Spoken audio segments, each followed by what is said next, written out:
I was born by the river in a little tent, but oh, just like the river I've been running ever since. It's been a long time coming, but I know a change gonna come. But oh, yes it will. I wanna be with you. I wanna be with you. I wanna be with you. I wanna be with you. I wanna be with you. If I didn't rap, play, don't care, would you still? If I'm in my mind at work, would you still? Keep it 100, I'd rather you trust me than to. Keep it a whole 100, don't got you, I got nothing. I got something. No time for tears, wasted water's all it is, and it don't make no flowers grow. Good things might come to those who wait, not for those who wait too late. We gotta go for all we know. Just the two of us. We can make it if we try. Just the two of us. Just the two of us. Just the two of us. Building castles in the sky. Just the two of us. You and I. I got diamonds proven to see slides in both ears. Dice rolling on the Las Vegas trip tonight. Slip that on and we might miss the fight. Fuck a night, I keep the koala in my shorty bag. You know she one of mine when she tattoo that ass. I'm a lover boy, she love the toys. Keep it coming, you a rider.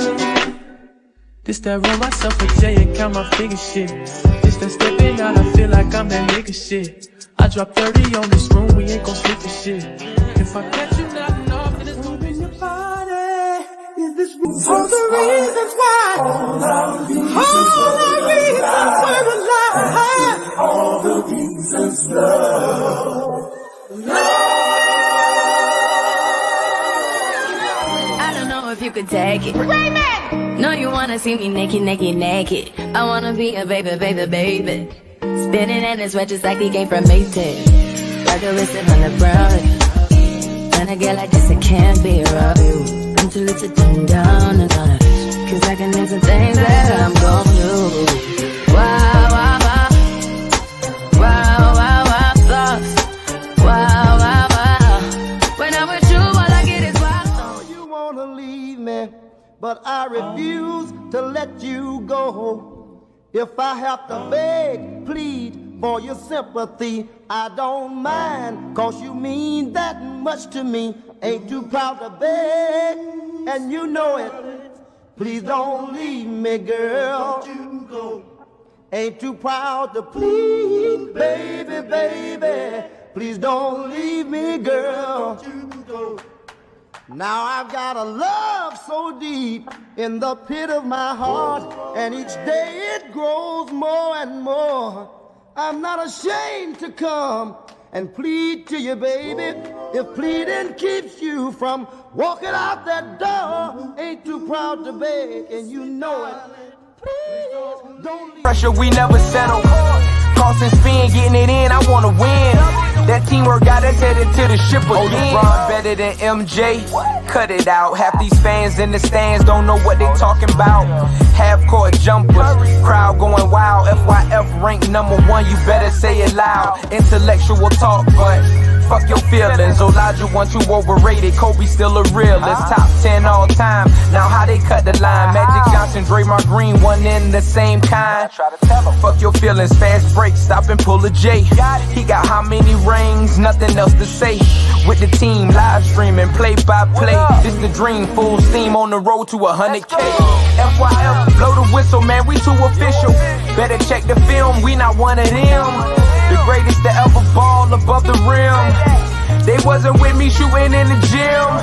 Cut the small conversation, debate on major levels. This the playoffs, baby, bring that pressure, we never settle. Cross and spin, getting it in, I wanna win. That teamwork got us headed to the ship again.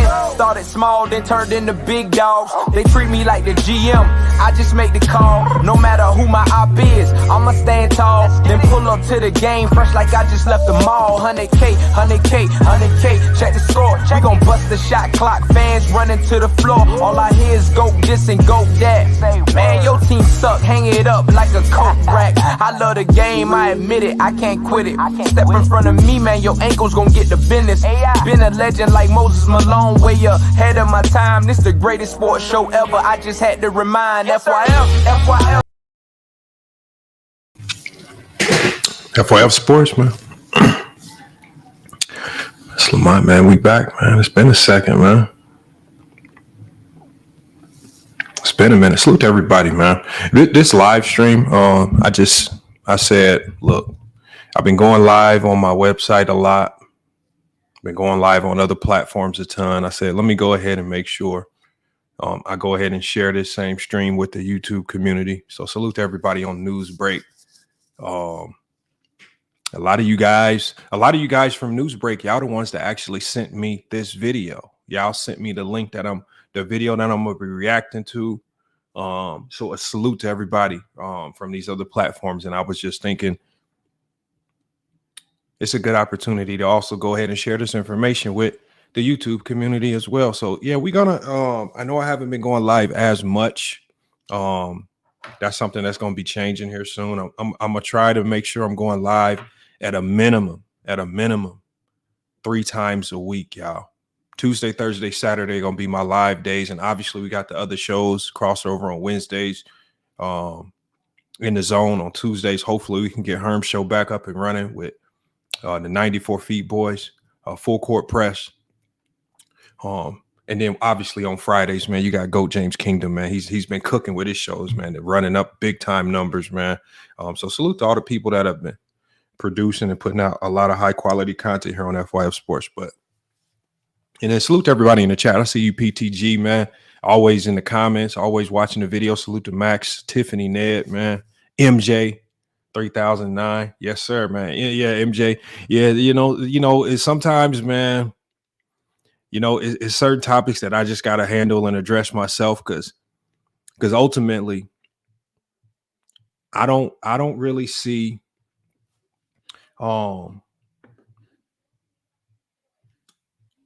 I don't see, you know, obviously there are some content creators, but I haven't been seeing the tactical approach to some of these conversations. You know, I think there's a lot of these content creators. And Ishmael, do I have the same Cash App? Let me put it in the chat for you. I thought I pinned it in there. I thought I put it in there earlier. Yeah, we got PayPal and we got Cash App. I'll drop it in there for you one time. But some of these topics, especially the topic that I'm gonna touch on today, y'all, is really a topic that's been brewing out of frustration, right? Look, I love YouTube and I love what YouTube can do for people as far as giving people a voice. They can say, they can have their own platforms, media outlets, you know, X, Y, and Z. But I think obviously whenever you have something that's good, it also comes with a ton of bad. And I think the bad side of it is that especially as far as the basketball side of things go, you know, what I see is I see a whole bunch of people stepping into the basketball circuits because they see it's an avenue for them to come make money, but they try to come make money off the toxic side of it, right? And I've been telling y'all this, and I've been saying this on a lot of my live streams, y'all.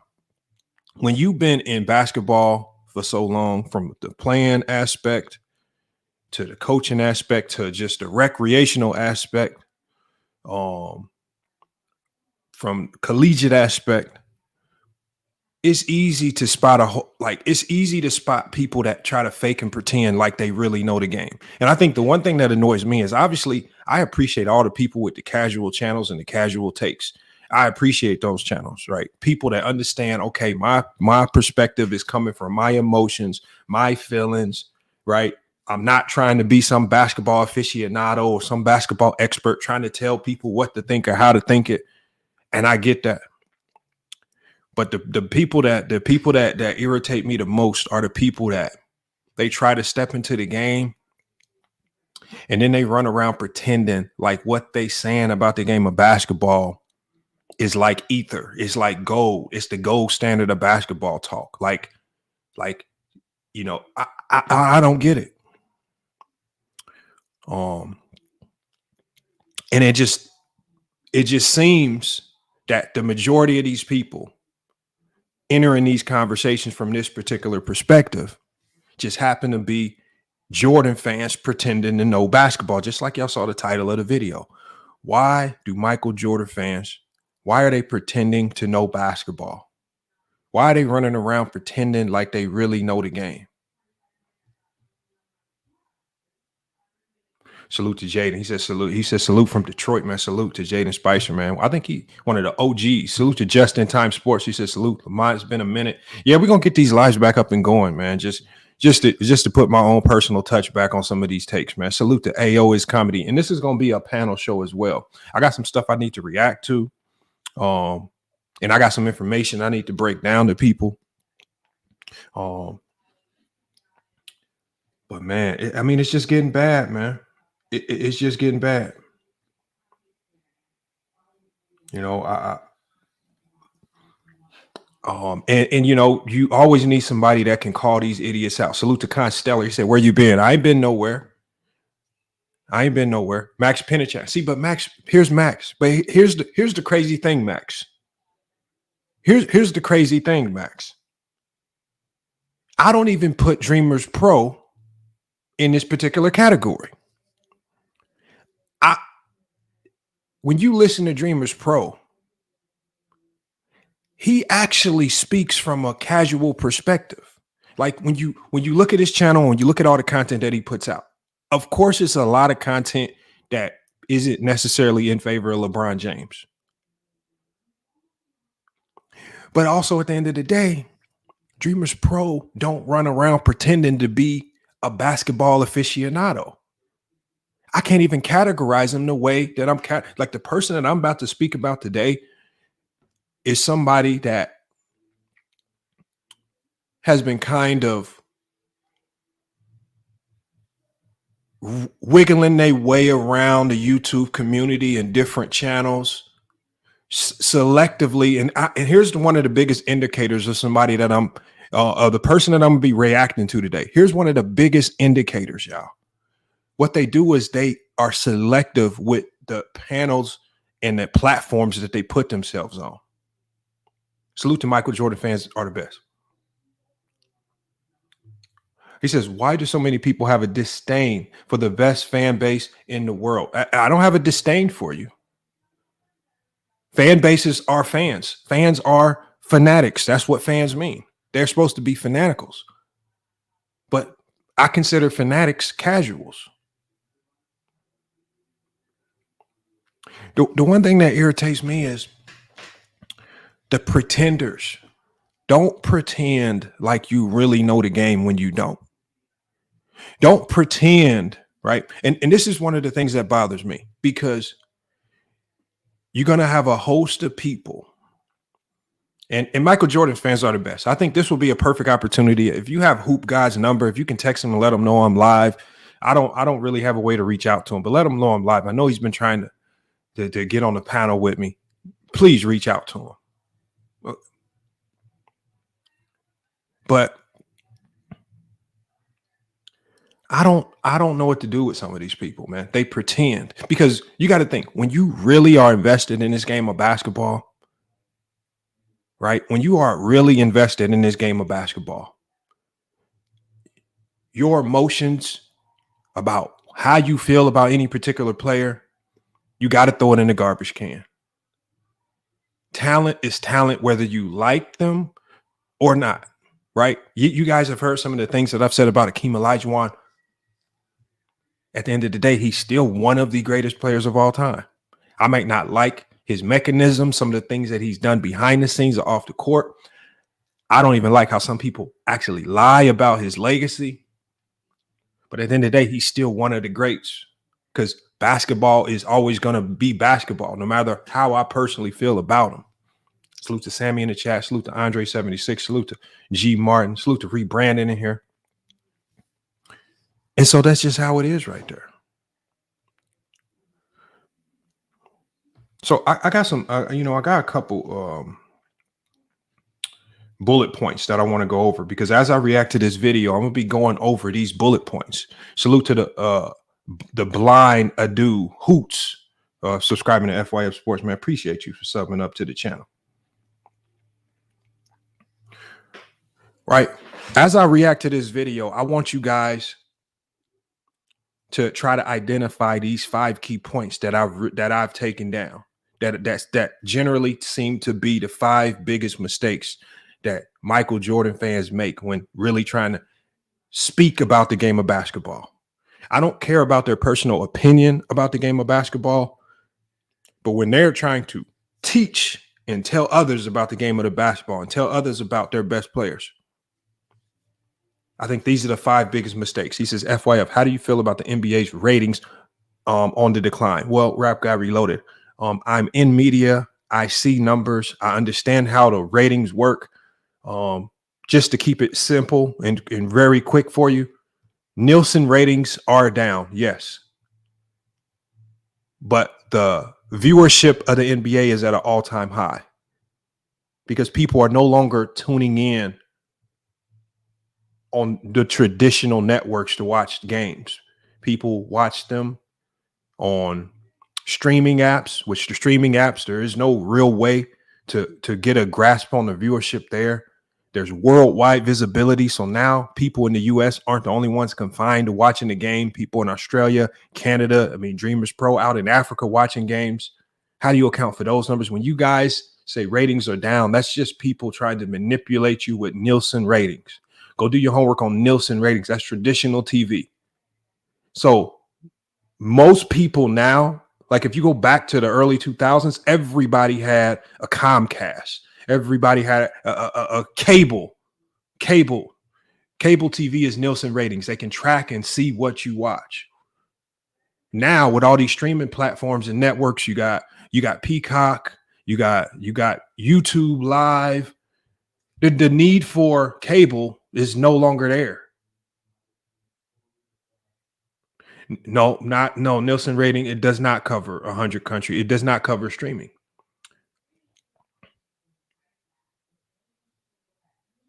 Unfortunately, it doesn't. The numbers for streaming have never been accurate. This is according to Netflix. This is according to YouTube Live. The streaming numbers had never.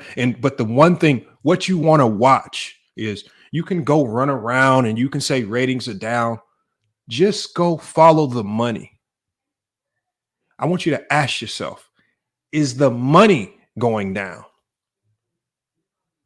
Because the money going down is generally going to tell you if the ratings are actually going down. The one thing that's very obvious is that the money connected to the NBA is skyrocketing on a year-by-year basis. The money is skyrocketing. Where's this money coming from? Out of thin air? From bad ratings? Is it coming from advertisers who are literally watching the NBA ratings plummet into the garbage can and they say we're still going to give the NBA billions of dollars? Where the money coming from?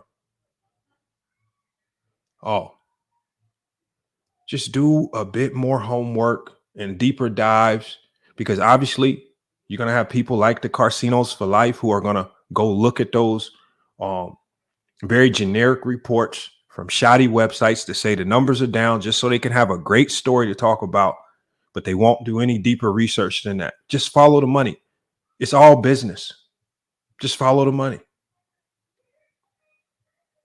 Money would, the product would go down. Salute to One Cool P in the chat.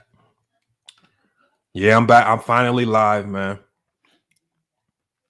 So here go the 5 bullet points. The 5 biggest problems that Michael Jordan fans have, right?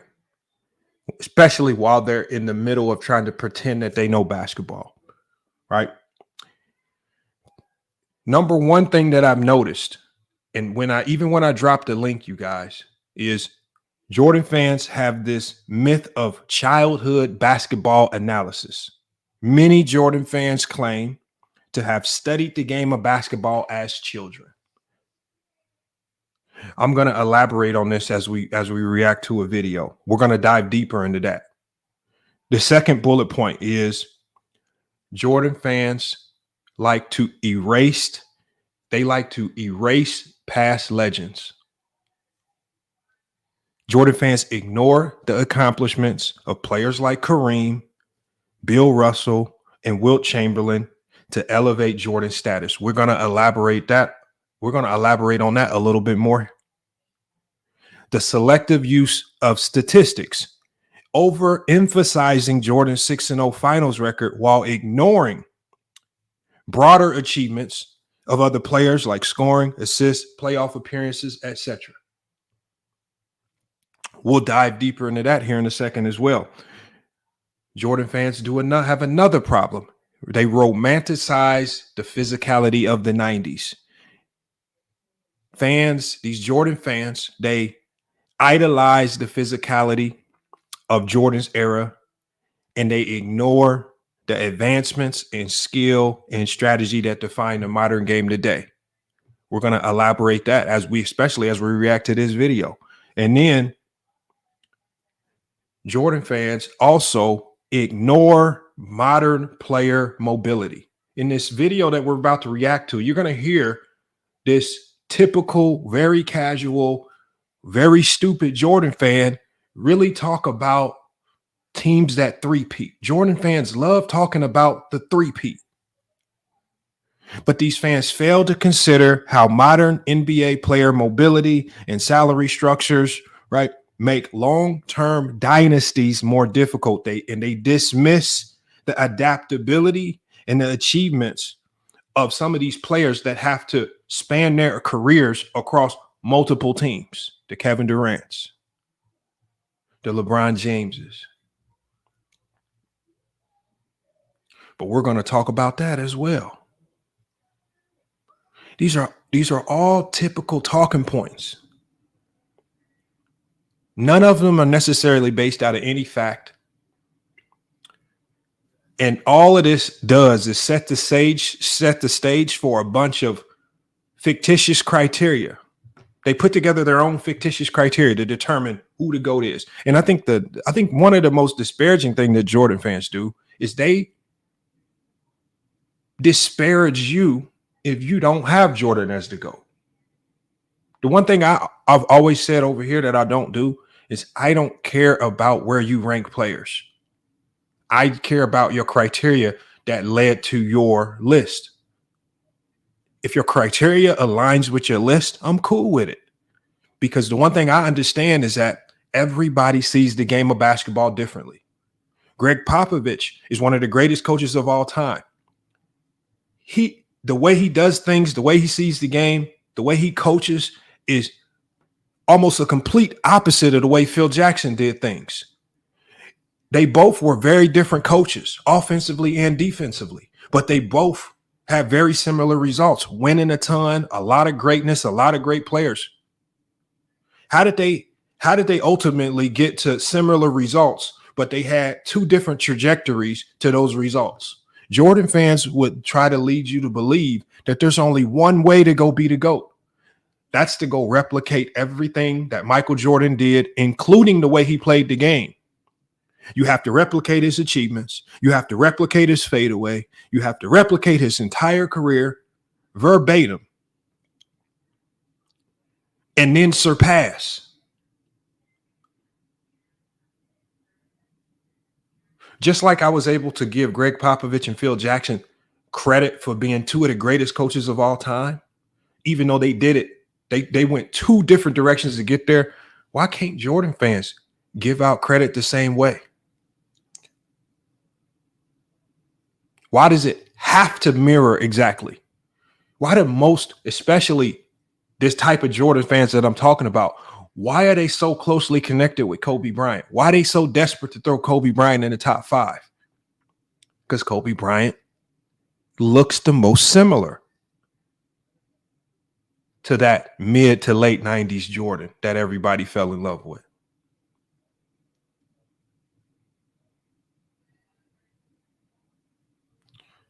Let me get to this video real quick. We're going to go ahead and react to it. And so this video, we're going to react to this. Just as a preface, I think that the person that I'm about to react to,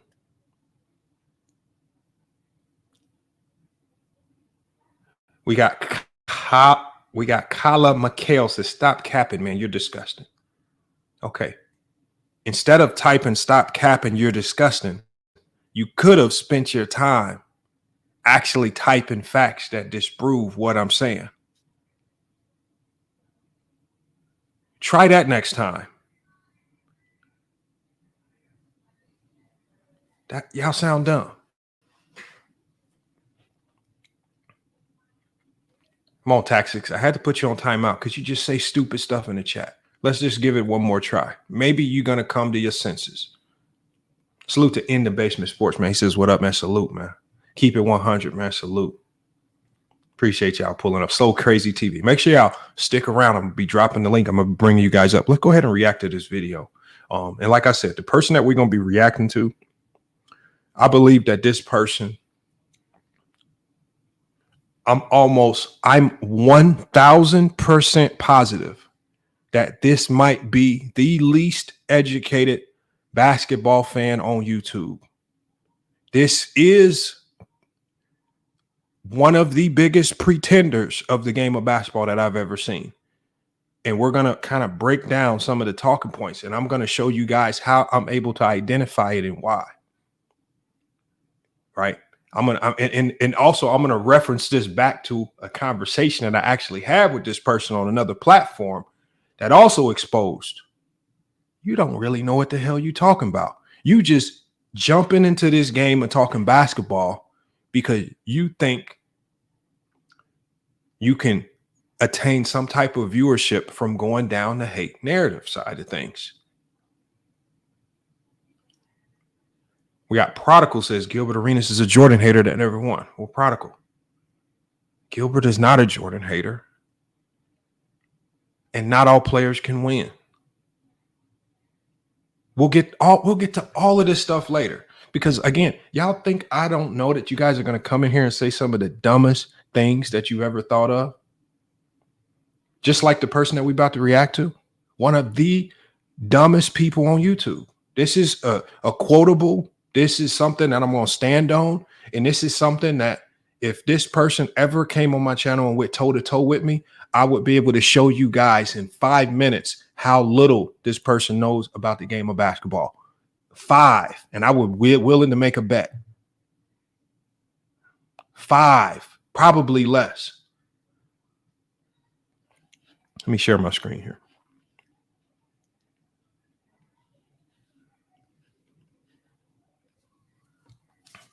It's a channel called Sports T, a grifter in the basketball community who has now attached themselves to let's go hate on LeBron to see if we can get some ad revenue.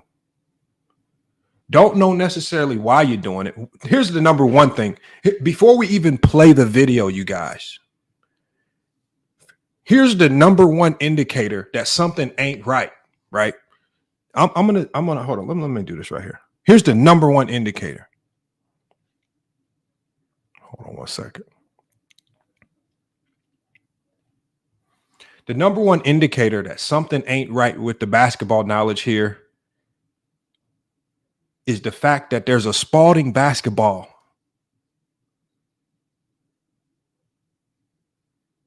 I'm going to ask y'all a question. Anybody that's actually picked up a basketball and hooped over since the year 1998, what is the standard basketball to use? What is the standard? What is the status quo basketball to use? This is how the number one indicator that you just pretending and you grifted on the basketball community. Thank you. It's a Wilson evolution. Why? Who in their right mind? No, hold on. Look, see Michael Jordan fans. Michael Jordan fans. The NBA is now, I believe, Wilson. The NBA was using Spalding. Even when the NBA had Spalding, no one hooped with that ball. It was still considered one of the worst basketballs to hoop with. You only hoop with a Spalding basketball when you forced to hoop with a Spalding basketball. Spalding basketballs by people that actually are in the game, whether you play casually or seriously. If you walk in the gym with a Spalding basketball, I can't take you serious. It's hard. It gets slippery.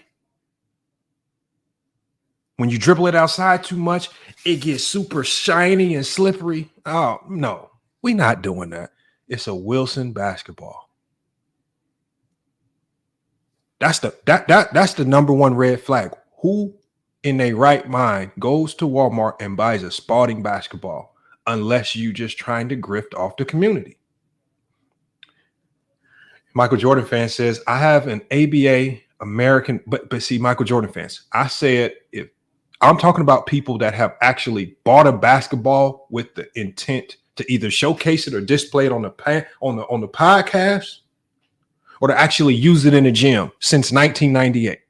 And now, Michael Jordan fans, I know you guys, I know you're the type to go collect like the old basketball.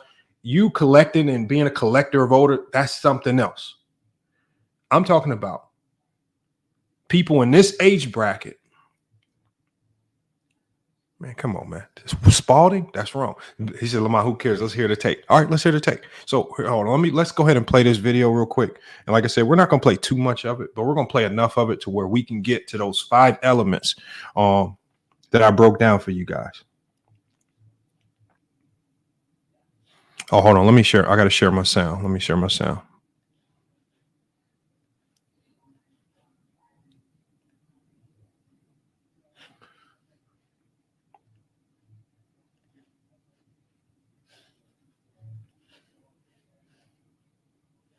All right, here we go. Here we go. All right, let's go ahead and play this. And we're about to hear stupidity at its finest. All right. We're about to hear stupidity at its finest.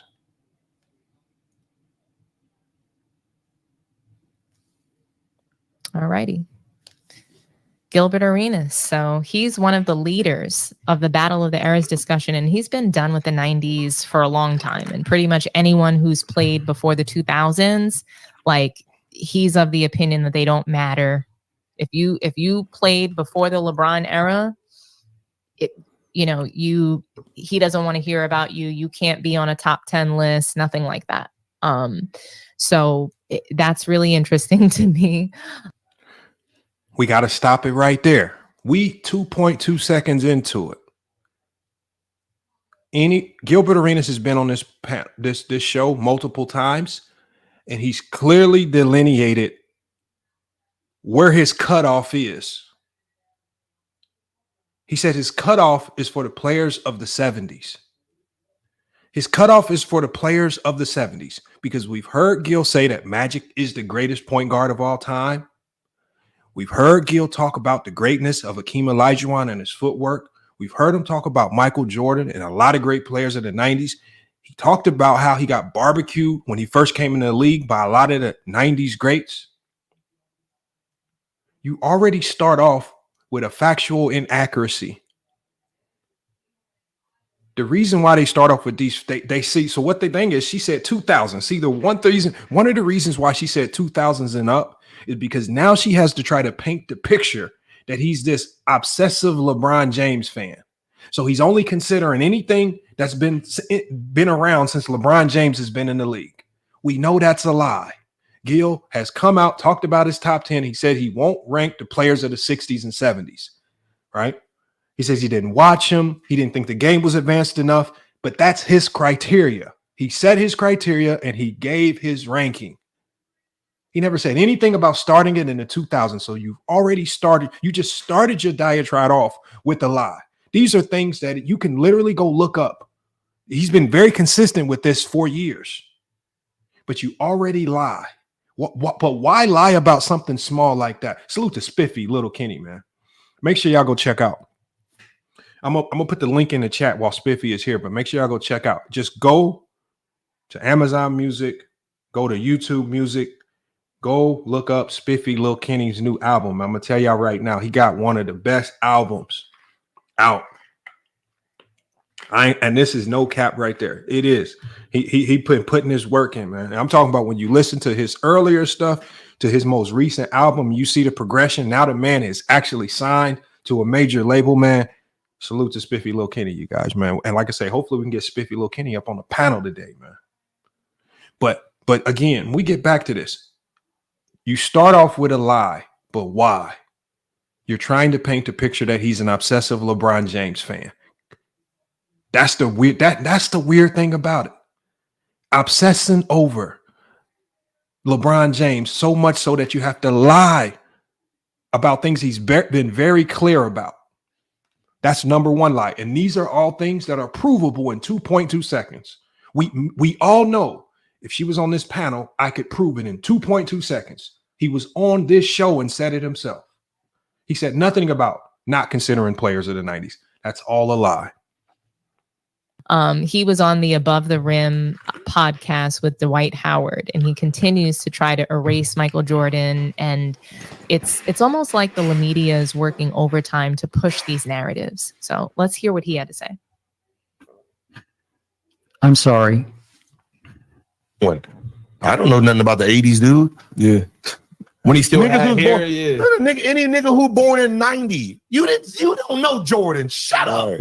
Right. You don't know Michael fucking Jordan. Yeah. If you was born in 88, you don't know Michael fucking Jordan. You don't know what you was watching at 11 years old, dog. Shut up.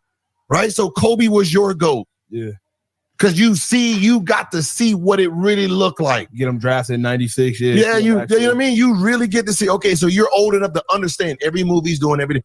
LeBron James in this decade, you take away all the niggas that's over 60 years old speaking on TV, they will never bring up Michael Jordan because he's not real today. Yeah. He's real, like we know who he is, but the only people who bring him up is when LeBron James name gets. That's the only reason Michael Jordan is relevant. Yep. They need somebody to combat that. They're combating the stats. Yeah. The greatest. Like once LeBron James is solidified, you are the GOAT. Jordan swindles. That's why niggas is like, yo, why nobody talk about Kobe being the great? Because he got surpassed already. Yep. There's no point in talking about number 3. It's only 1 and 2 now. Yep. And that's why when people say GOAT debate, you can't. It's not 6, 7 niggas, bro. It's 1, 2. That's the debate. If you're 5th on the GOAT list, we're not debating you because if you got 2 people above you. Say Kareem. If you're 5th on the GOAT debate, right? If you're 5th on the GOAT debate and somebody else is 1 and 2, you're no longer in the debate. You get what I'm saying? Like he's third. Who's third? That's fine, but he's not. That's fine. He's not in the debate. Is he gonna go back out there and score some more points? The debate is over. He's third. It's a nigga 1 and 2. So it's like one is done. He's done. Number 2, he's still playing. So it's not like when number 2 done, you about to inherit 30,000 new points to go back to the nigga you done. Number 3, get the fuck on out of here. I know what he got to do. He got to change his name. All right, bro. He ain't gonna change some stats. Get a new name. Like even with Kareem, I see his legacy. I've never seen it. Yeah. So I can see his stats and nigga, this is some shit right here. This is some good. Okay. So no one knows Michael Jordan now. There's only tons of footage of all of Jordan's games, whether it's on League Pass or YouTube. You can find him. People that never saw Michael Jordan play call him the GOAT. And that just goes to his greatness. I mean, that people search to watch really great basketball. I'm going to stop it right there. Y'all already hear the stupidity. This is just stupidity talking. He said nothing about forgetting Michael Jordan. You got to start. I mean, comprehension skills are like comprehension skills This is how you know you're a pretender in the basketball community. You can't even comprehend what he's saying, right? And you have to be in the game and around people. Like if you're around some of the youth right now, like if you're around kids right now, if you're talking about kids that are 5, 6, 7, 8, 9, 10, a little bit older than that, even kids in college right now, start asking them who their GOAT is. A lot of them are going to say Kobe. You got some saying Steph Curry. You even got some that are in the NBA now saying KD's my GOAT. Players that they actually grew up watching. You're generally going to have an affinity for the players that you grew up watching. We get why the 90s fans are so obsessed with Jordan. That's who they grew up watching. Right? We get why the 50s and 60s and 70s fans are obsessed with those older players. That's who they grew up watching. And as each generation, as each era of basketball passes by, kids are going to start looking at who they grew up watching as their GOATs, right? Maybe when they're older and they're sitting down having these GOAT conversations like us and they want to go back and, do research on this player and look up stats, maybe. But as it stands right now, the players that kids today are going to start seeing as their GOATs, it's going to be the LeBrons, naturally, because LeBron is actually playing in the moment right now. Kobe was playing like at the same age where a lot of the 90s fans were 6, 7, 8, 9, and 10 watching Jordan. A lot of these kids were 6, 7, 8, 9, and 10 watching Kobe. How do you think they feel about Kobe? How do you think they're going to be feeling about Steph? That's what he's talking about. He's not saying he's necessarily going to be forgotten or he needs to be forgotten. But if you're that stupid to comprehend what he's saying, if you're that stupid to try to misconstrue what he's saying as if he himself is trying to erase Jordan from history, that's just you trying to paint a picture. And he never even said anything like that. And we literally just listened to what he had to say. So you started it off by lying, trying to paint a picture that he's only considering 2,000 players and up. That's a lie. Now you've tried to misconstrue everything that he said to make it seem like he himself individually is trying to eliminate Michael Jordan from the equation when he's just speaking about the reality of basketball progression. Every generation is going to cater to the players that they grew up watching as their favorites, as their GOATs. And do I have a problem with it? No, that's just how it is. That's just how the game is. As time goes by, there's going to be more and more people saying LeBron is the GOAT. As time goes even farther by, there's going to be more and more people that might start saying Steph Curry is the GOAT. It may get to a time where you're going to have a generation that are going to be saying Victor Wembanyama is the GOAT, depending on how his career pans out. But this is just a progression of basketball. So do we knock the generation for catering to and favoring the players that they actually grew up watching? Just like 90s fans did? Because what did 90s fans conversely do? Did 90s fans go back and research and go watch film on Kareem? Did they go back and watch film on Bill Russell and Wilt Chamberlain? No. You know what they did? They said, we don't care who them old guys was. We're going to make Michael Jordan the GOAT, and that's it. That's it. We don't care that Bill Russell got more championships and more of a winning legacy. We don't care that Wilt Chamberlain was the more dominant player. We don't care that Kareem Abdul-Jabbar has far more career accolades and accomplishments throughout his career and holds and at one point in time held a record in basketball that was considered the most unbreakable record. We don't care about that. Y'all didn't care about the Kareems. Y'all didn't care about the Bill Russells. Y'all didn't care about the Wilts. These are facts. But what she's doing is she wants fans today to do what they didn't do for the greats of the past, which is go back and watch. Let's continue playing this. They search for storied winning and competitive spirit, but somehow he's irrelevant unless LeBron is being mentioned. It's ridiculous. No one searches for storied winning or compelling anything. That's not why people go back and watch MJ. People go back and watch. They want to see somebody get dropped off, crossed, or dunked on. Who the hell is actually going back to watch Jordan games talking about, I really want to see some competitive basketball and some storied winning. Who does that ever? Who in real life does that?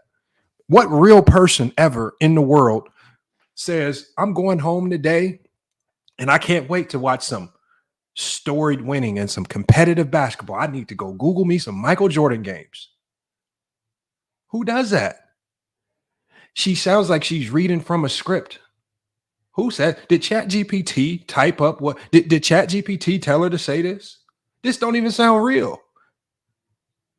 Can y'all give me one? Can y'all give me one person in y'all life where y'all been talking basketball and they said the word storied winning?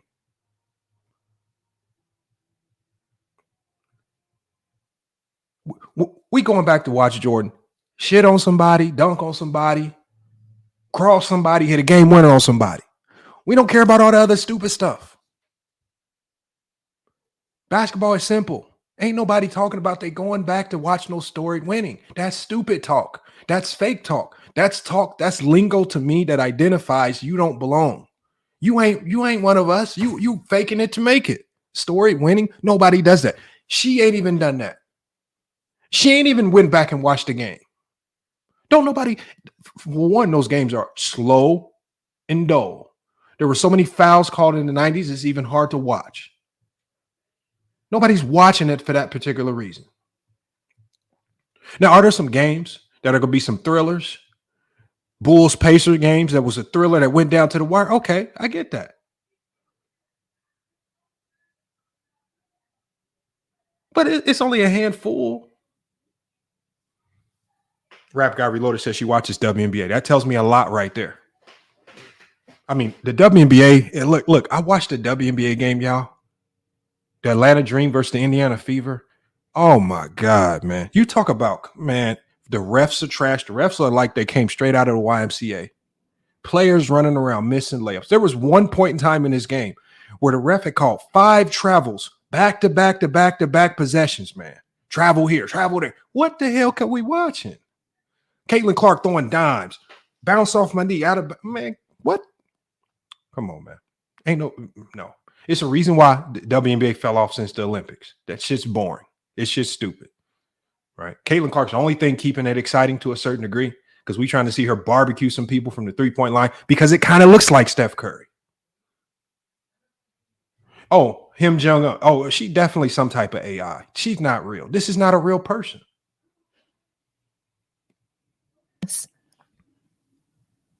Michael Jordan should be irrelevant. He should be irrelevant when we're talking about guys today and winning titles and accomplishing, certain milestones in their career.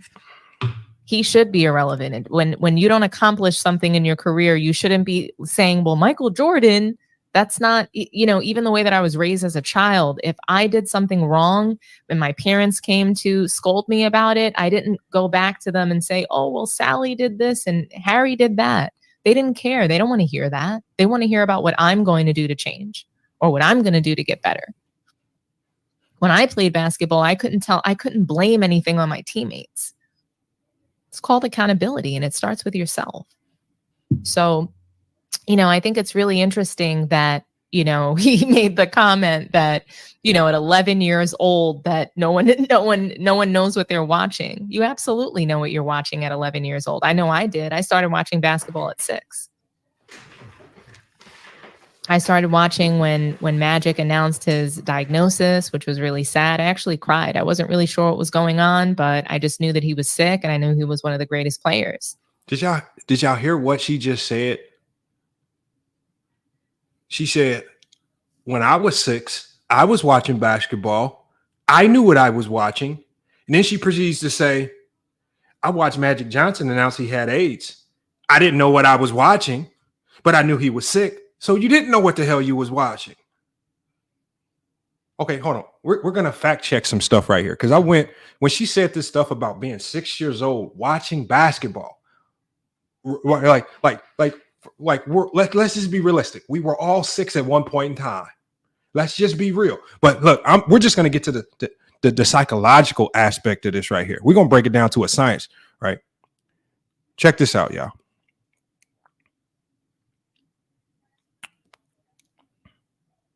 Remember what I talked about in my first bullet point? I said the myth of the studied 6-year-old basketball analyst.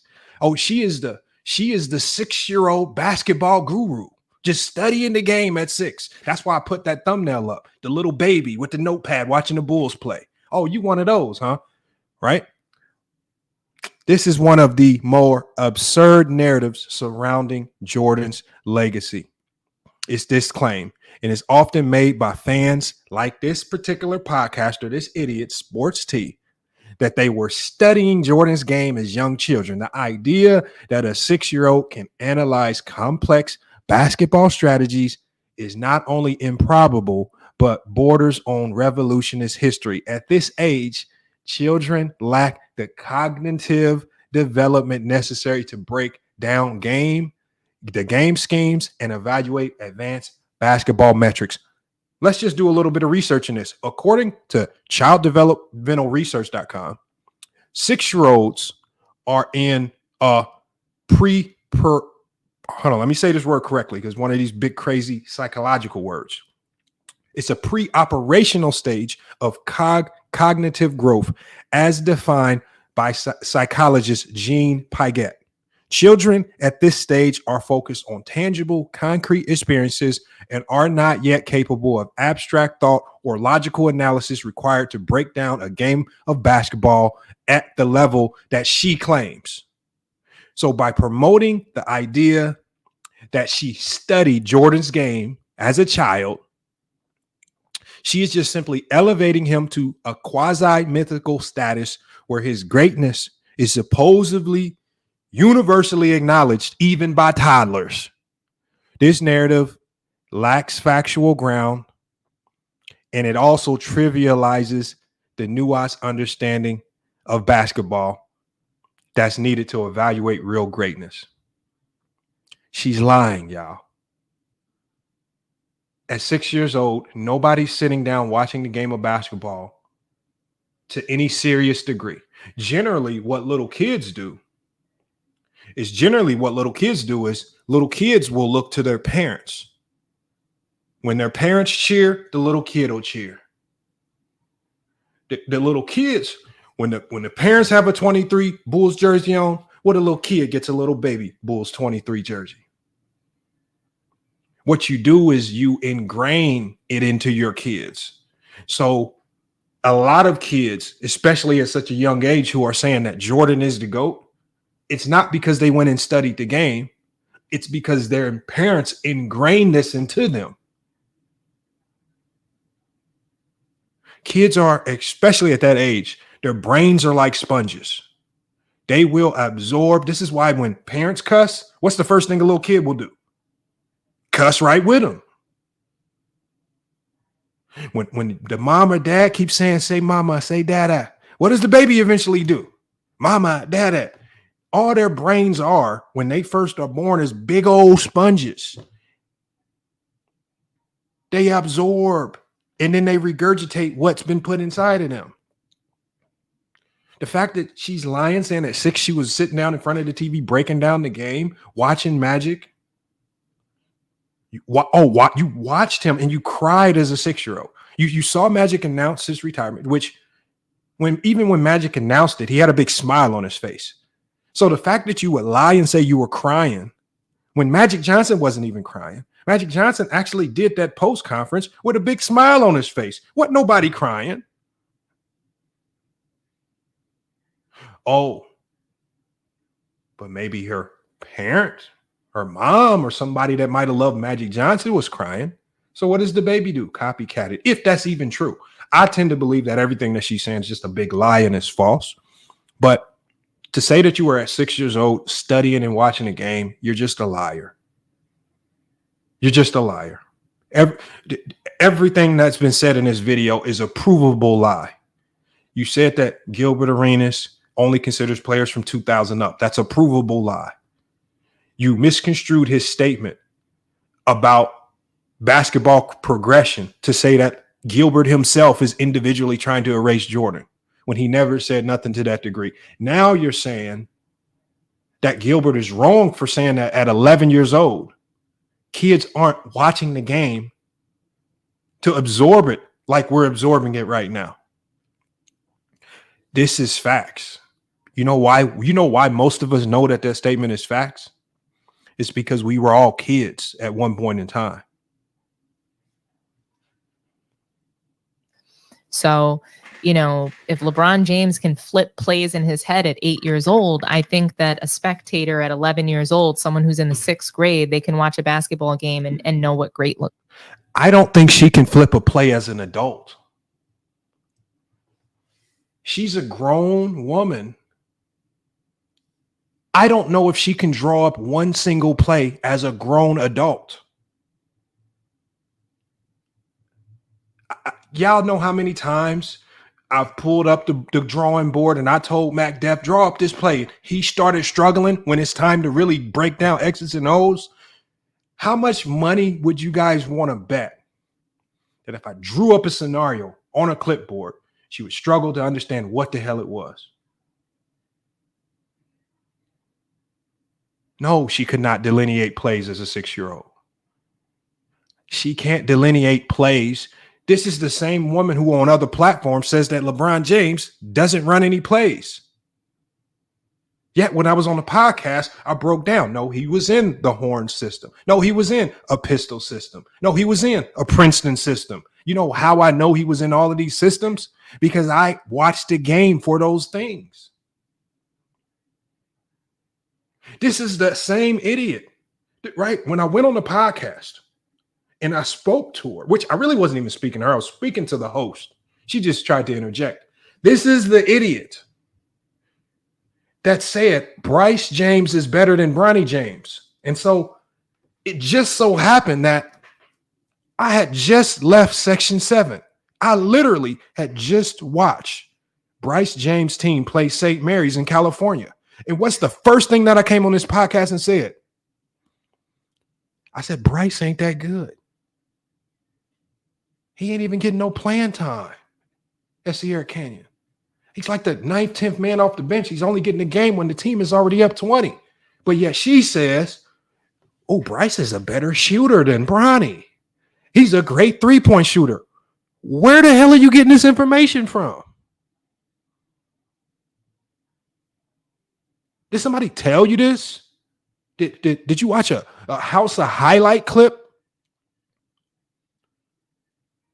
But are you actually watching the game? Did you watch Bronny James in high school? Did you watch Bronny James in the All-American game? Did you watch him on the under-17 USA team dominate? Did you watch any of that? Oh, you wait till Bronny James goes into cardiac arrest, struggles his freshman year at USC. Oh, to then say he's now trash because he didn't fully recover and play the greatest basketball since his heart incident. Oh, that's why he's not good.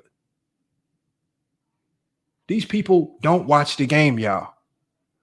They don't watch the game. She has not watched one full Bronny James game ever in life. I promise you that. She has not watched one Bryce James game ever in life. I promise you that. And nor as a 6-year-old was she watching the game to break down plays. Because even as a grown adult, we can start breaking down X's and O's and tell it. We can literally ask her to draw up the simplest set in basketball. I could just say, draw up where all the players will start in a horn set. Wouldn't be able to do it. Draw up where all the players start in a 2-3 matchup zone. Wouldn't be able to do it. Draw up a diamond press. Where are all the players on the court for a diamond press? The Chicago Bulls did it in 1996. You have to know that if you was watching. Draw that up. You wouldn't know that. These people just talk. And then when you challenge them, they just try to talk more. It's a reason why. Remember that second point that I said. It's a reason why they stay in safe places. They will not travel. Y'all see me on all types of platforms. Do you know why I'm able to go on any platform? because I'm confident in my basketball acumen. Whether you agree or disagree, I can take what I say about the game of basketball. And the one thing that I always can say is that there is some film out there that always supports anything that I say about the game. I want y'all to listen to anything that she said today. And I want y'all to ask yourselves, anything that she said so far in this video, is there any film ever in basketball ever that supports anything that she said so far?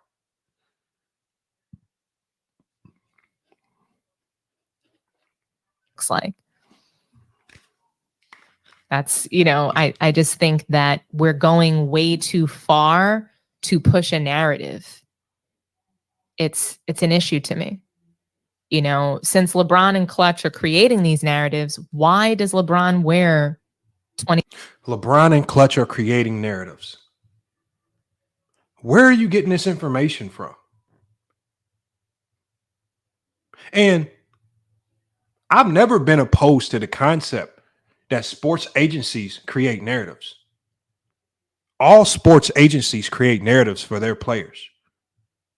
Just like narratives were recreated for Michael Jordan when he played. Just like Michael Jordan made sure Ahmad Rashad followed him around like a puppy to report on everything, to interview him, right? To convey to the world anything that Jordan wanted to convey. Just like a multitude of news reporters said publicly, don't cross Michael Jordan. It will essentially be the end of your media career.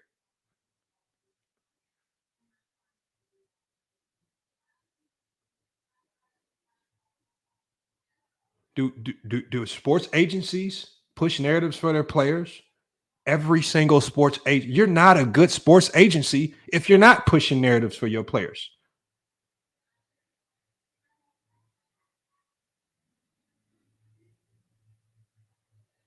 What good sports agency just sits at home and says, I'm just going to allow all of my players to earn contracts off the merit of how well they play? What sports agent is doing that? What real sports agent? Is there any sports agent, any realistic sports agent that's trying to get money? Do you think Chandler Parsons' sports agent said, well, Chandler, you didn't earn this $120 million. Maybe we shouldn't sign for that. You need to work a little bit harder for it. No, what he did was he pushed the narrative that summer, made sure the man got paid. Right? They play on the weaknesses of teams. They play on the liabilities of teams, just like when Gilbert Arenas talked about that story with Jordan Poole and how Jordan Poole, he talked about in the live stream, how Jordan Poole, he said the Golden State Warriors players told him specifically that as soon as he got punched by Draymond Green, the first thing that Jordan Poole did was call his agent and say, I'm about to get paid. Because he knew his agent could flip the narrative into him getting paid. Jordan Poole's not worth a damn of what he got. But his agent did a good job of pushing the narrative and got him paid. Held the Warriors' feet to the fire, got him traded and got him paid. That's what agents do.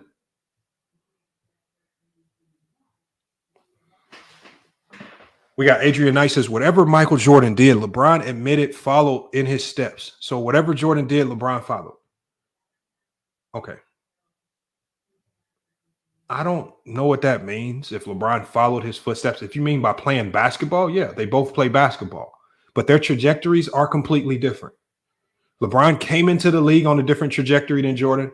He came into the NBA with different expectations. He did not follow Jordan's footsteps because if he wanted to follow Jordan's footsteps, he would have never left Cleveland the first time around.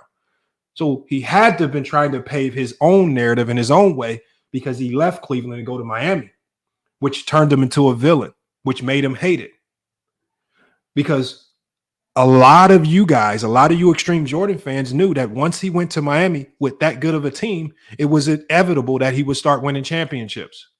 And when you give a player of that caliber championships, then ultimately he's going to start getting talked about in certain conversations that a lot of you over-obsessed Jordan fans don't want to put anyone else in. He said he put Jordan's number, you fake expert. What about it? So when you pay homage to a player, what does that mean? Just because you pay homage, that's just showing your respects. He has never shied away from saying he wears the 23 out of respect for Michael Jordan. That's just paying homage. Let you guys tell it. What's the story that you idiots were running with just a week ago? Y'all were running with the narrative that LeBron James and Clutch were trying to erase Jordan from history. Everybody was reporting on it. But then yet you say he's paying Jordan homage by wearing the number 23. So which one is it? Is he trying to erase Jordan from history? Or is he trying to pay homage? You guys said he hated Kobe Bryant. But then when we look at all of the interactions between LeBron James and Kobe Bryant, they seem like the best of friends. People are afraid to put George Mikan in the conversation. No, Michael Jordan fans, no one's afraid to put George Mikan in any conversation. No one here saw George Mikan pick up a basketball and dribble. You can't force on us what we did not see. And you're trying to force on us stuff that we can't even go back and watch. I mean, at least give us a player we can actually go back and watch. It's already hard enough to watch the Bill Russells. Now you running in here talking about George Mikan. He's not trolling about George Mikan. He thinks George Mikan is better than LeBron James. I mean, I don't care that he ranks George Mikan ahead of LeBron James. I would just love to hear the criteria that puts George Mikan over LeBron James. But very curious to hear this criteria.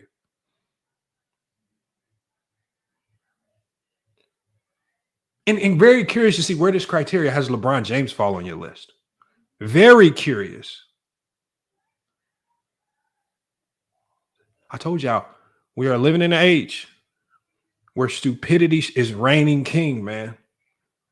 Let me play a little bit more of this. Let's see if there's maybe another snippet of stupidity or lies we can get up out of it. 3.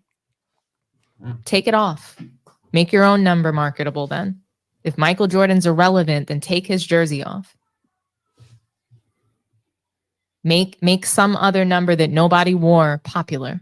See, the thing is, she's actually talking through it. If Michael Jordan's irrelevant to take his number off, then that would probably lend credibility to the whole notion of it just being false. He wears the number 23 to pay homage. So obviously these stories that come from aggregate media to incite people like her who are stupid and will go for anything. Literally, you can literally put anything out there bad about LeBron James. And she just went for it.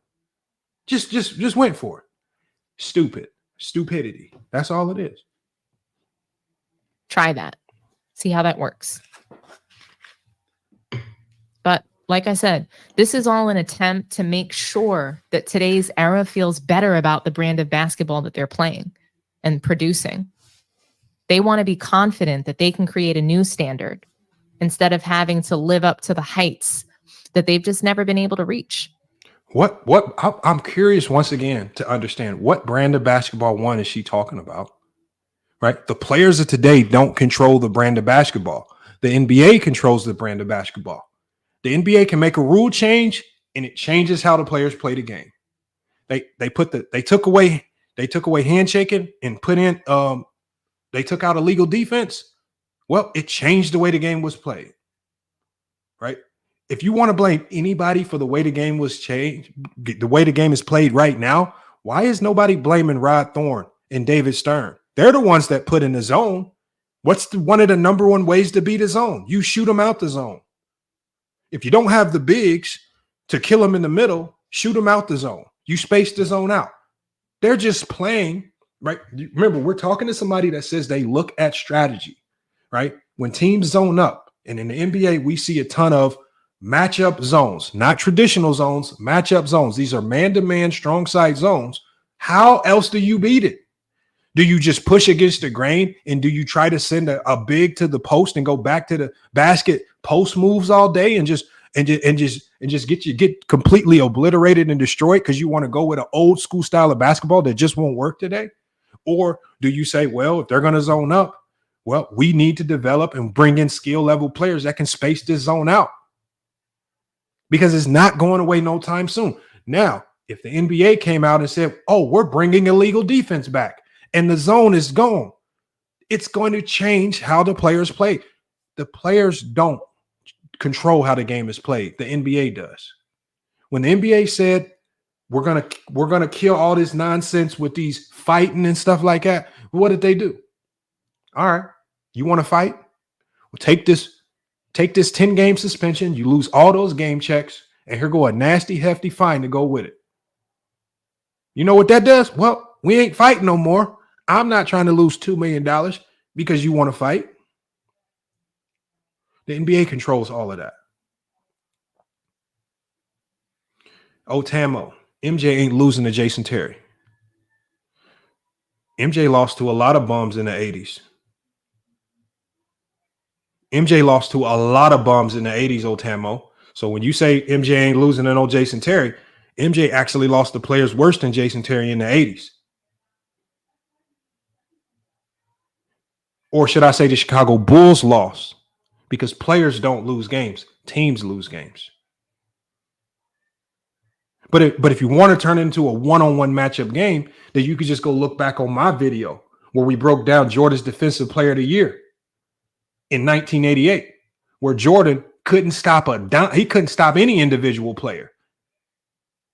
On average, players scored an average of 21.8 points per game on Jordan in his Defensive Player of the Year. So if you want to talk about individual matchups and being able to stop any individual player, well, in LeBron's Defensive Player of the Year season, he ain't stop a soul.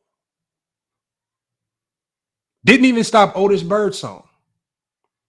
Couldn't even stop a young Reggie Miller coming off the bench. Couldn't stop a Doc Rivers 29-point triple-double.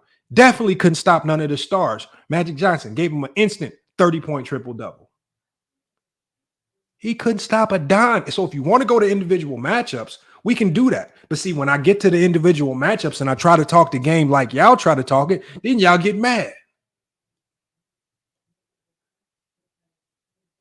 So when it comes to winning and losing, talk team. If you want to go down the individual route, we can go down that route. You just ain't going to like the results. Just like I showed you in that one video. Then y'all get mad. Then y'all say the numbers is fake. Then y'all start looking up the numbers. Then the numbers is real. Then y'all say, oh, he wasn't matched up with this guy. Then we play the games. Oh, he was matched up with Otis Birdsong. Oh, he was matched up with all these dudes that are complete nobodies getting barbecued. Just like Go James Kingdom pointed out, oh, he did choke 3 years in a row versus the same team.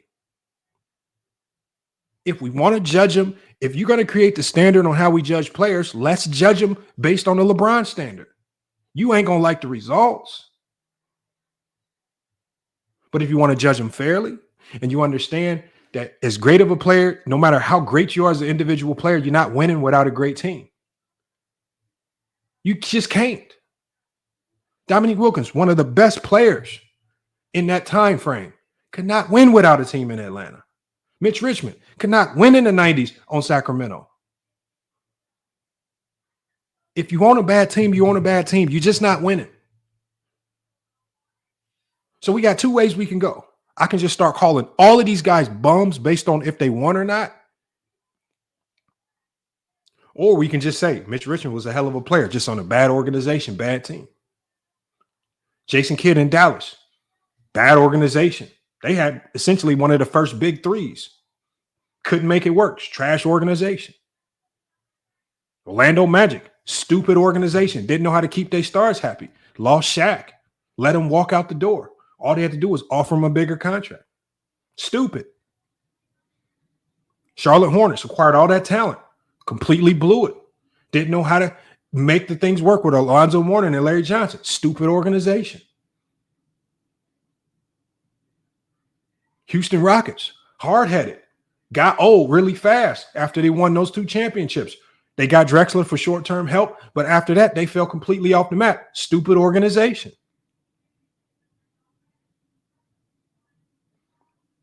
Players don't control winning and losing in the NBA. Organizations and teams do.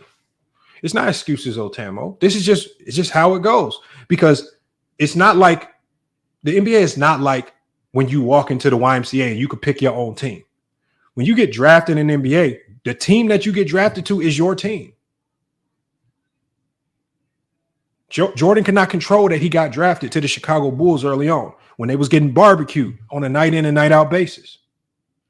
But it didn't stop anybody from talking about how great Michael Jordan was.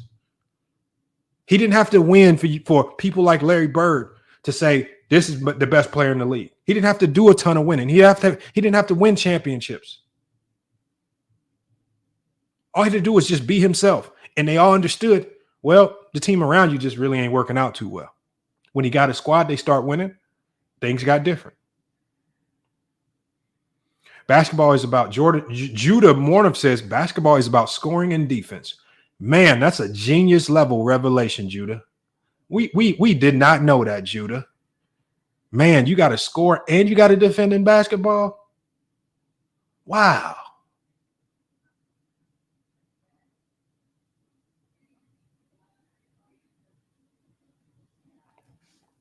Come on, man. Y'all be coming with some genius level revelations, man. All right, let's see if we can get another ounce of stupidity out there before I'm gonna drop the link. I'm gonna bring everybody up here to cook on this, man. I get it.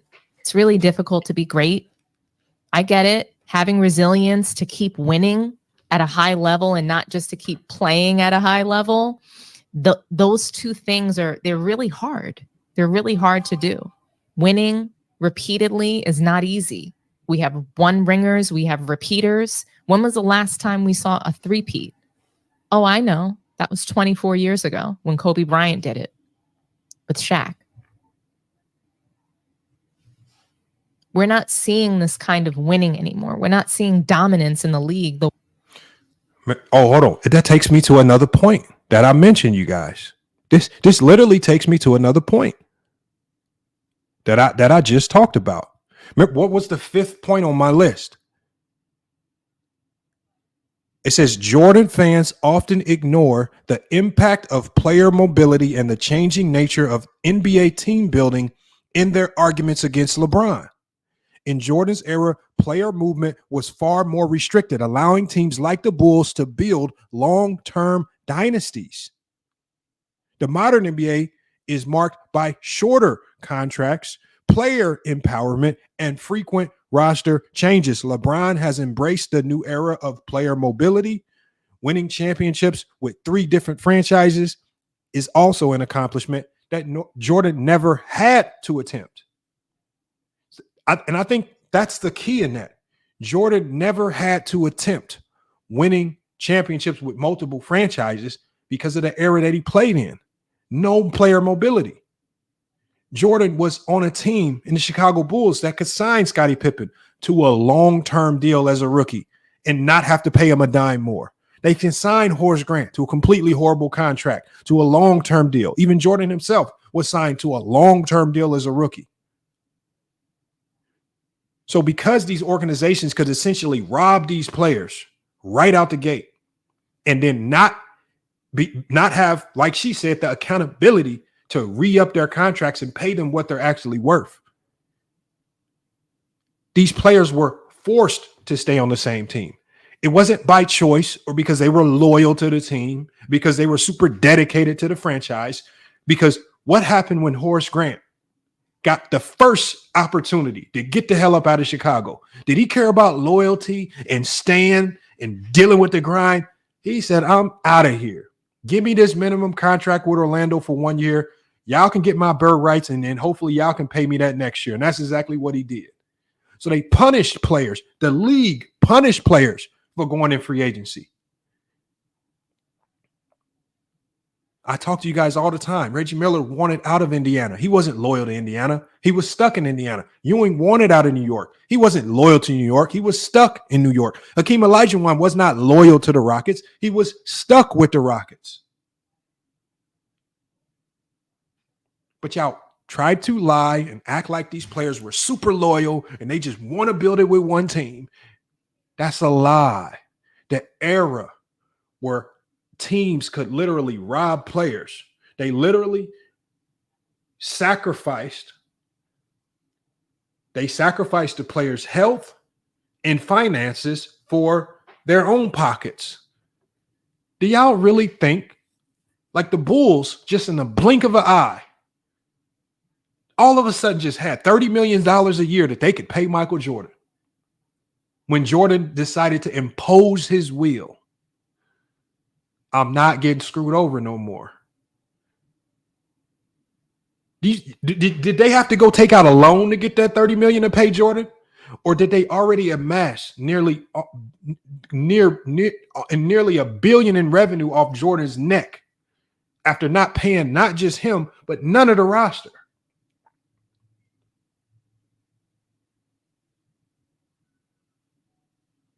So they just went and took out they had to go to Bank of America and take out a $30 million loan because they just didn't have the money to pay Jordan, right? But see, people like her, oh, you want the NBA to just go back to the time in the 90s, the era where she said she was watching, but she wants the players to go back to being broke, busted, and disgusted. No money, long-term bad contracts. Ownership has all the power. They can discard you, trade you when they like. No, we're not doing that. It's a different era. We're just in an era, like I said, of player empowerment. It's a different era of basketball. And when there's a different era of basketball, do you sit back and try to do things the same way? Or do you adapt to those changes and say, well, it's a new era. Things are different. This is how I have to win championships. We got Herb Jackson says, the fact that people take the popular talking point like Bron picks his own teammates shows how gullible people are. And that's a fact. It's none behind the claims.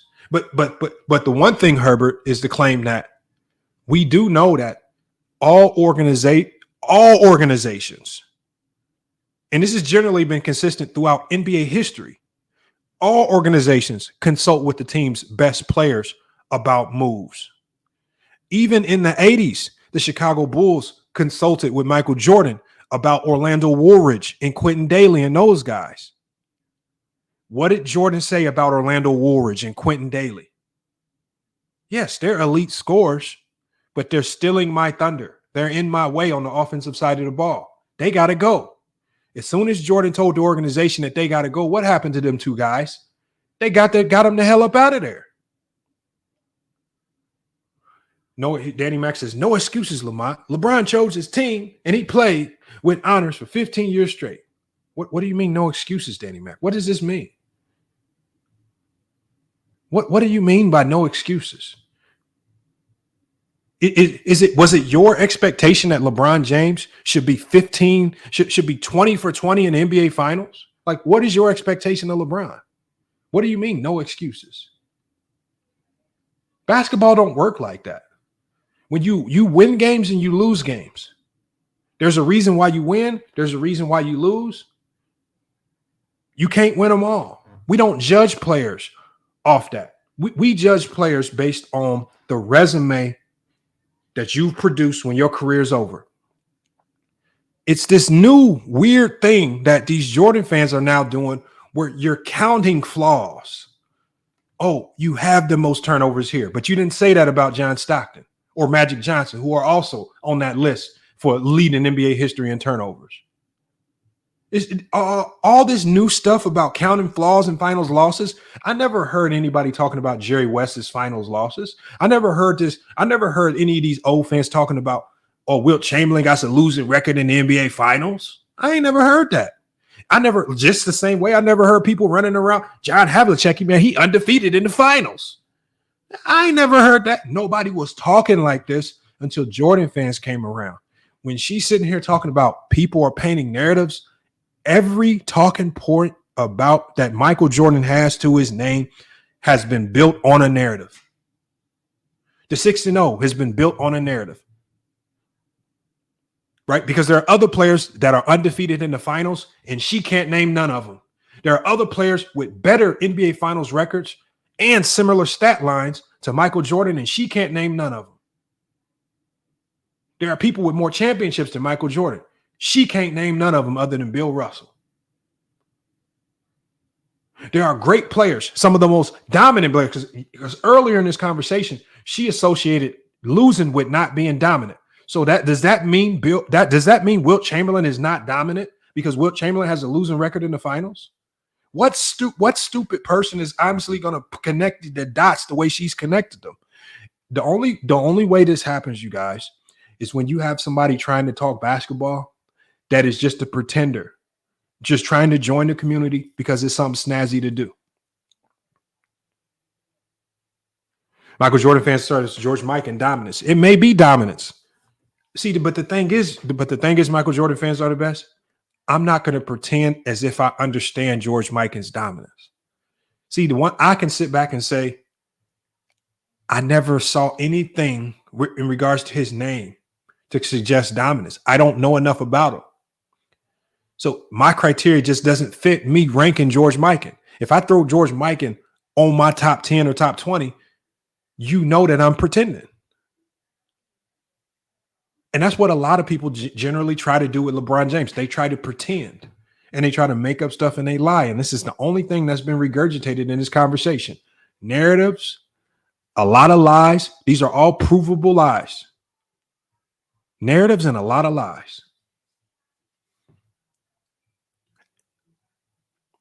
And then anybody that says anything positive about LeBron James, they're all of a sudden the La Media. You can't say nothing but you can say something positive about Kobe. You can talk positive all day about KD, Steph, Magic, Bird. You can talk positive about every other player in NBA history. If you say something positive about LeBron James, you're all of a sudden the La Media. Why do they have this fear factor of positive basketball talk around LeBron James? They try to connect everybody into this La Media thing that they've made up. They're the ones that pretend like Jordan didn't have the Jordan media surrounding him in the 90s.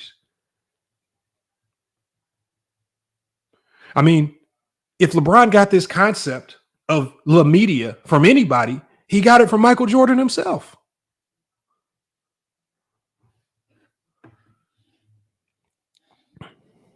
Way that we once did.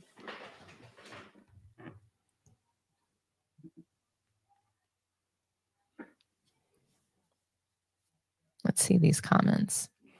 Gil hasn't been right since Bron tapped his chest during them shots. De Niro, thanks for your comment. Kobe MMJ did it. Yeah, they both repeated. We haven't seen it since. The league has been lacking just like winning franchises that are dominant. The league has not been lacking winning franchises. What you're seeing is more competition. What you're seeing is you're seeing more organizations not sit by the wayside while one team is doing all the winning. So Boston, who just won the championship, essentially bringing the same team back, Philly said, we ain't about to sit idle. We're at least going to try something different. Tobias Harris, get your sorry ass up out of here. We need Paul George in here. Maybe this will work. Now we got a three-headed beast over here. It very well may not work. But what you see more and more teams attempting to make major moves to be competitive. So now there's another element in the Boston Celtics way. So the reason why you don't see three-peats, one, there's a multiple elements, but the number one element is you don't have a ton of teams like we saw in the 90s where 20% of the league had losing records, lost 60 games. Instead of being content with being bums, you have more and more teams, even like the San Antonio Spurs, trying to become winners. The Minnesota Timberwolves, who were a laughingstock just a few years ago, have evolved into a winner. The Oklahoma City Thunder, who were in this stage of collecting draft picks for the longest, have evolved into a competitive team by stockpiling a ton of talent.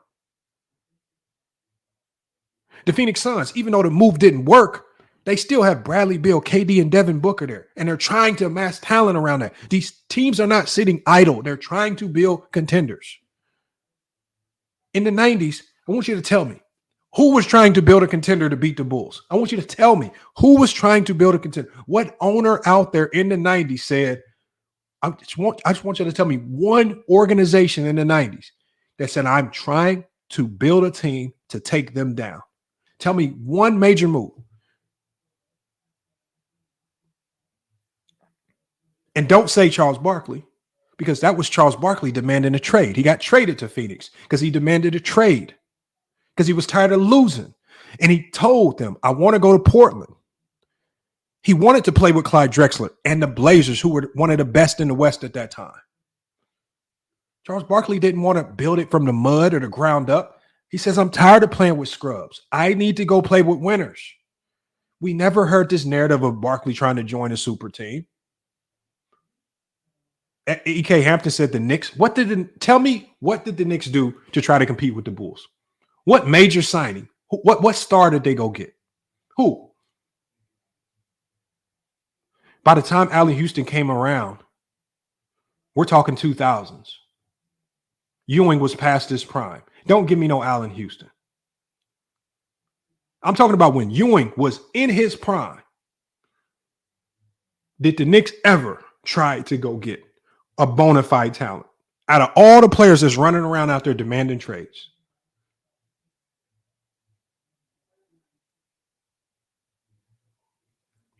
He says, LeBron, it's cool that LeBron formed super teams. It's just that he lost anyway. Everybody loses. Everybody loses, Danny Mac. Jordan lost with the Bulls. Jordan lost with the Bulls in 95. He lost. You know why he lost, Danny Mac? Because they lost a key piece to that team, Horace Grant. Horace Grant went to the Orlando Magic, made them stronger. The Bulls were weaker. They got barbecued by the Orlando Magic. Did Jordan lose or did the Bulls lose? Because I never hear you guys saying that Jordan lost to Orlando Magic. But I always hear you guys saying, oh, Jordan was tired from baseball, which was a lie, which we've already proven. Y'all come up with excuses. You sit there and say excuses. Jordan lost because a key element to his team. So what did Jordan do the next year? Why did he immediately replace that key element with the same type of player who was just better? Keep it 100. They say he was rusty. You ain't scoring 55 in the Garden if you rusty. See, they wasn't saying he was rusty when he dropped 55 in the Garden. They wasn't saying he was rusty when he was averaging damn near 30 on Orlando. They only say he's rusty when he chokes in the clutch versus Orlando, turns the ball over twice down the stretch and cost them that elimination, cost them that series. So when y'all say excuses, I can give you a number of scenarios with Michael Jordan, and only thing that you guys are going to do is give me excuses. There's no excuse for why LeBron lost to the Dallas Mavericks in 2011. That's just an L. He took an L. They lost. They lost to the better team. Hold the L. Ain't no excuses there. And they lost to San Antonio. No excuses there. Brian Curry could have been better. They was outmanned. Take the L. Hold this L. Why can't Jordan hold none of his L's?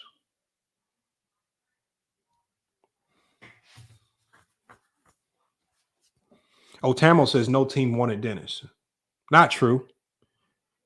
It was just the climate of the NBA around that time, Otamo, right? Dive deeper into that story. What was the sentiment going around San Antonio when they gave up on Dennis Rodman? The sentiment was that he was gay. Being gay in the 90s was not acceptable. It was just something that it wasn't like today. It was something that was kept under wraps big time. It was not something that was going to make you wildly popular to be known for being gay. This is why in all of the comedy shows, when you watch Martin, when you watch all these shows, I mean, even if you watch one of Bernie Mac's stand-ups, Bernie Mac talking about gay people in church and how you going to have a gay pastor. I'm talking about you could literally shit on gays in the 90s. It was a different time frame. So with the sentiment running around that Dennis Rodman was gay, nobody wanted to touch him because no team wanted to be attached to that. But remember what I told you guys about the Bulls. The Bulls were always progressively trying to get better. They were the only team in the 90s that were thinking outside the box. This is how they came across.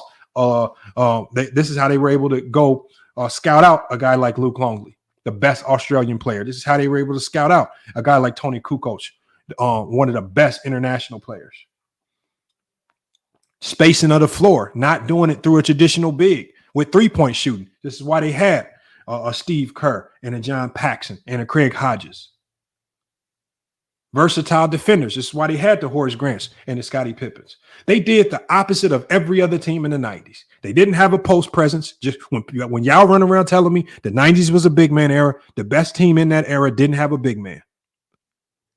They essentially dominated the 90s, literally playing like the Golden State Warriors of the day. Same elements of the triangle, same type of floor spacing, it literally almost the same. They played small ball. They were one of the first small ball teams ever with that Tony Kukoc lineup. They ran a small ball lineup. They dominated the big man era with a small ball lineup. The style of play that this lady in this video said that we're so, we're scared to, it don't look good and we're so, but small ball dominated the 90s. Oh, Dan Corzine and all them slow, lethargic bigs. Get your ass up out of here, man. They didn't need them sorry-ass bigs to win. They needed versatile defenders, Horace Grant, Scottie Pippen, three-point shooting, small ball to win.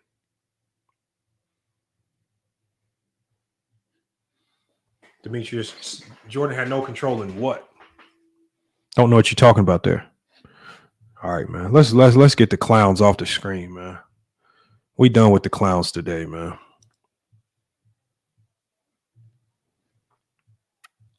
Let's drop the link, man. Let's get everybody up in here, man. We done addressing the clowns. But I just wanted to show you guys just how Jordan fans try to lie. You try to sometimes say stuff in a smart way, but you're just lying the whole time. Pretending. If you want to be in here, just go down the DreamersPro route and just talk the entertainment side of things. But don't pretend like you were watching basketball at 6 breaking down plays. You weren't. You cannot break down a play as an adult. You say that you played. Let's hear your playing history and resume. Where did you play? And don't tell me Hubert High middle school when you was in the 6th grade or something. I'm not trying to hear that. Tell me your coaching background. Did you coach anywhere? Did you have a reason to go study the X's and O's? No, I significantly doubt it.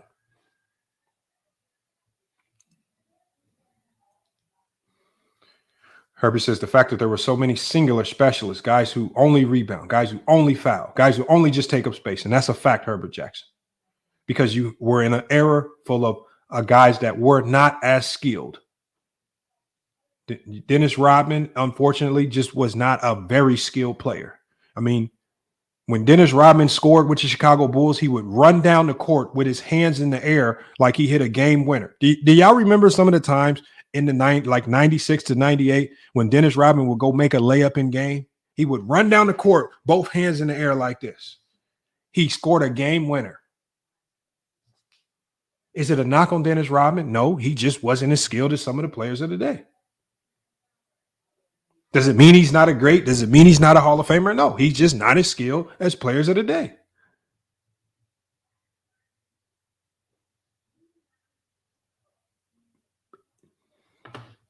It just happens like that sometimes. Let me drop this link, get everybody in here to cook. All right. If y'all haven't done so already, man, make sure y'all support the channel, man. Hit the PayPal, hit the Cash App to support the channel. All right. Whether you agree or disagree, man, salute.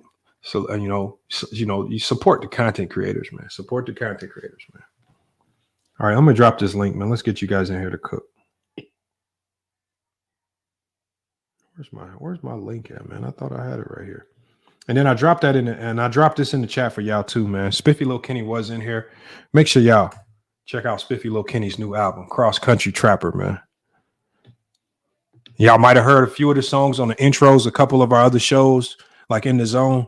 Just to give you some snippets of some of the songs, man. Make sure y'all go start streaming his music, man. Give him a couple spins. He just got signed by a major label, man. I'm definitely looking forward to him doing big things, man.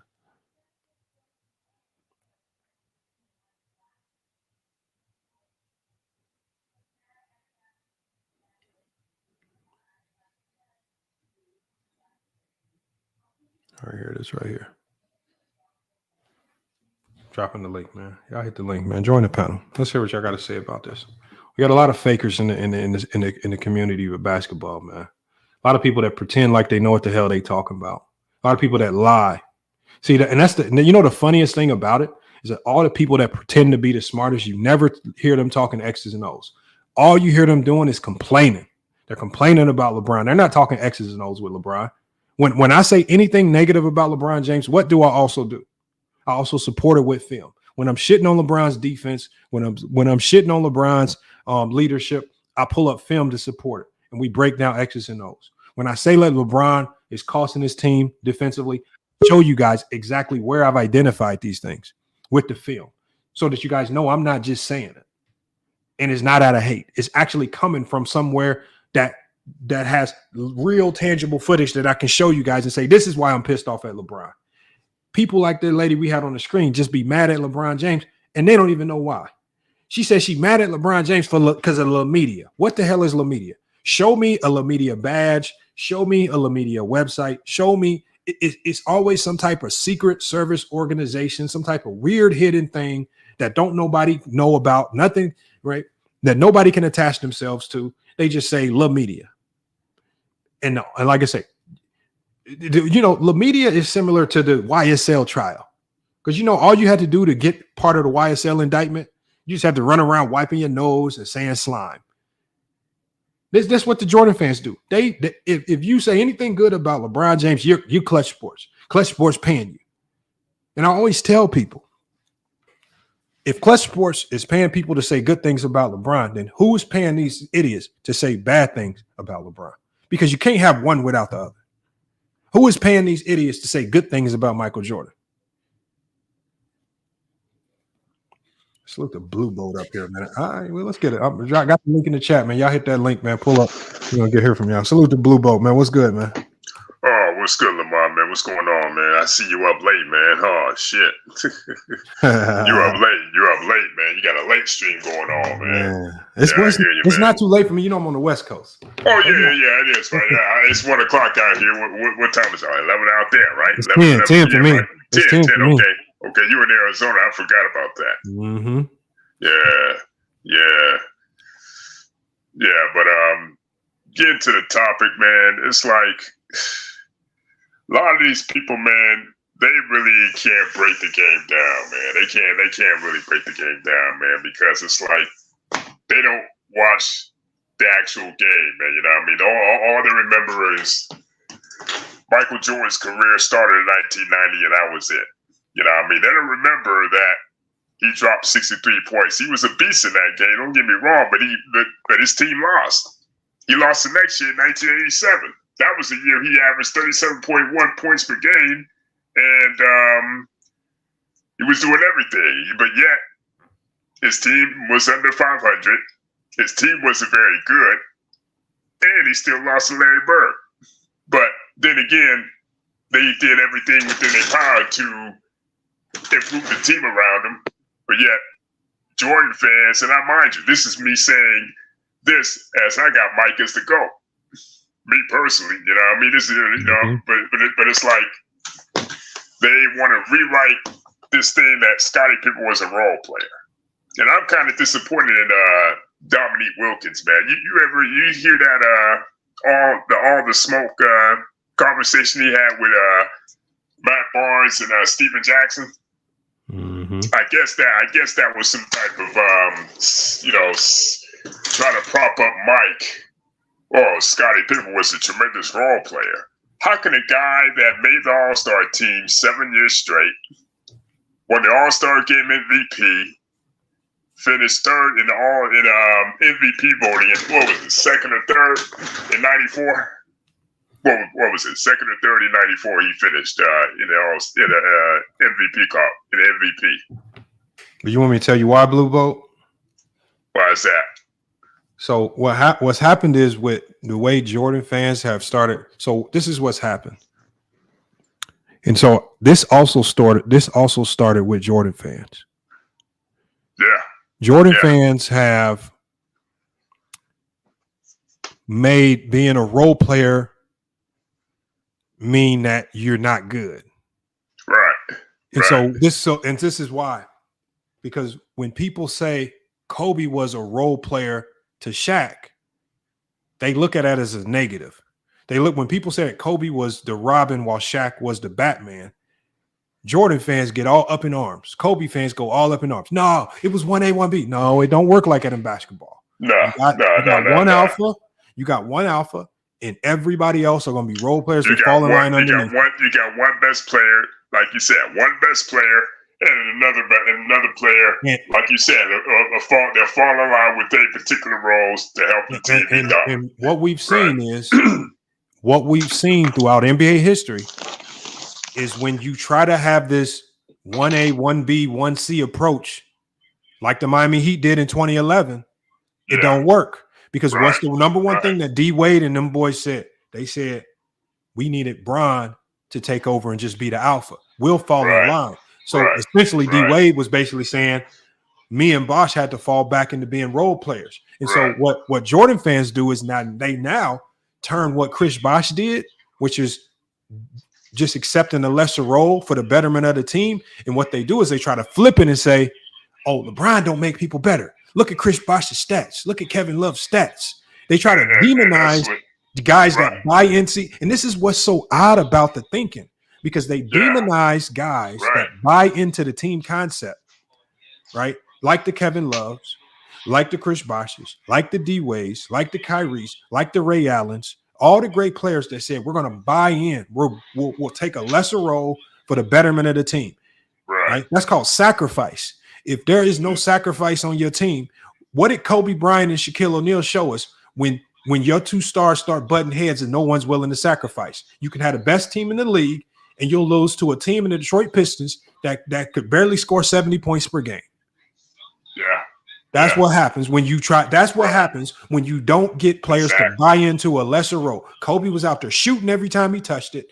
Shaq was supposed to be the dominant player. You're supposed to just feed Shaq the ball. But because Kobe wanted to be that alpha so bad, two alphas never mix in any basketball team. You cannot have that. And so this is why all Kobe and Jordan fans, they've turned being the label role player into a bad thing because of Kobe, because they so desperately want Kobe to not be a role player, because they, in their minds, because none of them hooped, none of them played the game, none of them understand roles. In their mind, they think that being a role player means you're not good. You can't be a star. Right. They don't understand the dynamic. They don't understand the dynamic. They don't understand the dynamic at all, man. So they've destroyed the term role player because of Kobe. They've completely destroyed it and mixed it up. So what Dominique Wilkins said was actually right. And I don't even think that Dominique Wilkins was saying it in a way to slight Scottie Pippen. I don't think he was saying it like that, because Dominique Wilkins isn't from that ilk or era to talk like that. It's just from Dominique Wilkins' time, just being a role player just means you just ain't the number one or whatever. Right. You fill in a particular role to help the team win. And Danny Mac, Danny Mac. Kobe was a role player with Shaq. It's not a bad thing. That's just the facts. Like you said, it's not a bad thing, man.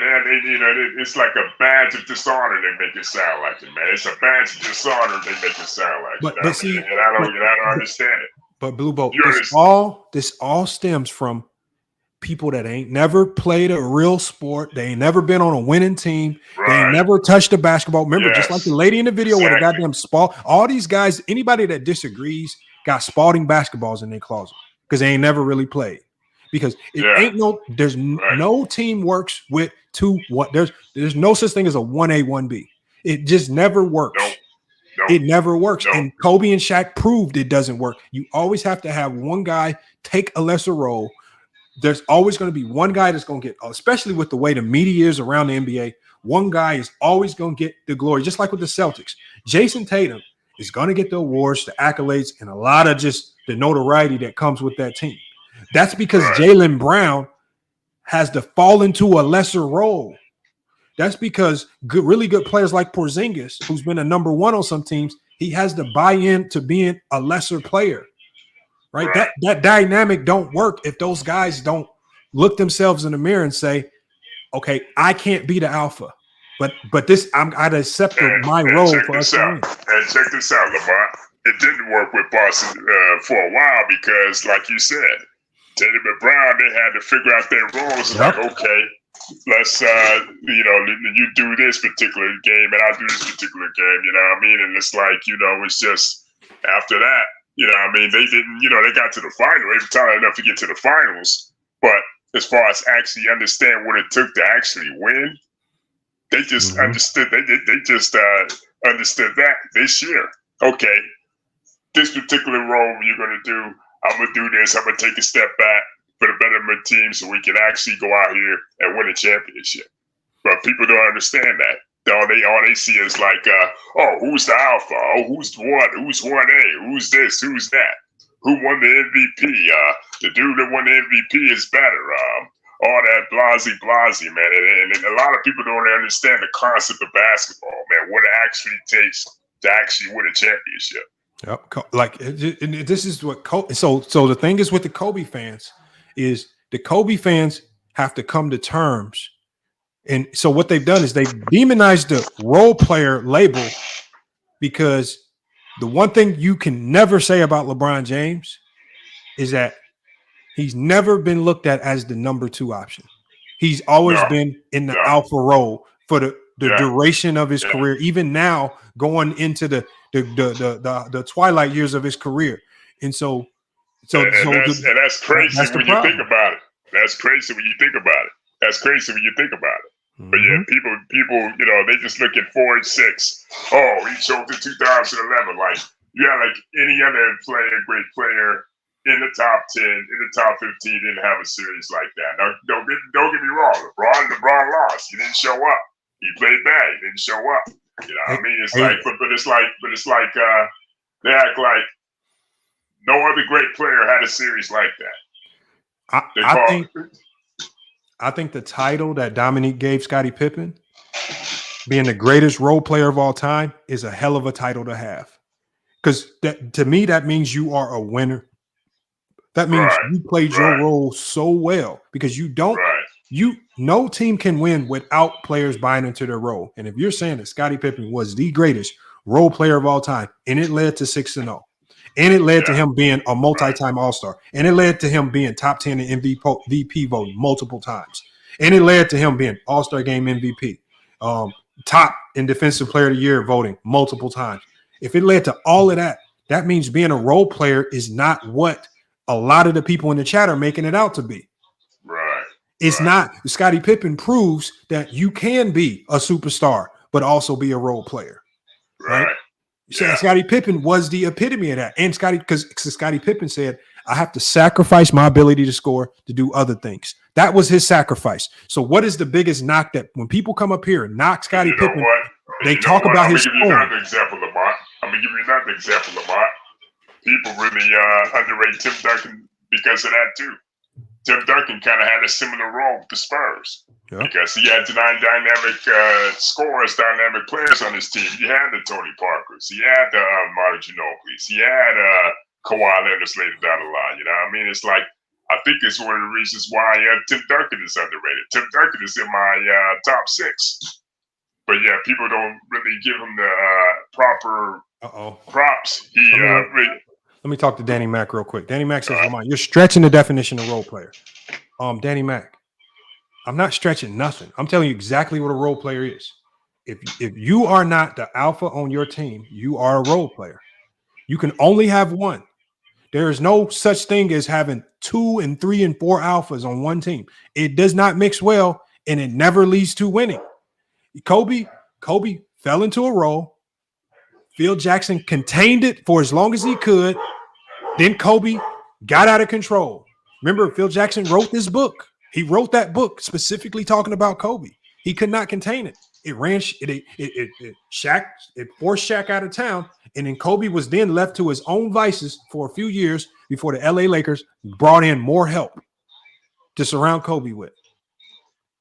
So, I mean, y'all can try to pretend like this role.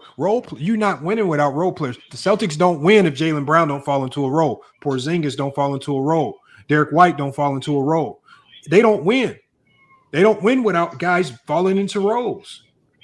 You know, I think that was one to me. That was one of the biggest problems for the Clippers. That was the Clippers. Their biggest problem is that because Kawhi Leonard was hurt so much, Paul George could never comfortably fall into his role as this number 2 option. Kawhi Leonard is there one day, then the next day he's gone. Now PG has to go be the alpha, which he's never been a true number 1 in this league. And so he's bouncing back and forth between various roles. And so it never worked and it never looked well. And I think the same thing starts to hurt the Sixers sometimes because Joel Embiid is killing one day and one style of play, but then he's gone. And then you're asking Tyrese Maxey and Tobias Harris to play roles that they're not used to, and Ben Simmons and whatnot. And so you need your alpha to be very consistent with being the alpha and available. You need your role players to be consistent and available to win in this league, especially today. What up, P5? And that's why the Mavericks played so great. They had players fall into a role. But what's up, FYF? It's been a while. It's been a while, man. I've been seeing you around on other panels, though, man. So I've been seeing you cook on a few other panels, man. So I'll be watching. I'll be watching, man. But how you been, P5? I've been big chilling, bro. What's going on? What's going on, P5? What's going on, P5? I've been big chilling. I feel like I've been learning more and more every day. That's what I feel like. This was a good question by Silence Press. I'm gonna go right back to you, P5. He says, so honest question, by this metric, whose role / star player was the role or star player when Steph and KD were on the Warriors? I was just about to bring that up. My answer is this. Look at the player who left. Right? KD had to fall into the role. Right? One of KD's biggest gripes is that especially was with the media not labeling him the alpha. The media consistently, and he said the Golden State media and a lot of the fans still said this was Steph Curry's team. Right? He felt the coaching staff and the organization catered more so to Steph than to him. So the guy that had to fall into a role, even though it did work for a time frame, but he just abruptly left, even though they were having a ton of success.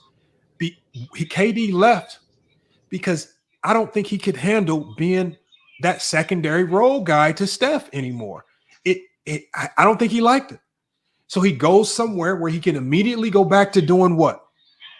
Being the alpha. Right?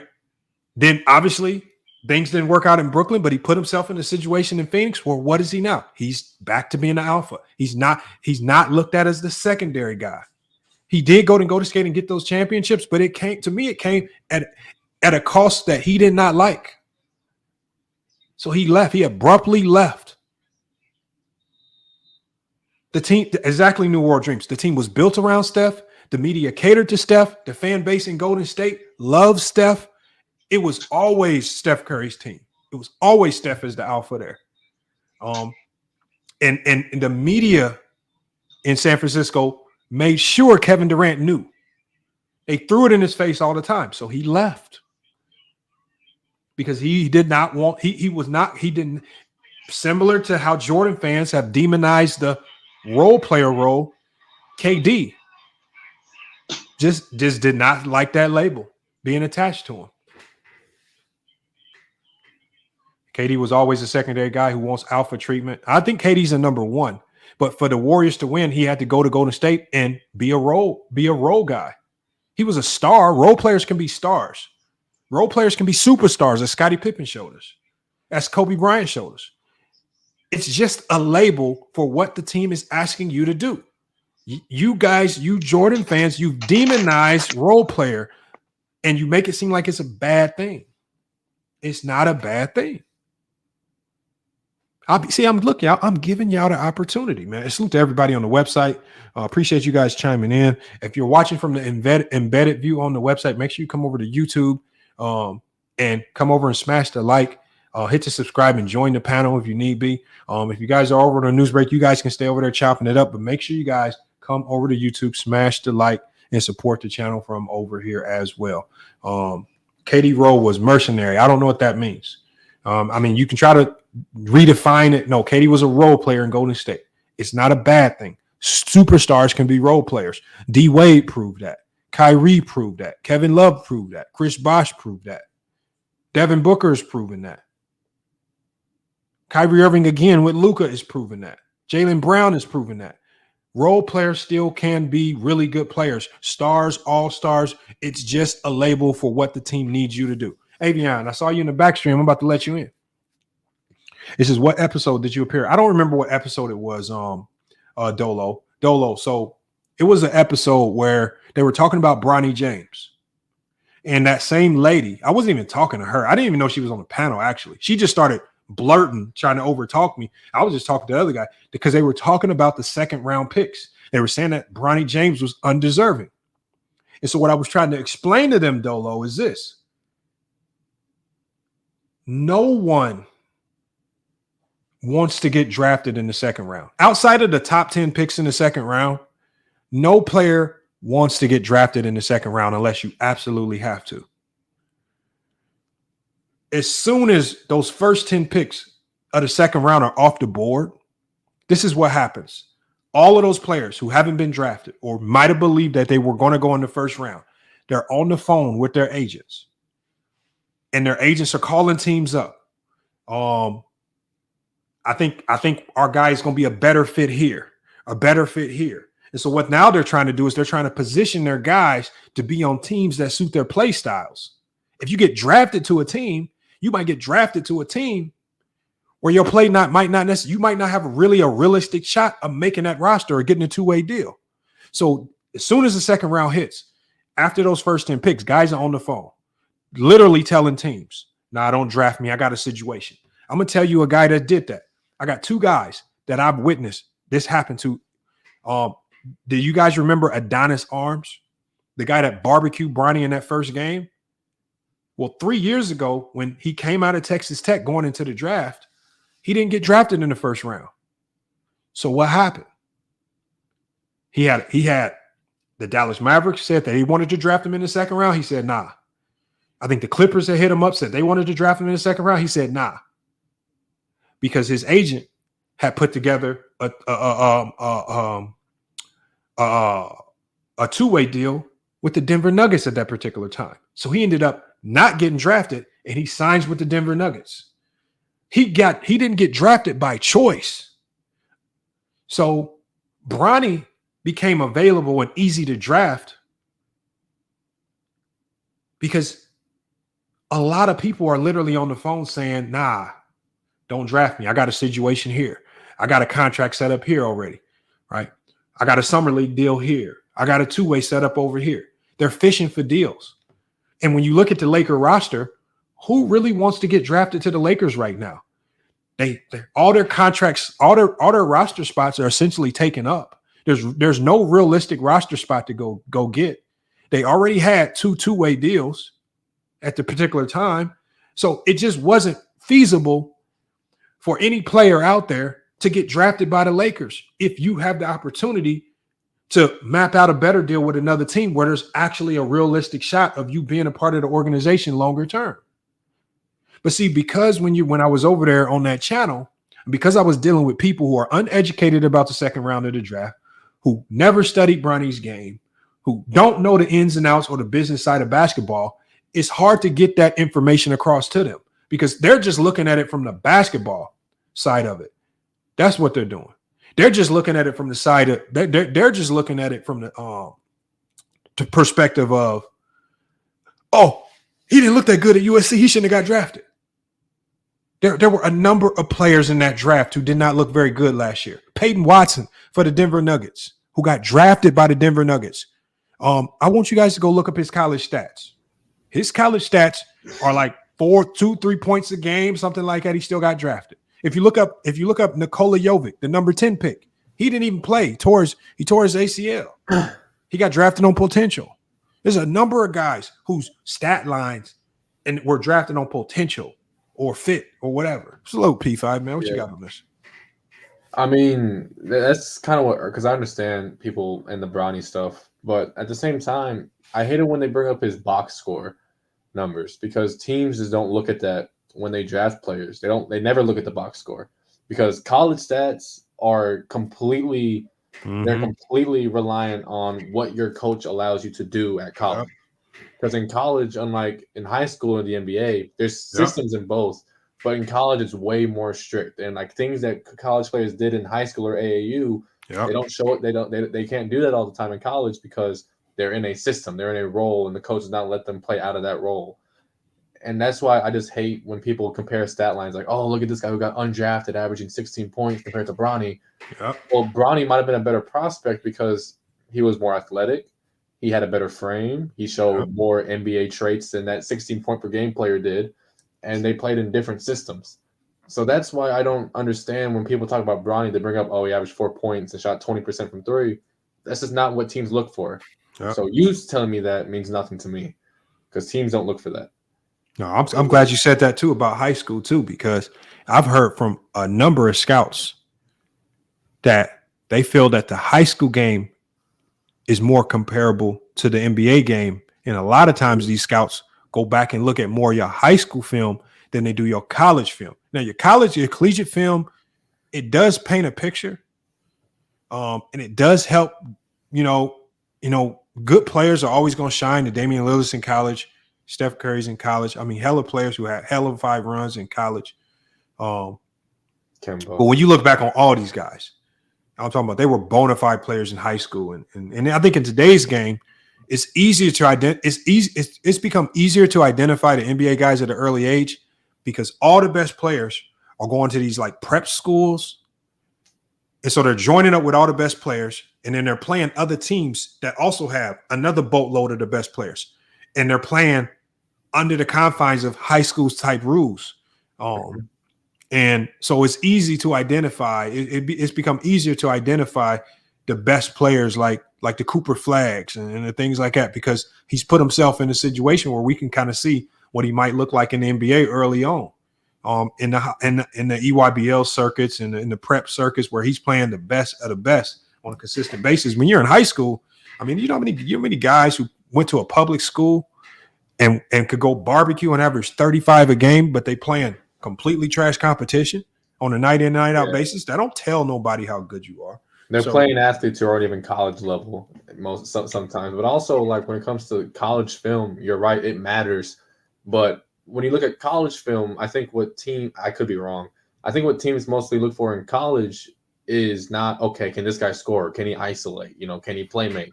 No, they're looking for how hard does he play? Is he athletic? Can he play what roles or certain roles can he play defensively? Does he understand what his role is defensively? Does he show us that he can shoot? They're looking at a player's mechanics and they're looking at a player's traits in terms of hustle, in terms of knowing what his role is and their frame and how athletic they are. They're not looking for double tween cross step back Jimmy, right? They're not looking for that. So I'm glad you also brought that up. The college film matters, but it only matters when you're looking for certain things. If you're looking for a guy that can score consistently by himself, you're not always gonna find that in college film. Look at this. Peyton Watson gets drafted in the first round of the NBA draft. I'm going to give you a stat line. 3.3 points per game, 2.9 rebounds in 12.7 minutes. Peyton Watson was able to step onto an NBA court and play meaningful minutes in the playoffs last year. How were the Denver Nuggets able to evaluate Peyton Watson outside of his stat line and still determine that he was an NBA quality player? Because if they evaluated the game the way some of these clowns do, looking at your stat line in college, then he never gets drafted. We never know who he is. They saw something else where his game was more translatable to the NBA side of things as opposed to the collegiate side of things. And guess what? They were right. And it's more often than not, they're generally right about those things, man, about the guys that are NBA guys, because Peyton Watson's game was not made for college. He paid just similar to Devin Booker. Calipari did not use Devin Booker the way Devin Booker probably should have been used in college. He used him as a 3-point shooter. Yeah, he used him as a role player. But somebody was scouting Devin Booker. I forgot his name. I think it was Earl Watson was telling me this. He was a coach in the league. Coaching the Suns. He was saying, draft Devin Booker. And the first thing he kept saying, this is a non-pattern player. I don't care what y'all saw. He says when he got Devin Booker in a gym, worked him out, this ain't the player that we saw in Kentucky. They were right. College kind of suppresses your game to a certain degree. It does not really showcase who you are or how good you can be. And this is why we see a lot of guys look night and day from college, man. Yeah. So he says, and like what the Nuggets saw, they saw Peyton Watson's frame. He was athletic. Yeah. He played hard on defense, which would translate to him being a good NBA defender given his frame and his athleticism. And so why not draft him? He has an NBA body. He has NBA athleticism, and he shows great defensive potential. Why would you not draft that guy late in the first round? Why would you not? Because he averages 3 points a game? Like, I don't get that. I remember that interview. Earl Watson was talking about that Devin Booker, and he was basically saying this guy is gonna be that dude. He actually, the crazy thing about Devin Booker is Earl Watson actually lost his job with Phoenix because he believed in Devin Booker so much. Because the organization, even though they drafted him, still did not believe in him the way Earl Watson did.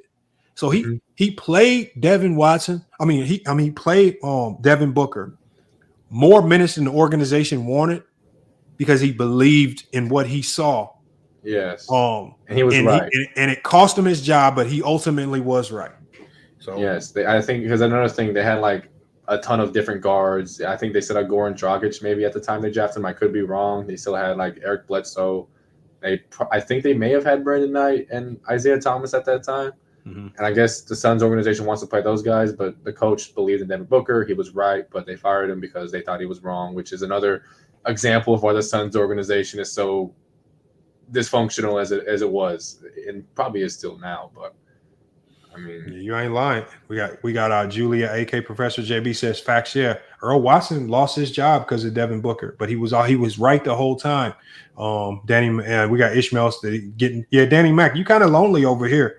I mean, you know, it's some intelligent minds in the chat. You ain't gonna, you're not gonna, you kind of sound kind of stupid over here. You might as well just be normal one time, Danny Mac, and actually just talk real basketball as opposed to just trying to troll, because you just kind of look like an oddball over here. What is Danny Mac even saying? I don't know. He's just trolling. He probably keeps saying stuff about LeBron and whatnot and crying. And he never really puts any context, never clicks the link. Yeah, he's definitely a casual New World Dreams. He don't say anything of substance. He's one of those guys that always you're going to see him in those chats on Man Down Sports, Carcino, any place where they're hating on LeBron James. He's going to be in those crowds, and it's only a matter of time before Danny Mac, because he's one of those people on YouTube where, like, if the lady, what's her name, something T, Sports T, if she don't know that I did this video, he's going to make sure she knows. He's going to DM her. He's going to send her the link. He's going to send her timestamps where I called her stupid, which I invite him to do that. But he's that YouTube that does that. He's going to. But my thing is, I encourage anybody that I talk about to actually come over here and click the link. I'm easy to talk to, because the one thing I'm 1,000% positive of is that I'm standing on everything that I said. Everything that I said can be supported with facts and video evidence. Like I said, nothing that lady said in that video can be supported with facts or anything real outside of her emotions and brain. I mean, I should probably start a petition. I mean, she makes me want to start a petition. You might need to ban women's from talking sports on YouTube. That's how bad she is, man. We might need to go to change.org, man. Sounds like I need to watch this video. I'm looking at Danny Mac's comments. Yeah, he doesn't know what he's talking about. But it sounds like I need to listen to this video, because I was in here earlier and I saw you talking about the video, but I was just doing other things. I didn't really listen to what was being said in the video. But can you tell me, or maybe show some clips or what's going on? I'll summarize it basically. So the summary of it is, I believe she's just one of those people that she takes a multitude of the Jordan narratives, bottles them all up, and then tries to speak to us as if all of those narratives are all facts. And so she tries to spin things. So she was talking about Gilbert Arenas. She started her whole soliloquy off by saying that Gilbert Arenas says that he doesn't consider players before the year 2000, he says that they're all trash, which that's a fact. Gilbert Arenas clearly said it's players from the 60s and 70s that he doesn't rank because he just doesn't have. He's clearly said, even recently, that Magic Johnson is the greatest point guard of all time. He's clearly talked about some of the guards of the 90s, like John Stockton, who actually cooked him when he first came in the league. Yes, he talks about the 80s. He even talked about Bird and some of Bird's greatness. I forgot the context he was talking about Bird in, but he is definitely given players from the 80s on up all of their flowers, and he's been very public about what he excludes. And it definitely is what she did was she said the 2000s on up because she's trying to paint the picture that he's a LeBron James fan. And he's only considering the time frame which LeBron James has been in the league for great players, which is a lie. Because if that was the case, he wouldn't have Jordan as the GOAT, or he wouldn't have Jordan in his top 5, right? Yeah. So, and I think she's one of those people that get mad when he talked about Jordan and some of the competition that Jordan played. He said Jordan never faced any of the top 5 shooting guards in NBA history. It's a true. Jordan did not face Kobe. Kobe did face far more significant competition at his position. Jordan had no competition at his position, right? He did. That's true. It's just a fact. But people get mad when you say obvious facts when those facts don't support Michael Jordan saying something positive about Jordan. It's almost like, I'm sorry. It's almost like when it comes to Jordan, right? You can say all the positive things in the world about guys like Jordan, LeBron, Kobe. You can say all the positive things you want to about those guys. People will immediately jump to the negatives about LeBron, especially LeBron, and certain people will jump to the negatives about Kobe. If I try to bring up the fact that if I try to bring up some of Jordan's negatives, right? If I try to bring up some of Jordan's negatives, if I try to bring up the fact that he didn't really face that too much guard competition, if I try to bring up the fact that Jordan benefited from illegal defenses, if I try to bring up any of that stuff, then I'm just a hater. I'm a LeBron fan. I'm a LeBron glazer. I'm a Jordan hater. I don't know basketball. But nothing that I'm saying is wrong. I'm not sitting here saying, oh, Jordan's nothing without Scottie Pippen, right? Or nothing without Phil Jackson. That's a narrative. When I bring up the rule set that he played in, how it benefited him clearly, and how guys like Kobe and LeBron would also dominate in that era with those rule sets, then I'm a hater, or I'm a casual. Bro, right? It's wild. It's wild how hypocritical they are with their takes. Because the one point that I mentioned too was she basically because then as she progressed in the conversation, Gilbert Arenas started basically saying that, look, as every era of basketball passes by, the kids of that particular era are going to start looking at the players that they are watching as kids as their GOAT. And so he basically was, when Gilbert Arenas basically said that the only thing keeping Jordan relevant right now is LeBron, is because the only thing you hear, like you never hear Jordan fans comparing LeBron to Wilt or Kareem or Bird or Magic. Jordan. It's always Jordan. It's always Jordan. And so we know that based on how much Jordan fans connect LeBron to Michael Jordan, they hate LeBron. They always comparing him to LeBron. They always comparing the finals. They must have LeBron in high regard. Well, they have to have him in high regard because the thing is, we don't hear them arguing Kareem. We don't hear them arguing anyone else. We don't, we always hear it's LeBron. And so we know his direct comp we know he's by default number 2. Just because you guys cry about him so much. So you've already exposed your hand there. So it's just sad. It's crazy. It's crazy to me. I'll talk to certain people in basketball. I'll name off, okay, these are my top 10 guys that I think peaked the highest ever. Yeah. And I'll say 9 other guys. And I'll say and I'll say LeBron. Yeah. And then I have people jumping in my throat saying, "Oh, you LeBron, 2011 LeBron. What happened in 2011? Oh, what happened to LeBron in 2015?" But the funniest thing is that all the same people that bring up 2011 Bron, it's so hypocritical because I always tell them that same team swept the defending champions in the Los Angeles Lakers and Kobe Bryant. And it's just like I'm saying. This same team swept Kobe. He played horribly. He was not clutch. They were the defending champions, and they got swept by this same JJ Barea and Jason Terry were even better versus Kobe Bryant and the Lakers than they were versus the Miami Heat. And you know what's crazy? Don't talk about it, which is crazy to me. You know the worst part too?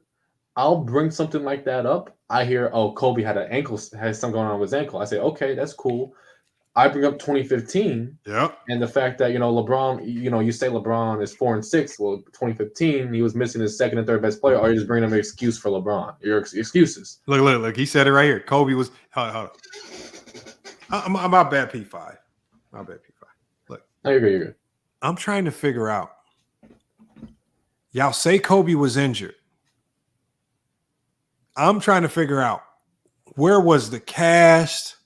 I mean, if he was injured, you guys are saying he was injured as your excuse. But the last time I checked, in that game 1, when Kobe dropped 29 points, he wasn't injured when he dropped 29 points. I mean, y'all keep saying this injury stuff, injury this, injury that. Kobe was not injured.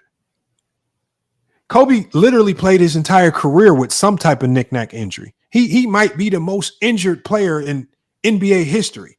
So to say that this injury stopped him from beating a Dallas Maverick team that you guys say only had JJ Barea and Jason Terry. Remember, you guys set the groundwork for how bad this Dallas team is because you say LeBron got cooked by JJ Barea and Jason Terry. So you telling me Kobe Bryant, you saying that little injury stopped him from dominating little miniature Jason Terry and JJ Barea because they both had hellified series versus Kobe Bryant that year. They say Kobe could barely walk. Man, they lying. Man, bro, That's what I hear. This is people are lying, man. They are lying.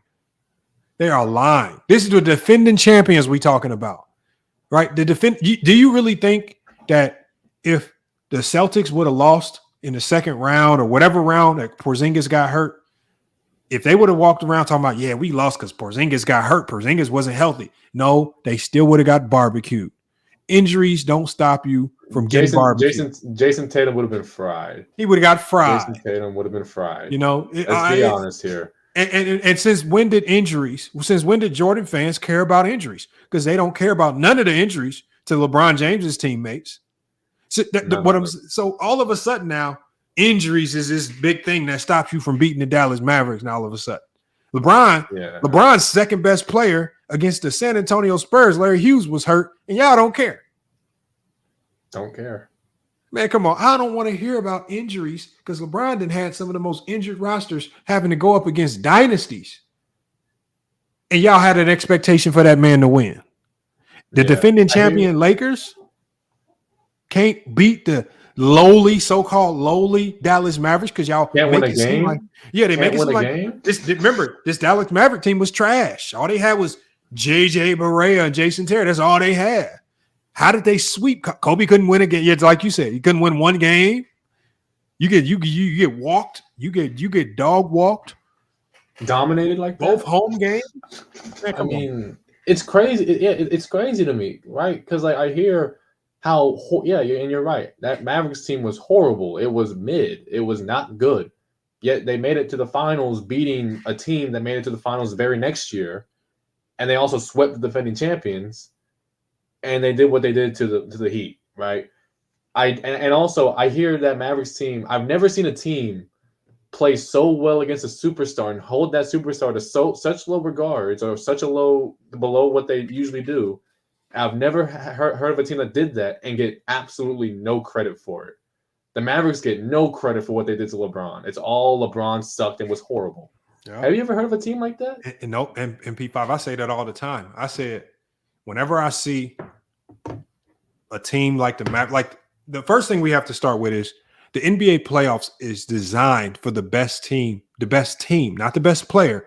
The NBA playoffs is designed in a 7-game series. It's designed for the best team to almost always win. The NBA created this format by design because what they want is at the end, they always generally want the two best teams to meet up. Sometimes you have anomalies where we're like we've seen in the past, like with the Miami Heat, an 8 seed can slip through the cracks and get there. It wasn't designed for that to ever happen. But it does happen in rare instances, and it happened a few times. But for the most part, the best teams generally meet up because of the design. So when I see that Dallas Maverick team beat multiple teams that were considered elite, multiple superstars, Kobe and LeBron, and I believe KD, they also took out my Blazers in that run. They beat what KD I'm saying, in the Western Conference Final. Yeah, what I'm saying to myself is, this is an elite team. They have a bunch of guys surrounded around Dirk Nowitzki that can do what? Play a role. Remember what I talked about before when you label these guys role players. So what they've done is they've labeled all the guys around Dirk role players because they've turned being a role player into a bad thing. That means they've automatically labeled these guys as trash, because if you're a role player, you're trash. But that's how stupid the Jordan fans are. They've labeled something that's actually good as bad. Being a role player is not a bad thing. It's just your label. Not everybody can be the alpha or the number one option. Yeah. Right? Also, you know what's crazy? You know what's crazy about that too? If you're a role player, you suck, right? I hear it's crazy how inconsistent that is with certain people. When I talk about, because I don't like bringing it up, but when you talk about LeBron's failures, kind of force me to. I bring up Jordan's failures, right? I bring up Jordan's failures in the 80s. I don't think that's the most fair thing to do, but I bring it up. Oh, Jordan didn't have the players on his team to win. Yeah, he didn't have the role players to win. I talk about LeBron having nothing but role players, which is fine, in 2018. Oh, no, they had J.R. Smith. J.R. Smith's a role player, though, and you want to give J.R. Smith all this credit, right? When we saw how he played, but also we talk about Jordan, and you say, oh, Jordan didn't have the role players in the late 80s, but you label certain guys role players as being a bad thing.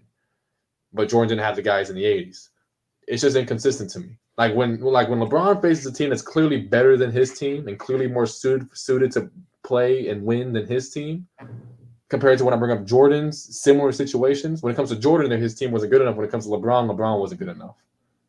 That doesn't make sense to me. It's the logic, but this it doesn't make sense. It just doesn't make sense to me. This is why I think Jordan fans, like, especially the extreme ones, like and not all Jordan fans, but the ones that have attached themselves to hating on LeBron James, they are the dumbest basketball fans. They have the least knowledge about the game. They're the ones that actually spit the most narratives.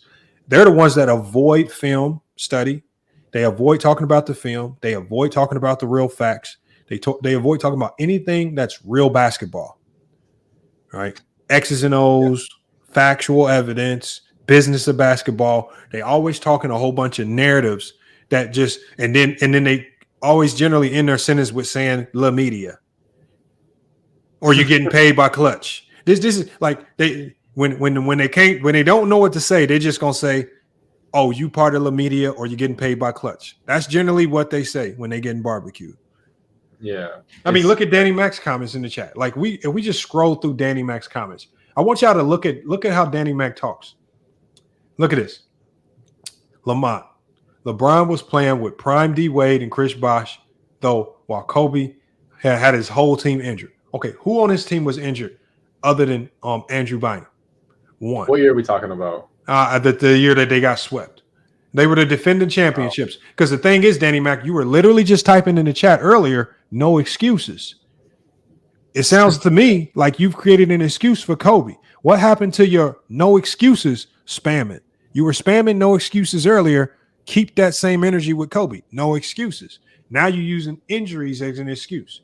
Like his comments are just so vague. It just seems like LeBron. It just seems like LeBron is the only player I've ever talked basketball about. Yet, if I bring up LeBron's success, it's because of a certain reason. But when you bring up LeBron's failure, it's because LeBron was horrible and he didn't step up. Juan Stockton says, "Stop it, Lamont. LeBron fans are the worst." I don't believe so. I believe that Jordan fans created LeBron fans. Jordan fans ignore, like LeBron. Like, look, LeBron fans can at least sit there and look, and they can be like, LeBron fans use narratives, right? But I think LeBron fans can actually at least acknowledge certain facts about the era that LeBron's playing in. The biggest thing that irks me about Jordan fans, I can bring, and this is the one that kills me the most. When I bring up illegal defense, I get labeled as a narrative user. I get used as a guy that uses narratives when I bring up illegal defense. And I would love, like that lady that we had the video up, I would love to be able to just get her on a panel and say, can you explain to us what illegal defense is and how it impacted the game and why people like Rod Thorne from the Rules Committee wrote essentially a thesis as to why he's getting rid of it and why he's bringing back the zone, right? I mean, I would love to hear that. I mean, because it'd be these people that say they study the game the most, but they don't say anything that gives me any inclination that they studied anything with regards to the game of basketball. Yeah, there are literally teams and players that abused illegal defense, and it's not a narrative. It's not made up. It's not made up by LeBron fans. Players and teams. It's video to support it. That's the thing. It's video to support it. Yes, Charles Barkley, Jordan, the Jazz in general, the Sun. They abused illegal defense. It was literally hurting the game. It was hurting the game. That's how bad and that's how big of a deal it was back in the 90s. It was a huge deal. Yet when I bring it up, I'm a LeBron guy. You're a LeBron fan, you know. And that's what I was saying earlier. One of the points I was talking about. I want to get your thoughts on this as well. She was talking about like this era of player and the style of play of this era. And I said my biggest thing was the players don't control the style of play. The NBA does by how they shift the rules, because this is how quickly things can change in NBA. Yeah. There was a period in NBA where James Harden could bait fouls and foul bait his way to the free throw line. You know what the NBA said over one summer? We're not calling it no more. Yeah. Over one summer, it completely made James Harden look like a different player. Completely. Without him doing that sweep and foul baiting, and guy has his own, without him being able to get that foul call, it literally changed his effectiveness just like that. Even affected Russell Westbrook to a certain degree. Right? We've seen guys just based on how the game has changed, like Rudy Gobert can go from looking like the best defender in the league to a guy that's struggling to defend. Just night and day changes, night and day rule changes, small changes on the perimeter, how they call fouls, and it just completely changes who you are as a player, just like that. Because I hear people talking about Rudy Gobert, and I said Rudy Gobert is still a great defender. I said, and I said the people that should be having Rudy Gobert's back the most, you would think it would be 90s fans. He's a rim protecting big that defends his ass off, that ain't running around shooting threes all the time. Just like all 90s bigs, because that's all you had to do in the 90s, and they labeled you a great big, the Mutombo. Mutombo was probably a worse scorer than Rudy Gobert. He just stood around the rim, he blocked shots, and had a ton of cleanup buckets, and they use him as one of the great bigs of the 90s. And Rudy Gobert's just I think the league is changing on him at the wrong time. And all the old heads and the guys I talk basketball with, they hate Rudy Gobert. They can't stand him. He's soft. He can't do this. He can't do that. He can't go out on the perimeter. When in reality, the era that you guys love so much, Gobert in the 90s, would be looked at as a completely different player. He would be looked at as one of the best defenders in NBA history if he played in the 90s. Absolutely, 1,000% he would be. But no, apparently he's too soft to go down there. Because he's more athletic and quicker than Mutombo. He can defend. He would be able to defend better in the 90s than the Mutombo. Yeah. He scores better than the Mutombo. He would be able to score. He would probably be able to score. I would put him as a scorer slightly under a guy like Alonzo Mourning. I think Alonzo Mourning was a much better scorer because he had that little mid-range jump shot. I mean, he would have been a beast in the 90s. But 90s fans, the players that actually play like they're from the 90s, like the Draymonds and the Pat Beverleys and the Rudys, 90s fans are the ones that are running around saying that, oh, they can't score. They can't shoot. They need to get a jumper. So they literally are encouraging the guys that can't play like today's players with all the shooting and the floor spacing to be floor spacers. It's just the weirdest logic to me. Yeah, but I'm looking at it. Apparently, Gobert is too soft to go down there and bang with Mark West and Andrew Lang. Oh my God, Will Perdue. I would like the chat to I would like the chat to tell me who's what teams those three guys played for. Danny Mac. I don't even know. But Danny Mac, I've already conceded to the fact that people hate on Gobert, because the one thing I've said consistently on this channel is that 99% of you guys don't know what defense is.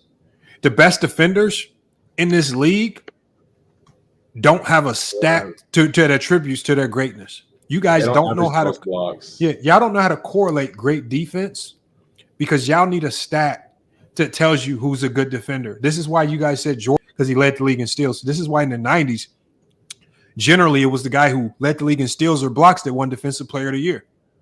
Never Scottie Pippen. Right? You you guys need some type of stat attached to somebody to help you understand what good defense is. Guys like Draymond Green, you don't understand how good he is defensively because he's not going to lead the league in blocks, right? He's led the league in steals once, I believe, but he's not going to do it consistently. And so you guys don't know how to correlate. This is why you still have a lot of people saying he's not a good defender. He's a fake defender. And there was even a point in time where people saying that about Ben Simmons when he was at his prime. Y'all didn't know to understand how or why he was a good defender. It's because y'all didn't have any stats to associate with it. So that's y'all problem. I already come to terms with the fact that a lot of you guys are casuals when it comes to defense. You don't understand what a good defender is. You don't understand what good defense looks like. And you don't understand what a player who's a good team defensive player, how he impacts and makes that defense better.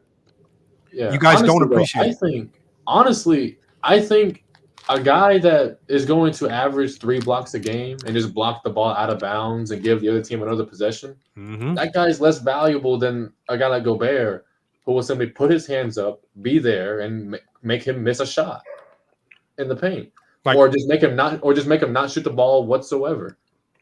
So, who is a better defender? Who is the better defender? Jaren Jackson Jr. the year he won Defensive Player of the Year, or Draymond Green? Draymond Green. It was always Draymond Green. Jaren Jackson, I think, had more blocks than Draymond Green, right? Yeah, he led the league in blocks. But there's also other things that made Jaren Jackson Jr., I think, not so great of a defender. When you talk about how much he fouled, I think that people gas it sometimes, but when you're a great defender, I don't expect you to foul 3-4 times a game, which gives the other team another possession, and also it just puts your team in the bonus and gives them more free throws compared to a guy like Draymond, who was probably better at contesting shots and a bit more versatile even at that time. So better communicator, all of that. I'm gonna go to. Let me say one thing. I'm gonna go to MC2 as he just pulled up. Let me say one thing to Danny Mac. He says either way, blame modern fans for Gobert's disrespect, not the 90s. No, Danny Mac. I put more onus on the 90s to give Rudy Gobert his flowers because you guys saw that style of big man throughout the entire 90s and y'all labeled it great. So to see 90s fans label Rudy Gobert as trash when all you had was big men like Rudy Gobert in the 90s, you guys are even more pathetic for saying he's not a good defender, because that means in turn, if Rudy Gobert is not a good defender and he's trash, then all of those 90s so-called good defenders are also hot garbage and trash, which thus would mean the 90s was never a big man era like you guys claim. And I was right in my video when I said the centers were hot trash. So again, I have more of an onus on 90s fans to say he's great because y'all saw those centers on a night in and night out basis if you watch like you guys say you watch. This era, in this era of basketball, these modern fans, we really haven't seen, right, for some years now, that style of defense being super, super impactful towards winning. It's been the more versatile defenders like Draymond and, those types of defenders that have had more of an impact. So, I mean, I don't expect this era to capitulate to Rudy Gobert as quickly as a 90s fan should. So, again, y'all are the walking definition of hypocrisy. So you're so thirsty to call everything associated with this era trash. So I would expect you to just be hypocritical, not understand from y'all perspective. So y'all just doing what y'all do best, lie and be hypocritical. And that's another one. Defense is illegal until the playoffs. That's not true. I don't even think that's true. Who said that? Him, Jong-un. That's because he don't know what defense is. That's just a lie that he told in the chat. I'm not a big fan of that. But hey, you got something going on with your mic. Something's wrong with your mic, MC. All right, my bad. Hold on. Oh, there you go. No, it's working now. It's working now. I don't know what you did. You sound clear then. Is it good? Is it good? Yeah, you good Yeah, now. it's good. It's good. It's good.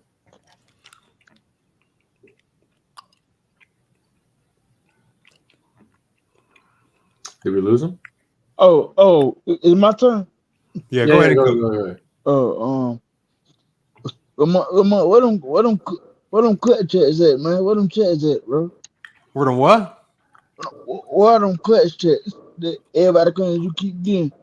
Bro, I'm gonna tell y'all. I'll tell y'all right now. If I was getting a check, I'm letting everybody know about it. If they paying me, I'm gonna let y'all know about it, and I'm not gonna be ashamed of it. Like, I want you to think about it. P5. Yeah.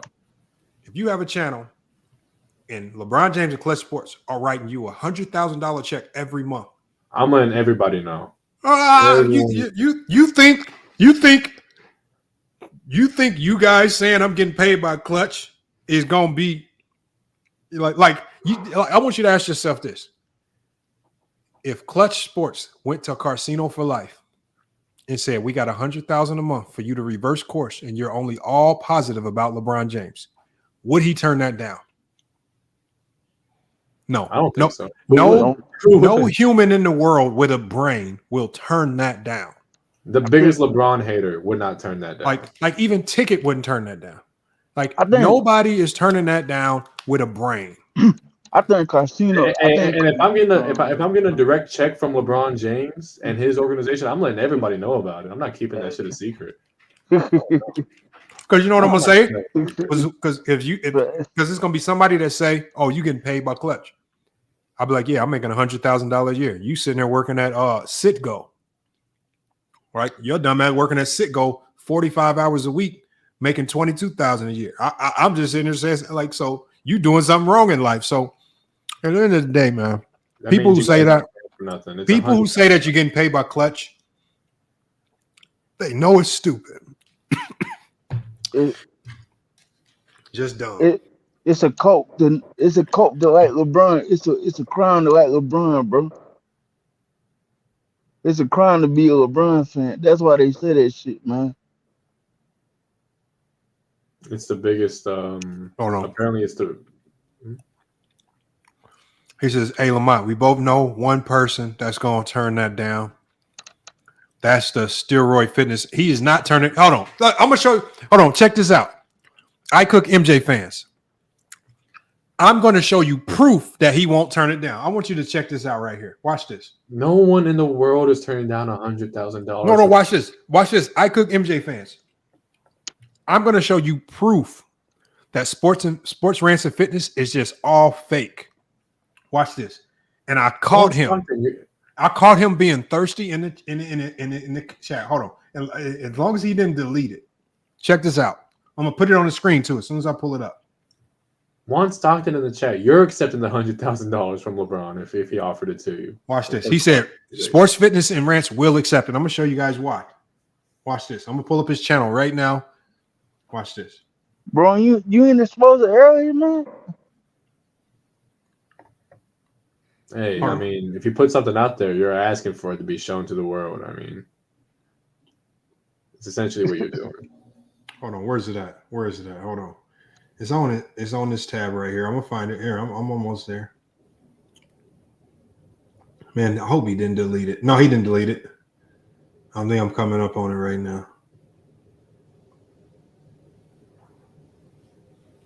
Damn, he does so many posts. It's crazy. Who is this guy? Watch this. Watch this. Watch this. I caught him being super thirsty. I said, "Oh, you gonna switch up on Jordan as soon as you get some money." Watch this. I'm gonna show you real quick. Damn, where'd it go? I think I gotta search it. I can search it. Let me type. Steroid and fitness rants. He has Jordan. He has Jordan as his on his logo. Yeah, he does. He does. What I do was told, man. No, so on this here, let me find it right here. So he did a community post one day, right? Yeah. And on his community post, it was just random out of the blue. I don't know where it came from or why he said it. It looks like he deleted it because I can't find it. I screenshotted it though. Oh. So he did a community post one day just randomly out of the blue. And he just said, I don't respect Gilbert Arenas. And I'm like, huh? I'm like, where'd that come from? I'm like, what that got to do with anything? He's like, something like, I will never respect Gilbert Arenas.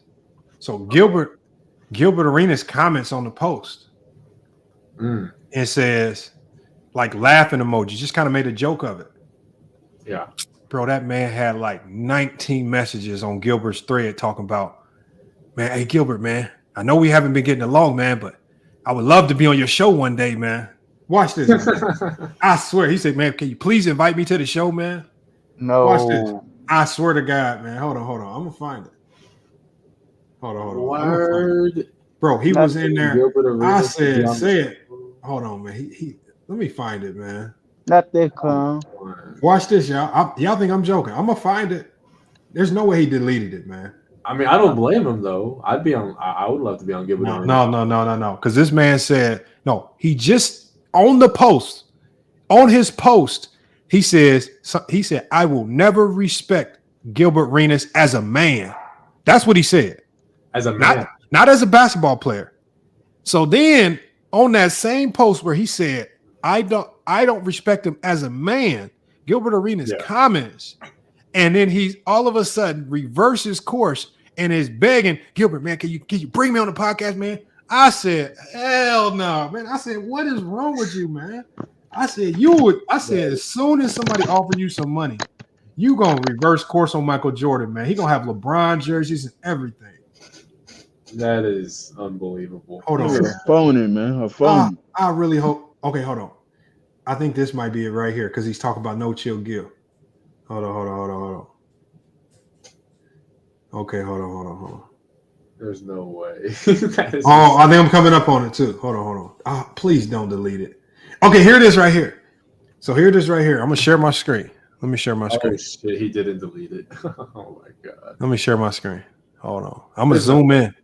I'm gonna zoom in on this too, right? Check this out. I see it to believe it. Okay, so look. Let me zoom in so y'all can see. Okay, so look what he says on this post, right? Yeah. He says, I do not respect No Chill Gil as a man. Do you? He did a poll, right? And he added Gil, like he was just thirsty for attention. So check this out, right? So I go to the comments. Gil says, I'm going to vote hell no. He laughs. Sports Rants and Fitness. Thank you for voting. That's his first comment. Keep going on. Gil says, anytime. Look at Sports Rants and Fitness right here. No Chill Gil. I would love for you to have me on the show. That nigga phony, man. He says, even though I know I'm not big time or anyone special, I would love to chop it up with you, man. Shaking hand emoji and a salute emoji. Look, look, he is just in here. Thanks for voting. No Chill Gil. I would love for you to have me on the show, man. Even though I'm not a big time fan or anyone special, I would love to chop it up. He just in here. So that's how I know, y'all. If somebody put money in his face, he about to start doing all types of steroid allegations on Michael Jordan, man. I'm talking about man on man. I'm talking about he will reverse. Look, he just did a poll. He didn't say I don't respect Gilbert Arenas as a basketball player. If I say I don't respect you as a man, that's like a whole different level. That's like almost fighting words because you really just saying you don't respect him. It's just trying to go to ultimate disrespect mode. That means you don't want nothing to do with this person, right? Because you're just saying you don't respect him on the most basic of levels. As soon as Gil comments, thank you for voting. I would love for you to have me on the show, man. Y'all screenshot that, y'all. I zoom in on it. Y'all see it right here. Basically kissing his ass, man. I would love. He said I would. He said I would love for you to have me on the show. Look, he didn't say, "Can I come on the show and cook you?" He didn't say, He didn't say, I love to chop it up. Well, we can have a debate. He says, I would love to come on your show. I'm not anyone special. I would love to chop it up with you. God damn. That's dick sucking. What are we doing? Ass kissing, man. That is glazing. Look, get that apple out your mouth. Like, god damn. Hold on. Let me see if there's more reply. And then nobody in the comments is going to mention that? Nobody in the comments said nothing, man. I commented, but he deleted my comment because y'all see my comment is gone. So he deleted my comment. Word? Yeah, he deleted my comment because I said something about it. Bro, that's not chill. That's like that's not even him saying, "Hey, bro, I'm not gonna lie. I feel like I could probably cook you on your channel." This is how you know, man. Hold on. This is how you know that these guys don't believe nothing that they say, man. He just did a poll saying, "I don't respect you as a man," and as soon as Gil shows up, man, please, man, can you have me on the show, man? Thanks for voting. Oh my god! I have never did a poll and thanked anybody for voting on my poll. Like, do you know how thirsty you have to be to thank not one person? He has, check this out, y'all. He has 437 votes. He didn't thank anybody else for voting. Not none of his subs. He did thank Gilbert Arenas for voting. He made sure to thank a man that he has no respect for, and he made sure to ask that man, "Can you please give me an opportunity on your show?"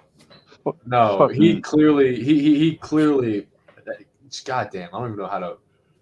Shit, that's crazy. Fucking groupie, man. This is what I mean by I can't take none of these dudes serious. I can't take him serious. All the stuff that he says, it's a reason why it sounds so illogical and nonsensical because he's not a very serious person. I don't think he's ready for Gilbert Arenas. He's ready for Gilbert Arenas to sign his shoes. Goddamn, shit, man. This is why this is who these guys are in real life, right? So look, I Cook MJ fans. Next time you see him on his channel, what you need to do is y'all need to troll him. Y'all need to troll him and be like, "Hey, the next time Gil is live, y'all need to go troll him." So that's what it's a character. Y'all need to troll him and say, Gil said, click the link. Have them all over there on Gil channels. Type it in the chat. Hey Gil, where the link again? Gil don't even drop links when he go live on No Chill Gil. You know, just fuck with him now. Just fuck with him every time Gil is live. It's so crazy. This opens things up to me. It's when most people do what they do. It's a character. Thank you. He's just a character. This is not real. Like that lady y'all saw. It's reality TV. It's a reason why it looks like she's acting like when we heard her say, what was that term that she said that sounded so fake? She said something about basketball. I said, this sounds like you're reading off ChatGPT script. This is not real words that people that are in basketball actually use. Like, we don't talk like this in the game of basketball. What is you talking like this for? You're just here part-time pretending to appreciate the game, but the stuff that's coming out your mouth don't align with real basketball. She got a Spalding basketball in the background. She had a Spalding and it wasn't even the good Spalding basketball. It was the low budget one from Walmart. You just bought that for the background. I mean, at least if I would have respected it if she would have had a TF 1000. If she'd have had a TF 1000, okay, I got a TF 1000. That's the only Spalding basketball I'm gonna put my hands on. But if you just running around with an outside Spalding basketball and you literally put it up in your background, trying to make your YouTube layout and behind you look a little bit jazzier, you ain't never hooped, man. I can't trust you. I can't trust you as a hooper. Like, she's never dribbled that basketball. No. You want what happened? She bought that 30 minutes before she made that video. She's the type of person. She's the type of person to hoop in Jordan 13s. Like people that hoop in Jordan 12s and the patent leathers. Who do this? Like, she would literally I know that you're trash if you step on the basketball court in a pair of Jordans. If you step on the basketball court in some Jordan 12s or 13s, use a bum. If you hooped before, you would know what we're talking about. You would know what we're talking about. He says, bro, now we care what kind of ball. Yes. Yeah. Hold on. Let me go get a ball real quick. Watch this. What about Pettit, man? This is, I mean, it's getting pretty. It's getting crazy. Lamont has gone to go get a basketball. This is getting incredibly hilarious. This is Just to show these clowns, man.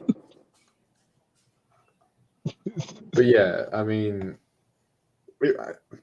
all I gotta say to the chat is, if you hoop before, you would notice these things. You would notice this. You would notice.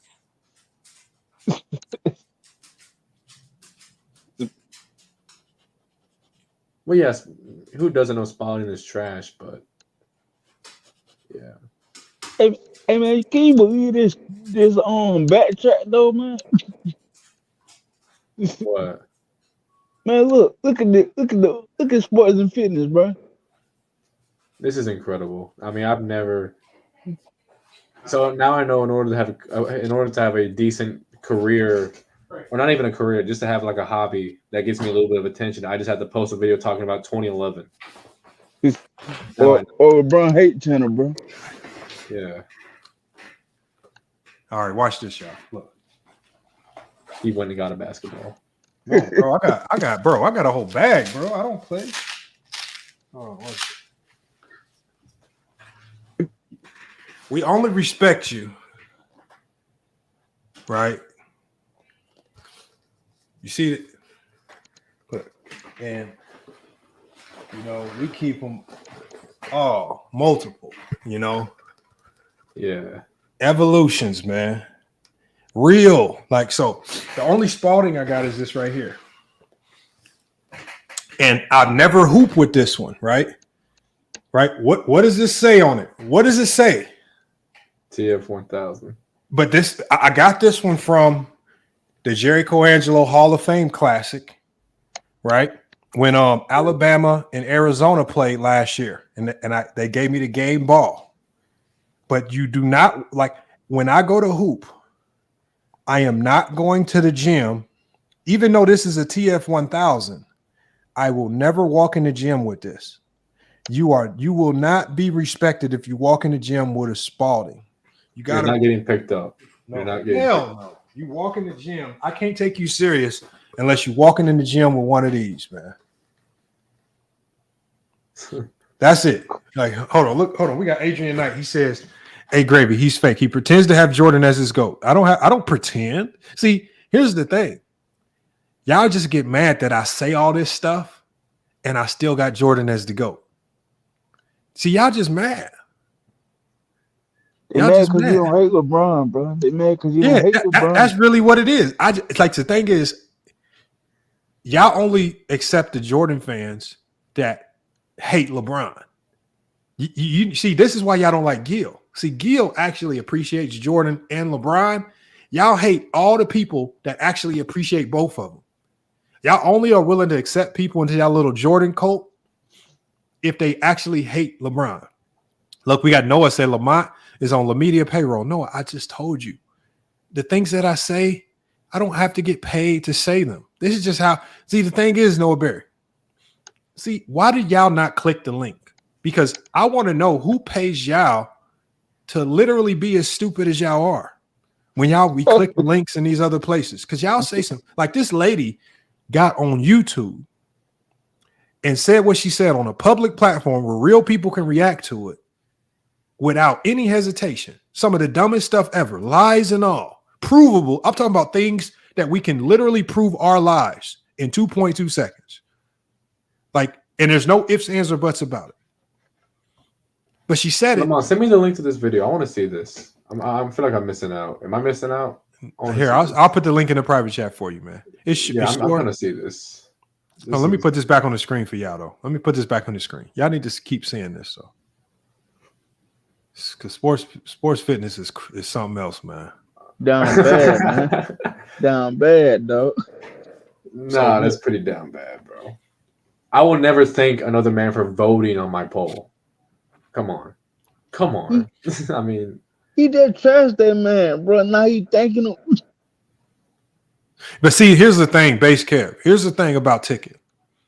See, because Ticket played at a high level, even Ticket can only tolerate so much LeBron James hate. There was actually like a month ago, he had spent like 2 days in a row going back and forth with one of his panelists, a dude named James Hayes, about LeBron James, where Ticket was like, okay, now you just crossing the line with your hate. Your hate, you just saying stuff that this ain't true. Because I think he was trying to, the guy was hating so hard, he was basically trying to say Steph Curry was better than LeBron.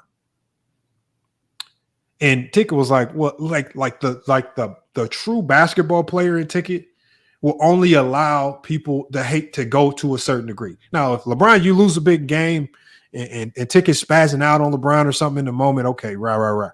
But they were just talking basketball. Like even Ticket has a cutoff. Has a limit. Yeah. There's a limit. Like to the stupidity. Like, but some of these people, like this lady, I don't know if she has a cutoff point. I think she's willing to accept anything that's bad about LeBron James as fact. Like when she said that LeBron is trying to erase Jordan from history, but he's wearing his number. My thing was, who said LeBron was trying to erase Jordan from history? No. There was an article that got put out on like some third world site that said LeBron and Clutch are trying to erase Jordan from history. And she said she believed it. So she's saying, LeBron is trying to erase Jordan from history, but why are you wearing the number? I said, well,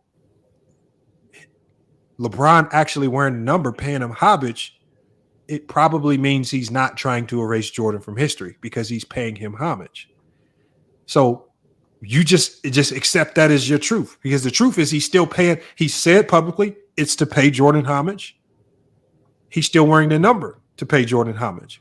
Why are you running around believing articles that have no factual basis to them? There's still other players in the league that wear the number 2. Oh, yeah. Rashad McCants did mention it. Man, Rashad McCants, but I gotta get him on the show, man, because he's gonna see. The thing is, Rashad McCants, he said that. The only thing I don't respect about it is he didn't put any names to it. He didn't attach any names to it. Like, I don't think I cannot trust it. If you're gonna say something that egregious, you gotta cite your sources. You gotta cite it, right? I think McCann's a troll, man. Like, so I don't believe it. Like, it makes no sense. There's no logic to it.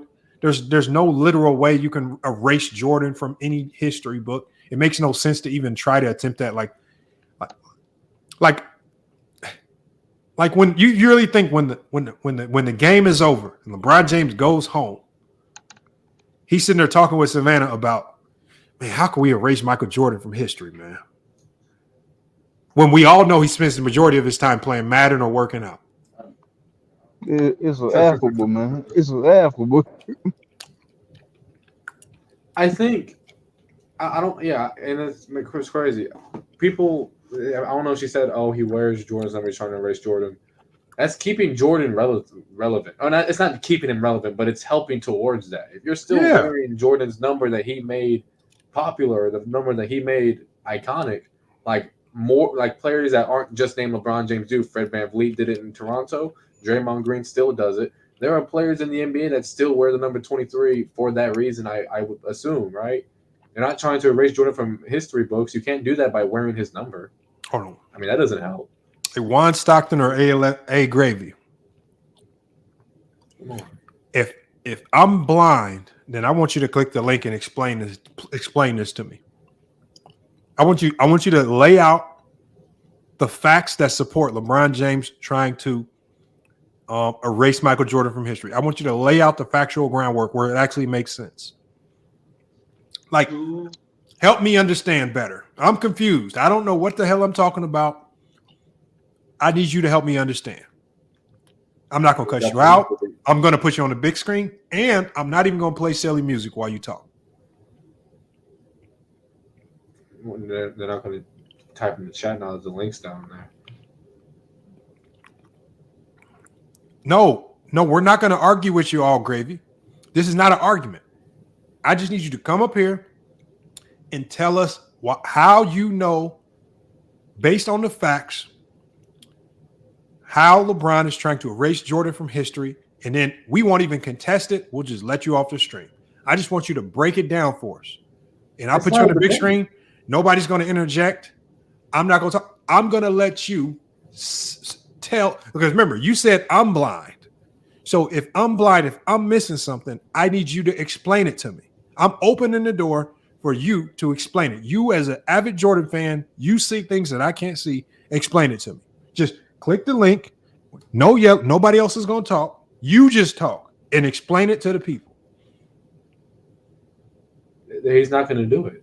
I'm sorry, he's just not going to do it because what's crazy is they can type in the chat hold on. things that they heard. Is Adrian Knight. Listen. I want you to explain to me how this makes sense.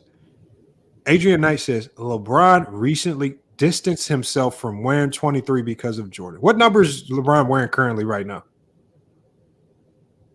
Is he not still wearing number 23, or did he go back to 6? I think he's still wearing number 23, right? I think he's still wearing 23. He said he's been vague lately on it. Hold on. First of all, what conversations have you had with LeBron where you've literally asked him about the number 23 and he's been vague on it? Again, Adrian, please come up here, click the link, and explain to me how he's being vague on it and how he's distanced himself from wearing the number 23 when his actual jersey number is number 23. When he just did a photo session with Bronny James and his number was 23. He's going to start the season as number 23. You said how does he distance himself from it? This is for Adrian and for all gravy. I'm not going to talk crazy about you. I'm going to let you say your piece to explain to us. Oh, now do you want to stop? I don't understand. Now do you want to stop? I don't understand. Like I don't. That made no. LeBron recently has distanced himself from wearing number 23 because of Jordan. He's been vague lately on it. I've never heard not one interview, not one answer from LeBron that would indicate talking about his jersey number at all as of late, or having it be anything to do with Michael Jordan. But you know the problem is, if he did, knowing the media today, we would have heard about it. No, the scary part about it is, like, come on. I mean, you know how hard you have to be digging and searching for LeBron James quotables to even know that information, if it even is true to a certain degree. You're a LeBron fan. Like I got literally every notification turned on for all types of sports topics. You know how hard you have to be searching just LeBron topics to dig to find that information, but yet you're not a LeBron fan.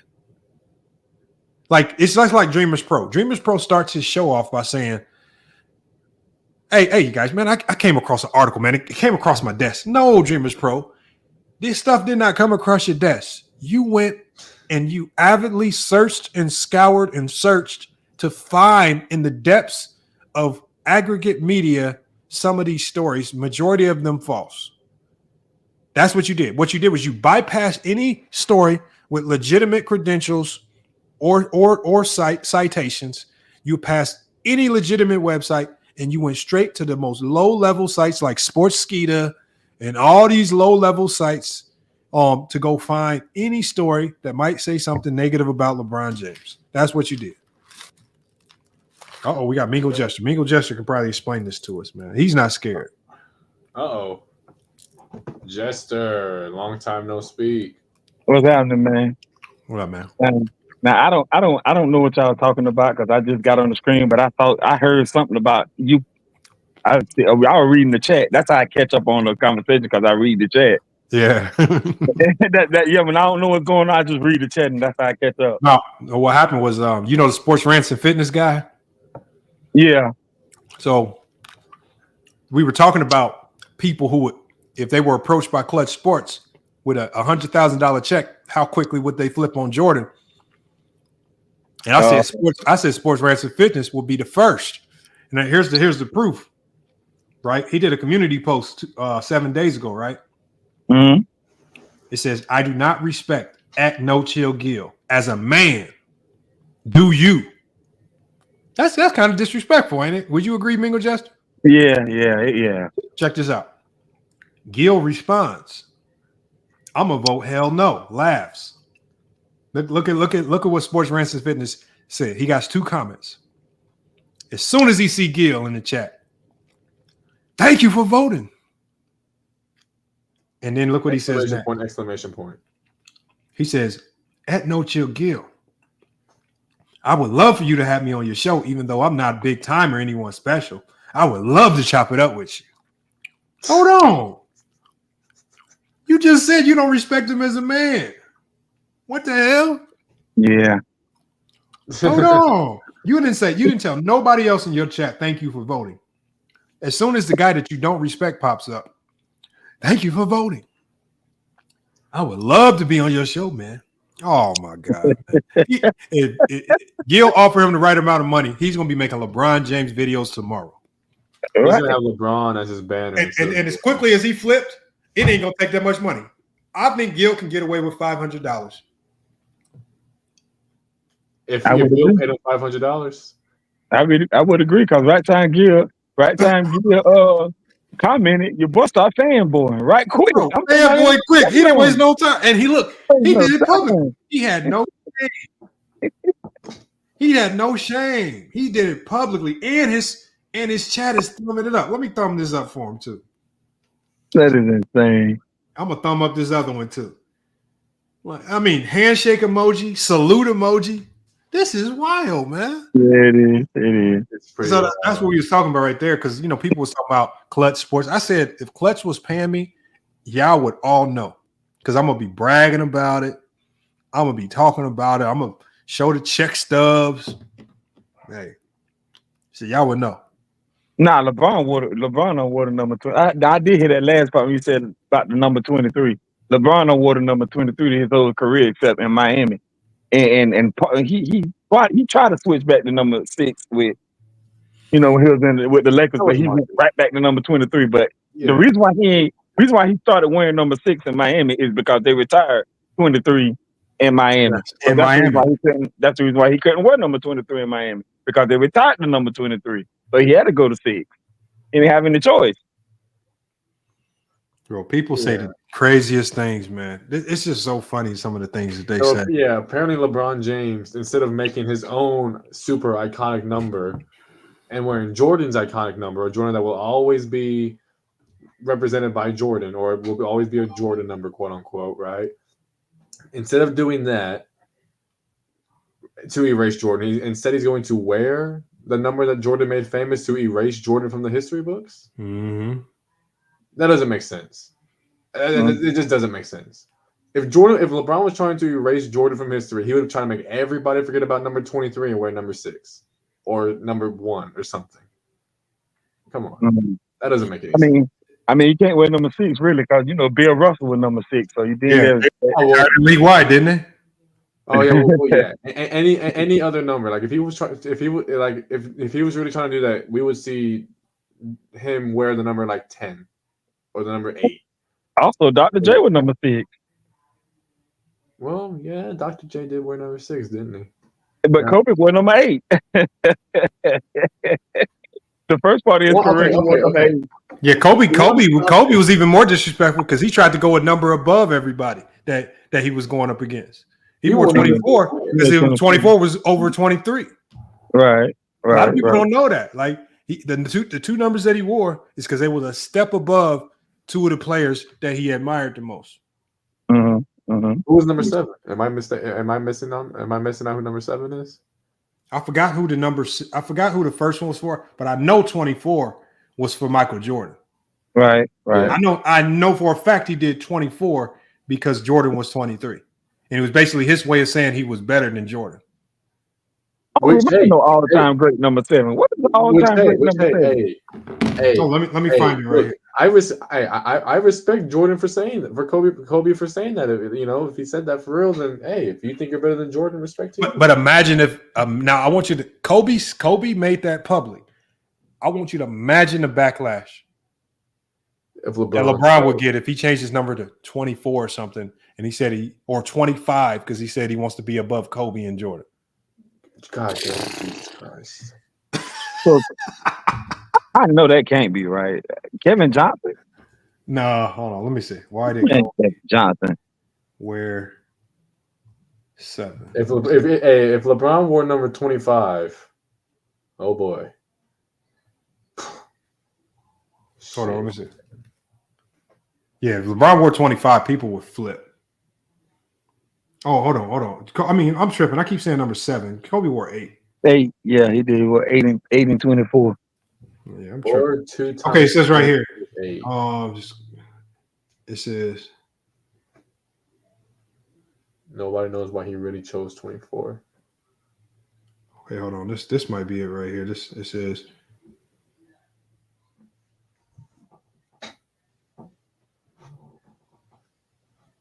Hey, Lamont, salute to you, bro. I'm okay. Okay.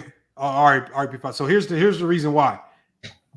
It says Kobe wore the number 8 at the start of his career after snubbing college and taking on the challenge of playing in the league. He said he selected the number 143 at his Adidas camp, according to ESPN, and those numbers add up to number 8. Oh, so 143. So one. Okay, that makes well. Hey, well there you go. So, I did not know that. I didn't know that.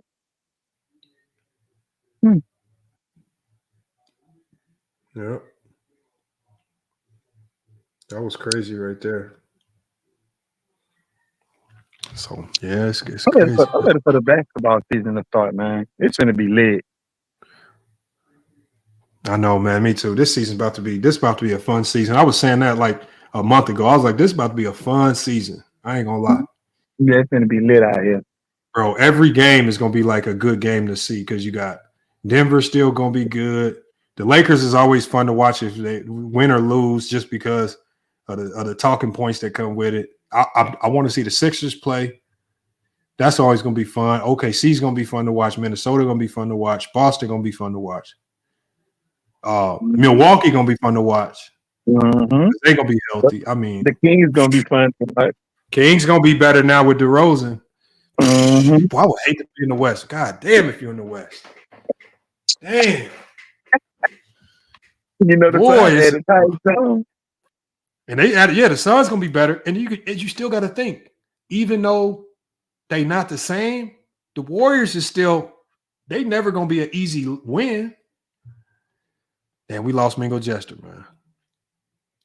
That's crazy.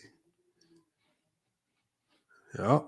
It says Tatum wears 0 to represent his Team USA minutes. Yeah, they did him wrong in Team USA, but it is what it is. Probably not the decision I would have made. But that was wild right there. He was playing bad basketball though. So, I mean, you have to take that in consideration. I don't know. He was kind of almost playing like he didn't want to be there. Like he kind of checked out. He looked lost. Didn't look like he knew the plays or the playbook. Didn't trust himself.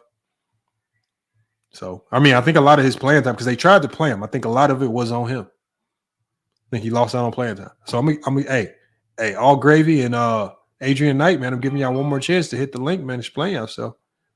I mean, I would love for y'all to come up here and talk to me about what y'all were just saying.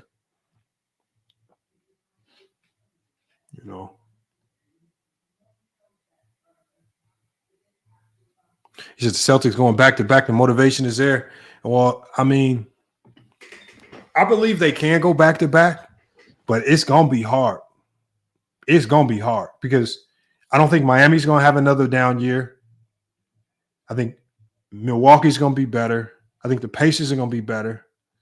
I think the Sixers are going to be way better. I mean, there's some teams there. Now, I believe the East did get weaker to a certain degree. The Bulls are just a complete mess. They haven't done anything to change that roster up. Lonzo Ball coming back doesn't help anything. But I just think the West is going to be the funnest to watch because you got Dallas, OKC, Minnesota, all this. He says, I'll call in 20 minutes or so. Yeah, I'll wait around, Michael Jordan fans, if you want to pull up. But, it's crazy. Man, you got to get sports and fitness, man. He got to explain, man, what was going on. Like Michael Jordan fans. If you would have said that, I would have understood. I mean, Gilden blessed you with some nice little cash apps, but he ain't gave sports nothing. Sports over there just going crazy, man. What's going on with sports, man? He says, no thanks. I stand on what I said. I choose to wear 23 again because of business reasons. It wasn't because of Michael Jordan. Okay. All right.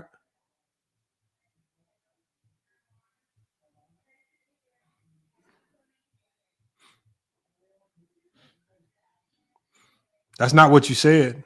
I mean, I don't know. That's not what you were saying before. We were talking about something else before, Adrian Knight. The Knicks are going to be a problem. I do like the Knicks.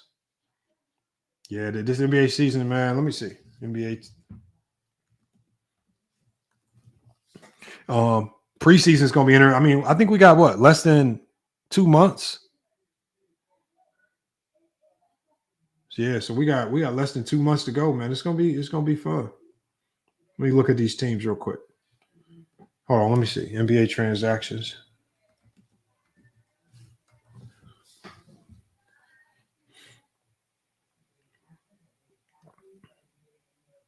I think it's been kind of quiet on the transaction side of things. I think a couple people read up on their contracts, but we haven't had nothing too crazy. All right. JT Thor signs with Cleveland. The Lakers waive Alex Fudge, probably because they're bringing in another two-way guy. Patty Mills signs with Utah. That's old news. The Lakers waive. And so when you see a lot of these no-name players get waived right now, that generally just means they're probably going to assign them to the G League team. That's all it means. So a lot of these players getting waived right now really don't mean nothing. TJ McConnell, that's a much-deserved extension. Zubac, I like that. I like to see Wabasele. He's getting an opportunity in Philly. Philly's going to be nice. He said that's fudged up. I can't believe the Pacers waived my guy, man, Dakota Mathias from Purdue University, man. They should have kept Dakota, man. Dakota was getting buckets with Philly for a quick little stretch. Cavaliers sign another bum.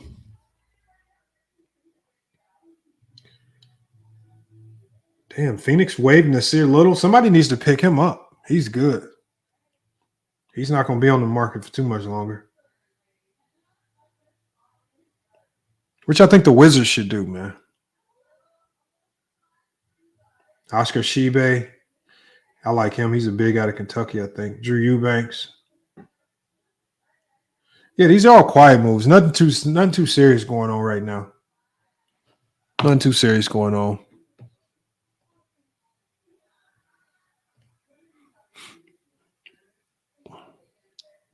He said, my other favorite team, the Magic, are the OKC of the East. Yeah. The Magic are a lot better.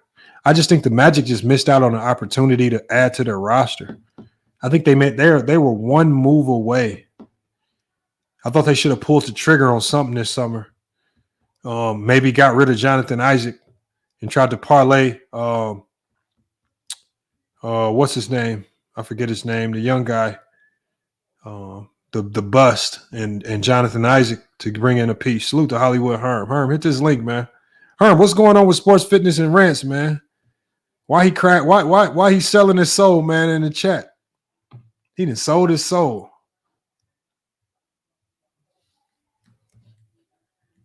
Sports Fitness Rants sold his soul for Gilbert Arenas, man. Gil commented on this video, man. He done sold his whole soul.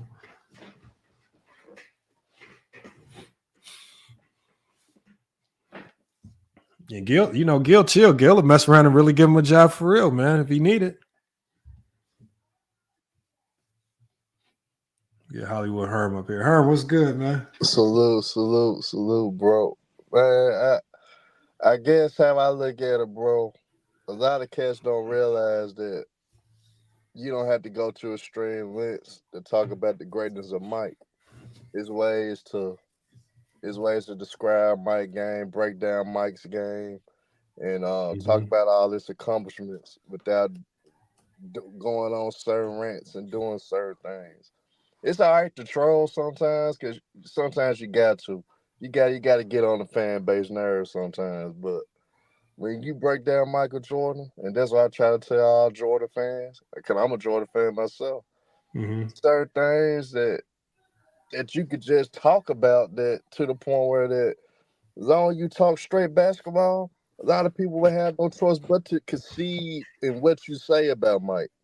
But instead, a lot of guys do certain things. Let me go ahead and diss LeBron or put down LeBron, or let me diss this other great player, or all this. Let me talk about these cats making weak moves in a certain era and all that. I done said all those things, but it be mostly in the troll situation. But when you hooped and when you play ball, you go respect all players that All ever play players. the game. You go respect them all that ever play the game. And I think that's where a lot of cats slipping there. Like, I think people take Gil too serious because Gil know better. Gil respect anybody that ever play the game because he hooped. He a hooper. So he understands what work people got to put in to be successful in the league. So end of the day, when you do your videos, when Gil do his videos and others, it don't be the fact that you guys think Michael Jordan is a fraud or you think Michael Jordan can't play. It's the fact that you guys get tired of the fan base.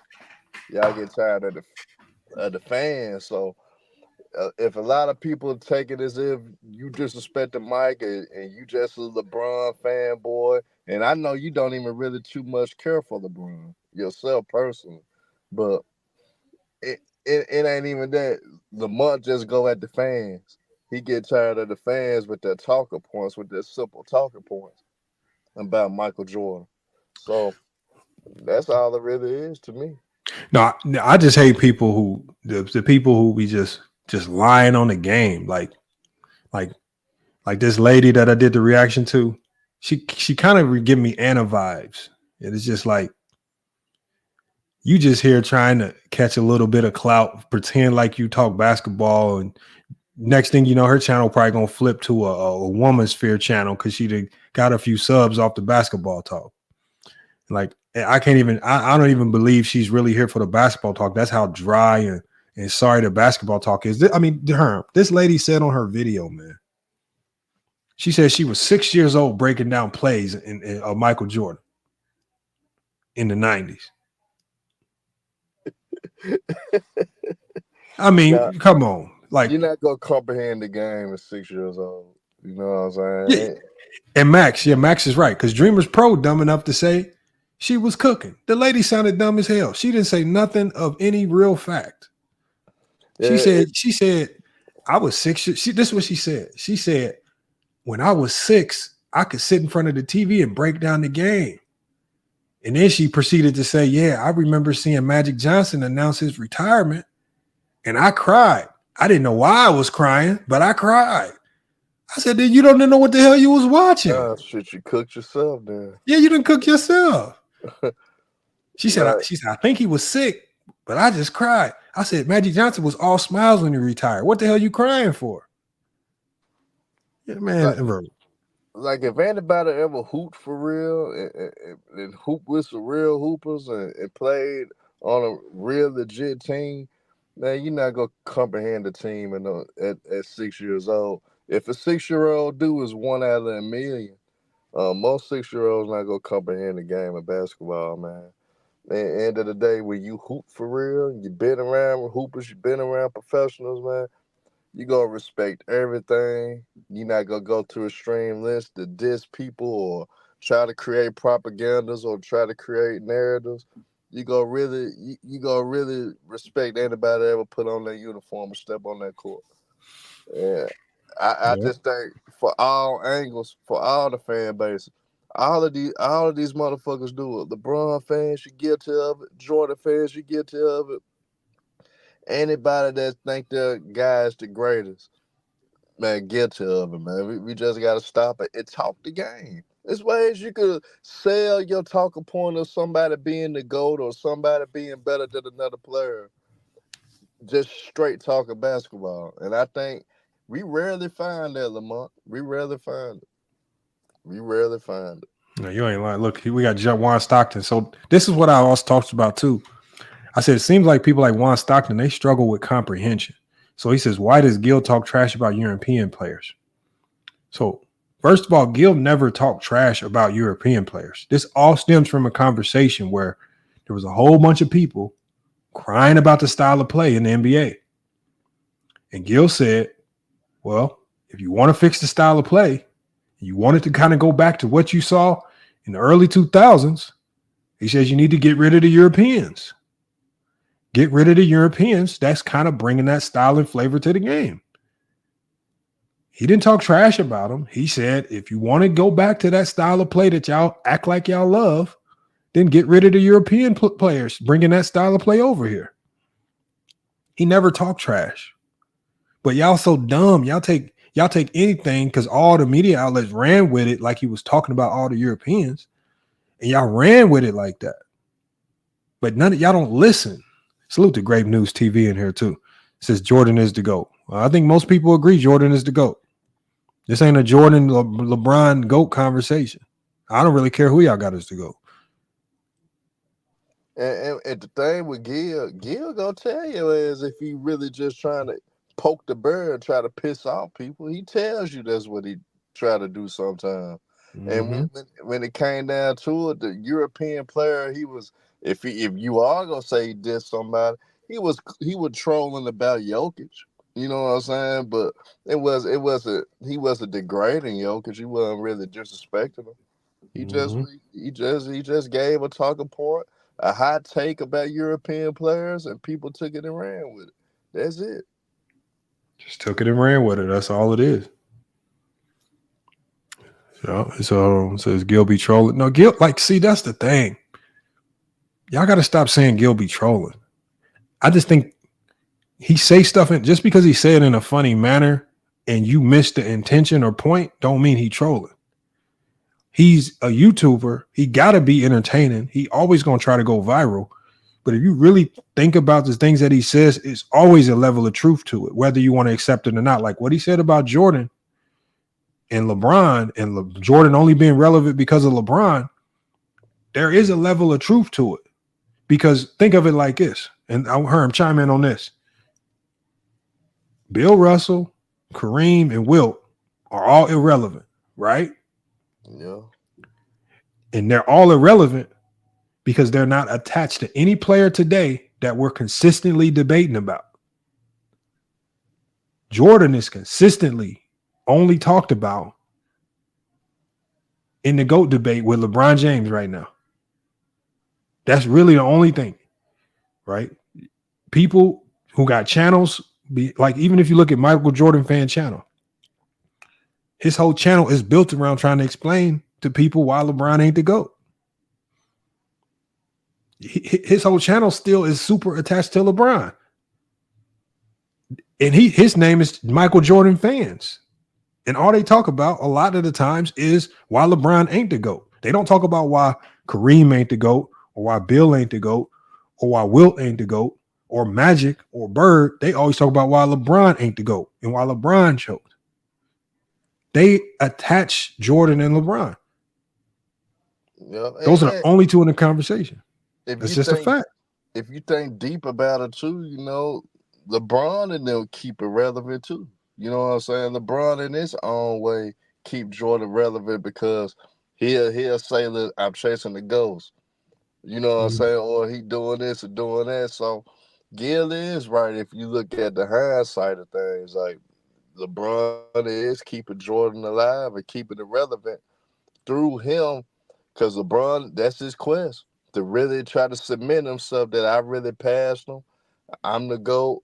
I'm gonna make it no doubt that I'm the GOAT. You know what I'm saying? So he trying his best still now to even further prove his case. So, Gil, right? It ain't no shot at Jordan. They disrespect to Jordan. It just, in a sense, that's what it is. That's what's going on.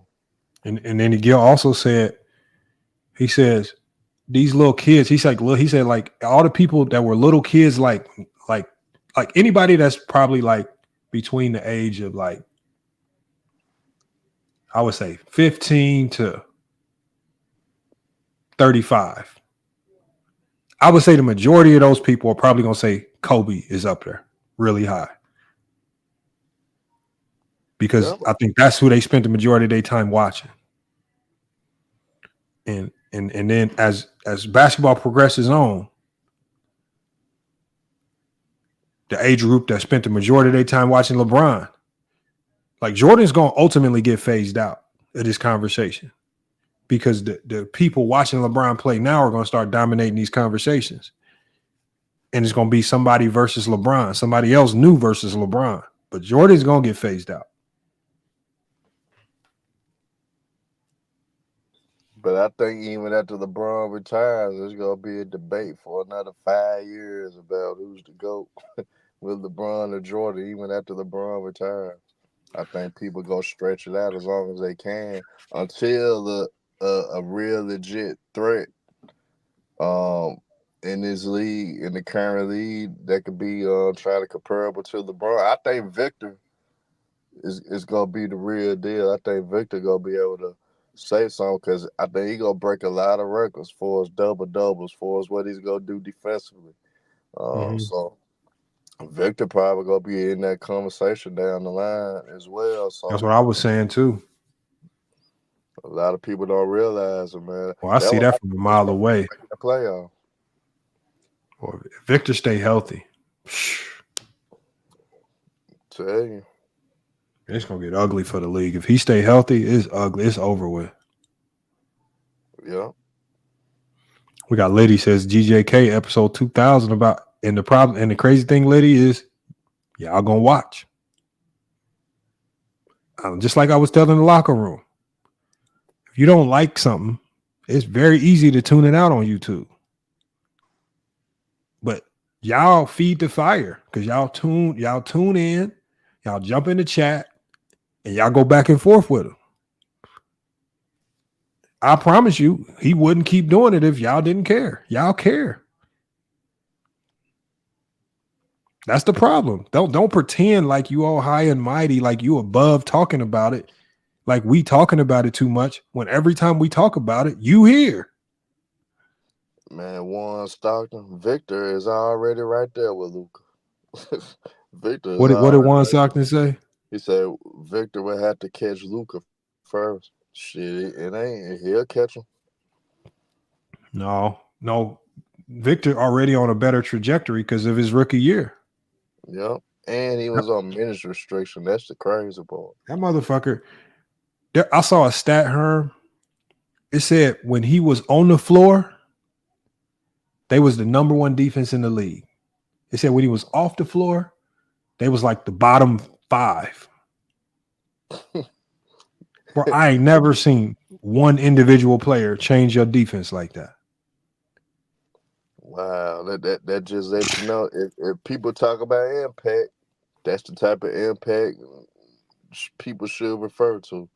Man, that's a hell of an impact. That you be a number one defense when you're on the floor, you're off the floor, they last. That's impact in itself.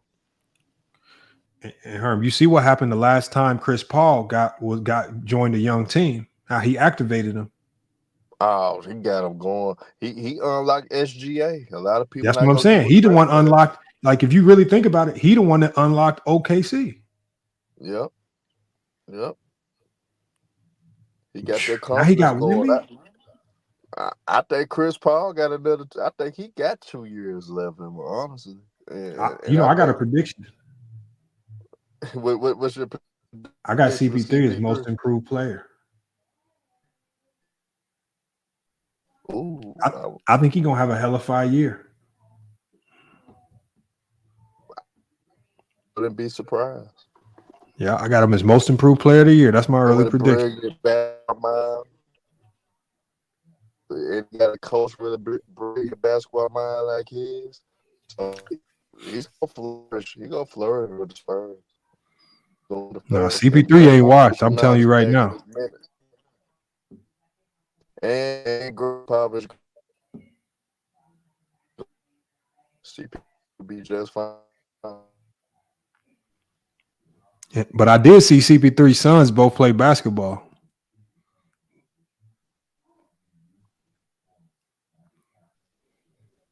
And Herm, your signal going in and out. I don't know what happened there. Oh, my bad. You hear me good now? You good now, though. No, but I was saying I saw CP3's sons play this summer. How they? Boy, they was trash. They was some hot garbage.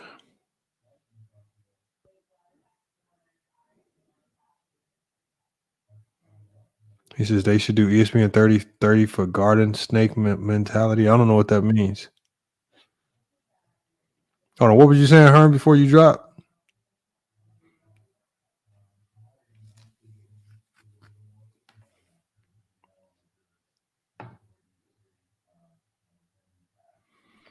Rape C News says CP3 arguably the best team building player in the NBA the last 20 years. That might be dang near a hot take right there. I ain't gonna lie. That you might have to. He got a good point. That might be a good take. I ain't gonna lie. He got a good point because honestly, if he didn't get hurt, Houston would have won a championship. Honestly, Yeah. Chris Paul don't get hurt. They beat the Warriors. and I'm pretty confident they would have beat the Cleveland Cavaliers. I'm pretty confident they would have. Juan Stockton says best team building player, but none won anything. He had bad luck. He just a guy that case of bad luck. It wasn't because of his play. He just Hell no. He just always got hurt at the wrong time. But Juan Stockton is just one of them guys who don't know how to judge players unless they win a championship. Uh-oh. What's up, y'all? What up, Dart? Dart, what's good? Not much. Just got the kids down. Got back from a work thing. Nice All business venture. A bunch of monkeys, rabid monkeys running around where I was. It's crazy. That's a whole nother story. I won't get into that. But up though. What's that? So what you got going on, man? Hold on. You got to talk to the people, man. Are you still doing this debate with A Johnny? So I talked to the casual again, and the last time I talked to A Johnny, he said that he wanted to do it the same day and the same time that we have our shows on Sunday. But after talking to some of the guys that do my show, they're not interested in it. And I'm not really interested in that either. I don't want to really drag them into it if they're not interested. But I asked them about doing it before. I asked him about doing a multitude of days, but he's saying that the times don't line up with the days. Yeah. And the time difference is probably a big factor with it, just giving him the benefit of the doubt that he would do it. But it's not lining up. So I Does don't know he if have a it'll big happen. time difference? I thought he was in Florida. No, yeah, but I'm in Hawaii. So I got a 6-hour time difference. Okay, I didn't know that. I just got a really good player from Hawaii, actually, on my team. Oh, cool. Is he actually Hawaiian? Yep. Name is Nainoa Peters, man. He was a really good high school player out there. He did 2 years in college, and now I got him, man. So hopefully he's pretty good. I think he'll be good though. Is he stocky or is he atypical? No, he got some good size on him. He's about 6'6", probably 195, 200. Good size on him. He definitely got some good size. Really good athlete. So He just got a broad frame. Yeah, he just has a strong frame. Like he's a strong 6'6". Like you can tell he's been in the weight room. So yeah, he got a little bit of that Hawaiian crazy strength in him. So yeah, no, we got some good ones down. We got a good one from Hawaii. Most of the players we get from Hawaii generally aren't that good, but he's definitely elite. Yeah. So I sent you a message the other day. I don't know if you confirmed, but can you do that debate on Saturday, 1 p.m. Eastern? This Saturday? Yeah. Yeah. Okay. For some reason, I thought it was this past Saturday. No, I probably if you showed up to it on that time, then I apologize. I thought I had said that it was the whatever this Saturday is. The 14th. I clicked through the link and I'm like, where everybody at? I'm like, my bad, man. I thought I made it clear. I didn't. No, it might have been me just reading the messages wrong. Yeah, I try to put the date with it too, especially if it's in the future. And I got the 2000s right. Yeah, 2000s versus 80s NNB. This is the losers bracket semifinals. Whoever wins this faces Alessandro in the losers bracket finals, and then whoever wins that faces Jim from Self Research NBA Facts in the actual finals. And then if whoever wins that, if Jim wins, he wins. If he loses, he gets another shot. Oh, so it's double elimination. Yep, double elimination. The whole tournament was. So Jim just got to not mess up, I guess, and he'll put in the bag. But he's got a chance if he does mess up. No, my, that's my what's up. yeah.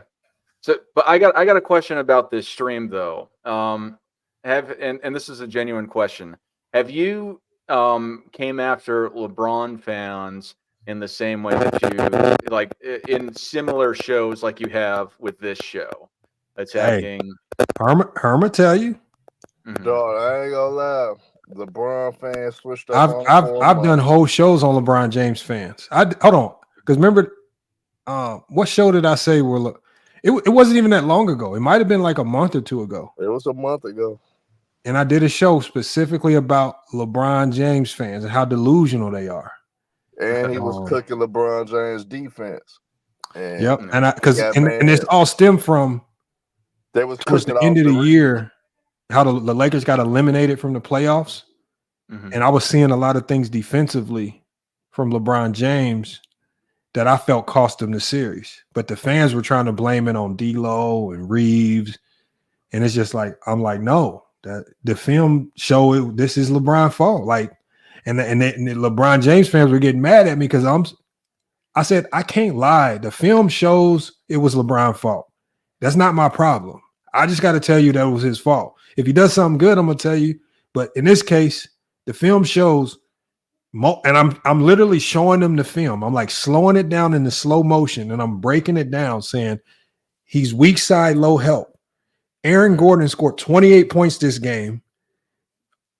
Just rim running from the weak side, and LeBron's only job is to literally just go crash into his body and not let him dive in like that. Yeah. And he's not giving no resistance. I'm showing play after play in it. But I definitely went after him to a certain degree because they're delusional when it comes to I guess accountability when it comes to that too. Like they don't like when like it's like what you see towards the end of LeBron James's career is the LeBron James fans will, when he's good, it's prime LeBron. But when he's bad, it's because he's old. And so they kind of use the old card. They kind of pick and choose when to use the old card. And it's just like, no, use the old card all the time and just say AD's the best player or he's the best player and rock out with the goods and pros and cons that come with that. And there's and I think a lot of the LeBron channels, they kind of are right now, they're struggling with the twilight years of LeBron James's career. And I think on a night in and night out basis, they don't know what version of LeBron they're going to get. It could be crazy LeBron that can win you the game, or it could be a LeBron that completely kills your team chemistry and you lose. That's just who LeBron James is. He's almost 40. Like I think all of us here are over 30. That's just how it is. I go to the YMCA. I'm going to LA Fitness. Some days I got it. I'm cooking. Other days, I ain't got it today, man. It's over with. So that's what come with it. And so that's what I think. That's what they battling with right now. And I mean, I can't control what the film shows. Like it is what it is. Unfortunately, when I gotta go to this meeting to work though. Salute to y'all, man. I'll be listening though. But I gotta go to this meeting right quick. Talk to my boss right quick. Yeah, but Dart, that's what confuses me because I'll do a video like this, and you'll see a lot of people in the chat saying, "Oh, you getting paid by Clutch," but just not too long ago, I'm killing LeBron James and I'm cooking him, and it's just like. You're never going to win for losing in these topics right here. You're never going to win for losing. But I just thought the lady that I reacted to had very poor takes, a lot of lying, not facts to support anything that she said. And it's just like, just be better with y'all takes sometimes. Not you specifically, but just some of the takes I hear about Jordan just are so off kilter. Just saying that you were breaking down Chicago Bulls plays at 6 years old. Just come on, man. Stop it. Stop. Yeah, I did the interview with the Casual, and he's like, "What's the first thing you remember about Michael Jordan?" I told him, "Space Jam. I love that movie." and that's okay. That's the beauty of it. Like my favorite player was Brandon Roy. Mm-hmm. I honestly don't know why. It just happened, and like sometimes it just happens like that. You become a fan over the like as little kids, we pick or choose our players on the silliest stuff, and it's never most times because they were a really good, legitimate, bona fide basketball player. It's usually off something that kids would prioritize, like you said, Space Jam. That makes sense, and it's actually more believable. So I get that, but some of this stuff that people say is so hard to take it seriously. Yeah, sorry, my wife installed this new app in Alexa's speaking in the background. I don't know what it's saying. Man, but bro, I had to turn all mine off, man. I'm talking about, man, every time I say something, it's lighting up, talking back. Yeah, I'm not a huge fan of it, but my wife is, so I deal with it. Yeah, but no, but you're talking about talking about the the highlights.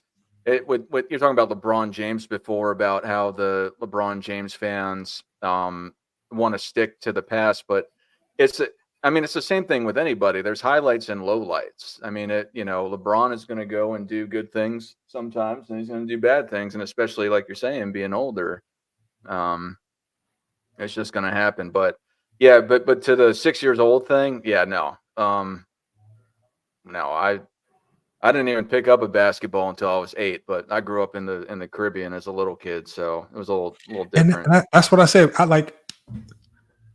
I think I might have started hooping when I was 5 or 6, but I literally can't remember. I just remember the rim that I would shoot on. Mm-hmm. And I know it wasn't very to us because we didn't have enough money for me to go participate in camps and all that stuff. So it was just the cheapest basketball that I could get from the Dollar General and a rim that just happened to be attached to our garage because we moved there and it was already there. So we got lucky. And that's just how it happened. Like, if they would have had a soccer net in the backyard, I might be a soccer player right now. Like, it just happened to be a basketball go there. And I happened to go to Dollar General with some money that I made helping somebody cut grass, picking up trash. And I bought a cheap basketball and start shooting. That's how it happened. Like, that's how it happens when you 6. It don't like some of these the people go to these stream links. But I think with LeBron, though, it's just going to get worse. Now that he played in the Olympics all summer, we're going to see more bad nights than we've ever seen before. So I just think that LeBron fans have to come to terms with seeing a different version of LeBron. And so I think there's going to be a lot of battles this year. Because you're gonna see a lot of LeBron James haters getting super hyped up on LeBron James's bad performances, really using it to tear him down.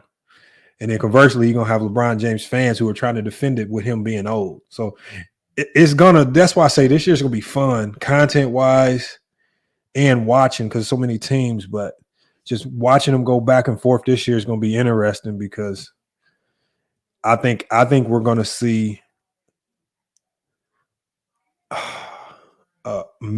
Probably might be one of the worst versions of LeBron that we've seen. They might do That's the Tom prediction. I could be wrong, but when you're close to 40, there's nothing good that can come out of that, man. There's nothing good, man. Yeah, I think one of these years, whether it's this year or an upcoming couple years, but it's got to be soon. I mean, Max Kellerman would talk about Brady falling off a cliff, and then he didn't for years. But I think it's just going to be one of those things. And I think part of it is that I think you were talking about this in the beginning or sometime in the stream. I might have just because I was tuning in and out after a while. Mm-hmm. But you're talking about people drafting Bronny for the market value, and that's a big reason why they got why I believe that LeBron is still playing and teams are still interested in him is because he's got cash is completely around his name. Yep. So and I think LA specifically tries to make him look. I'm not saying he's bad or anything. I still think he's one of the best players in the league, but I think they specifically try to make him look better to sell him more. And I don't think that's crazy talk. I think that's just natural. And to go with that point, this funny thing about it is, especially if you look at the tenure with Darvin Ham. Mm-hmm. Right? Anybody with a brain knows play through AD. Yeah. He needs to be most touches every single night, but they weren't. There was a lot of nights where what do we see? LeBron James, most shots, most touches. And it's just like, this ain't winning basketball right here. And it's just like, it almost felt like, and that's why I said the Lakers, I feel like the Lakers intentionally got a coach that the front office could easily tell what to do. Yeah. And it put Darvin Ham in a situation where he had to play a certain style of basketball to capitulate to the front office, even if that style of play wasn't winning basketball. And that it just, because I know Darvin Ham is a smart coach. His playbook, the playbook that he's designed, is used all across the NBA. He's not a dumb coach. Like the Warriors use a lot of his actions. Like he's always going to have a job in the NBA. Like they have a whole series called the Hammer series named after Darvin Ham that he made up. Mm-hmm. So I know he's not dumb.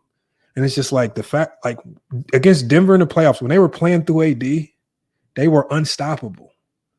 When they played through LeBron, it's just like teams were like, thank God.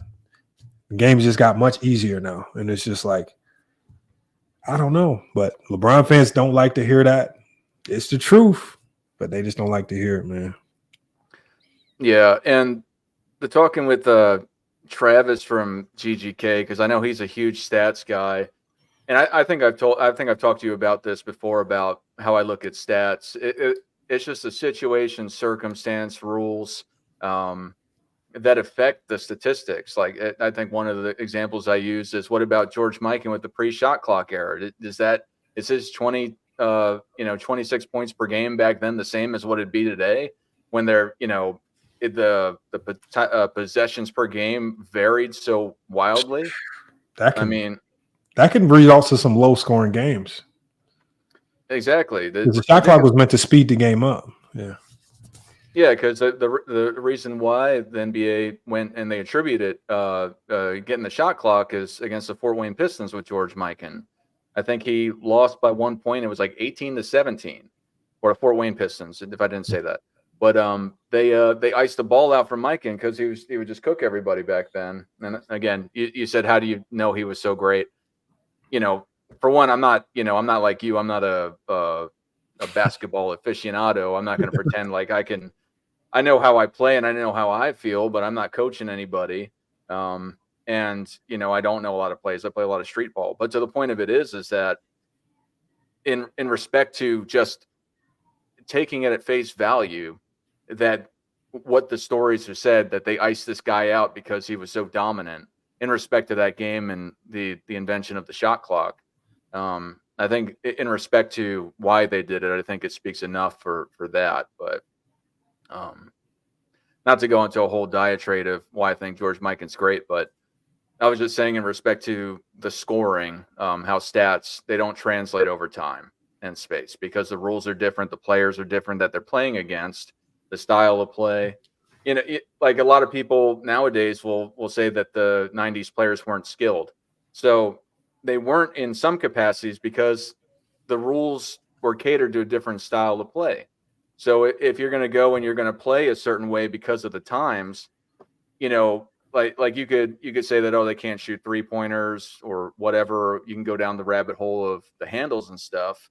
But they weren't doing it because it just wasn't part of the game. You could talk about it with the no zone defense. But then at the same time, you look at modern players today, you could say that maybe they're not great post players, or at least, high post players at the very least, if let alone low post players in comparison. Mm-hmm. So I don't really think it's fair to say that certain players aren't skilled. I think they're just skilled at different things. And then even with the traveling rules that are, over time, to include the 90s, but just to the point of it is that it got more lax and lax with the traveling violations and,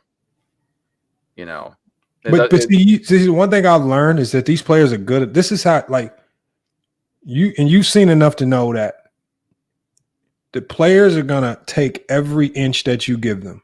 The more lax you get on rules, the more they're gonna toe that line. The NBA could literally fix the traveling problem in one season, and the players are good enough to adjust just that quick. Like, so that's why I say I don't like when people start talking about traveling and stuff like that. I said they're just towing the line as far as the refs are allowing them. They're pushing it. And if the ref calls travel, I know James Harden had made up a new move over the summer. He tried it. The refs called it travel. Well, throw that in the garbage can. I can't do that no more. They're going to toe the line. And, you know, just like with the rip through foul where James Harden was getting to the free throw line, they changed it in one summer, readjust, figure something else out. And so, like, you know, but you know what, Mike, and the funny thing about Mike is I never knew nothing about him. The only way I found out he was good was I collect basketball cards when I was little. So I'm looking through it. You know what a Beckett is? No, not off the top of my head. It's just basically like a price guide for how much cards are worth. Okay. So I'm always looking through it, trying to figure out what cards are the most valuable. And the card that was worth the most in the entire Beckett was a George Mikan card. And that's what made me look up who he was. And I'm like, who is this dude from the 50s? And his card is worth like 2.8 million. Like, what? Something ridiculous. Mm-hmm. I'm trying to figure out how do I get my hands on one of those. But I mean, obviously it's impossible to get, but that's how I found out about him. So, like, and even when I don't know if you saw my top 75 video. I didn't know. So the way I did it was, I know you talked to me about it. You did. Yeah, I said I have to be fair to every era, starting from the 60s. And then I had at the end, I think I might have had like 15 bonus, I call them wild card spots for current players or players prior to the 60s. And so we can only go off, like what you said, we can kind of only go off the word of mouth for certain players. But there was enough word of mouth testimony on Mikan to know that, okay, he was the best of the best at that time. Right. If anybody's deserving of a spot, he has to be deserving of a spot because with or without film, there's enough testimonial on him to support his greatness. Even with Bill Russell, there's a lot of testimonial from coaches, Condola, and things like that from the Lakers. It's just too much testimony, even with Wilt, to support them guys. Just that's where I don't agree with Gil. I rank Wilt and Bill. He doesn't consider it modern basketball, and I get it, but I just think there's enough testimony to support some of these older players being ranked appropriately. I think the guy that gets the most undervalued in NBA history, I think is John Havlicek. I think he's the most underappreciated, and he gets looked at as a role player where his numbers are superstar-like. And and nobody talks about it today. Nobody will talk about it. Well, half of his career, he wasn't. I think this is part of it. I'm not saying this is all of it, but half of his career, he wasn't even an All NBA player. But you can attribute that to playing with guys, with Elgin Baylor when he was in the league as a small forward.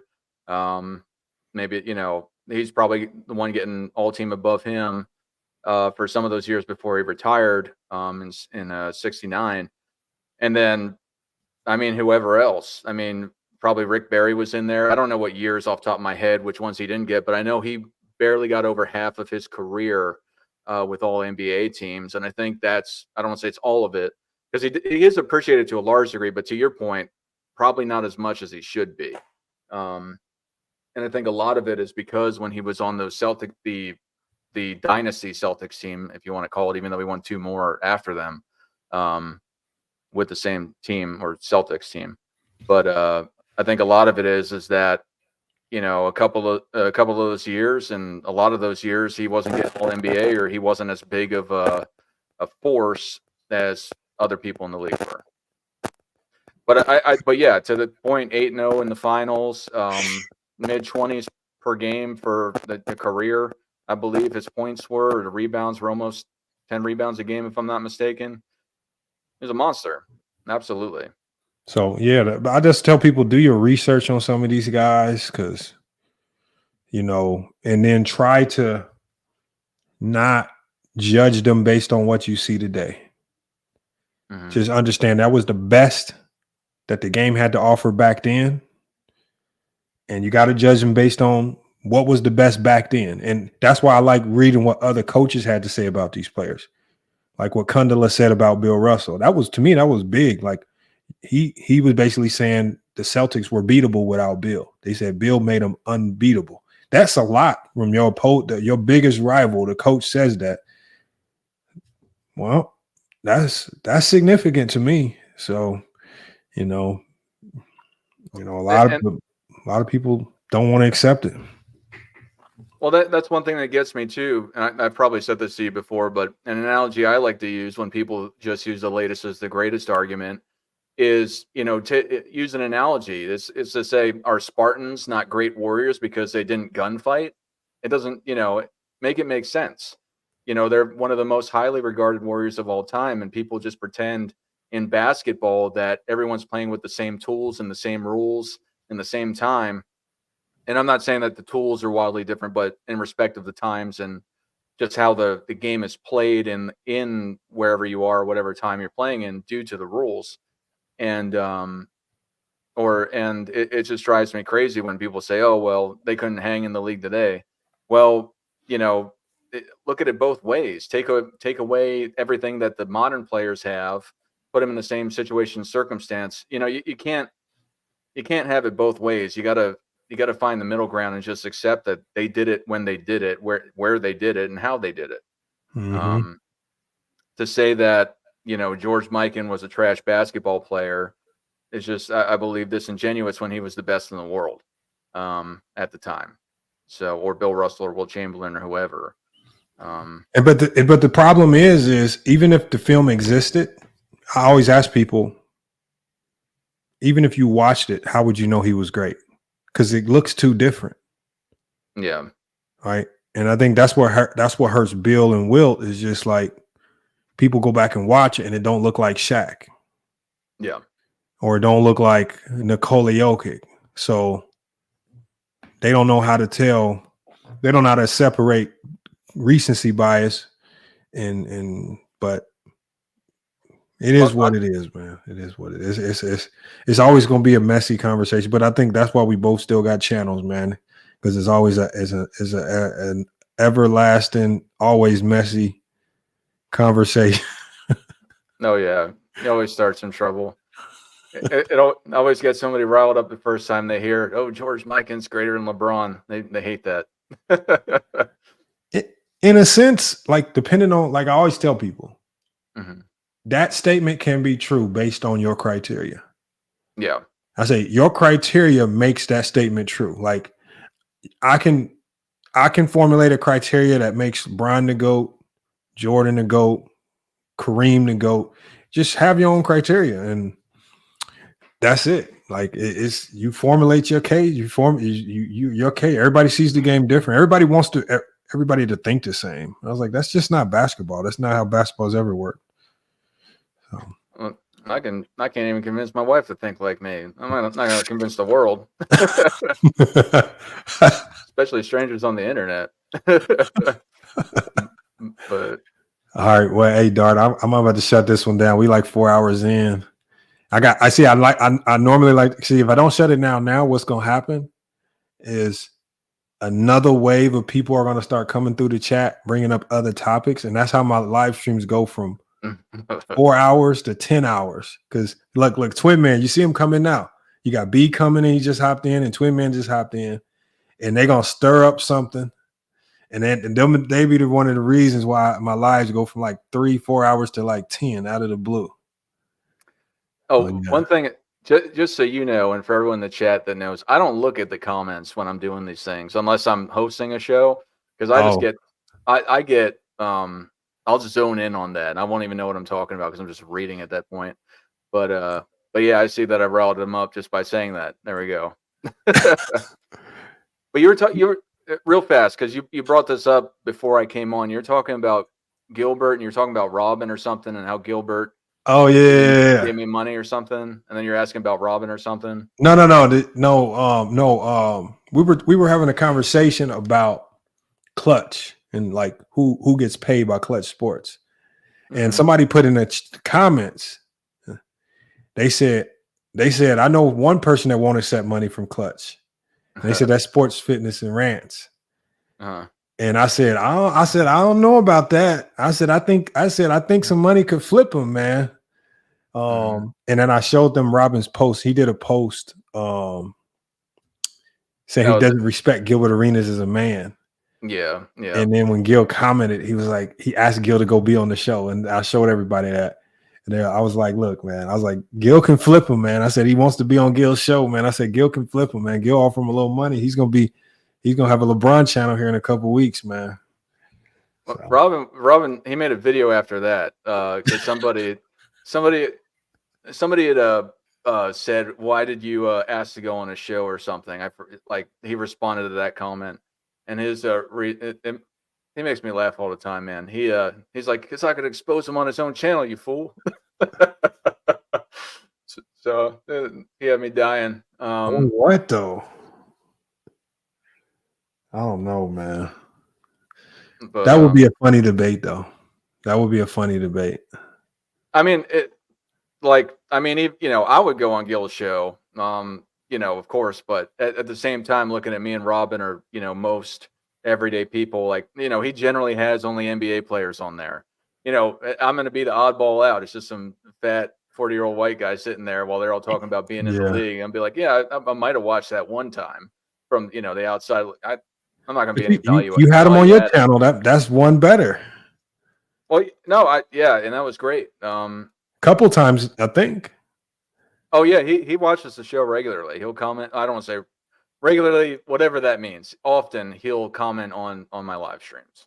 And then he made a reaction video to me and Rex's video about the sizes of the basketball, which I still say that the ball was 30 inches in 1970, but that's neither here nor there. But I'm not going to go buy one because they're like $1,500. It very well may have been. I don't know. I did a little research on it myself, but I couldn't really find much. I mean, not anything that swayed the argument from one side or the other. I saw a lot of stuff that was just well, maybe it could have been both. It could have been both. I think at that stage, I don't know if all the basketballs were accurately put. I think there might have been some cases where the ball was probably bigger or smaller than what it was supposed to do. I think it's more standardized now. You got one manufacturer making all the balls, and you know how they're made, so it's a little bit easier to control that now. But I think that argument go either way. I think unless you have 100 of those old basketballs and you inflate them all with the same PSI and you test them, it's gonna be hard to. That's gonna be a tough one to go on. But I would probably lean towards it probably being a little bit bigger than it's supposed to be, just because I know manufacturers and stuff then weren't as precise. Well, they had molds for it, and we discussed that in the show. So not to nerd out on this, I know you want to go, but after World War II, they made molds for it. They made molds for that's when they invented it. So before it all used to be laced up with, you see the old nails. Yeah, I saw the lace. Yeah. Yeah. So that's, they started getting a mold for the right exact size that they wanted. And that was as a result of, I actually picked up one of the old balls. It's not there anymore. There was a place in Orlando, Universal Studios called NBA City. Okay. And they used to have a whole setup where every basketball that was used in the NBA, and you could literally pick them up. And I think I shot a basket with one of them. I believe awesome. I did. Mm-hmm.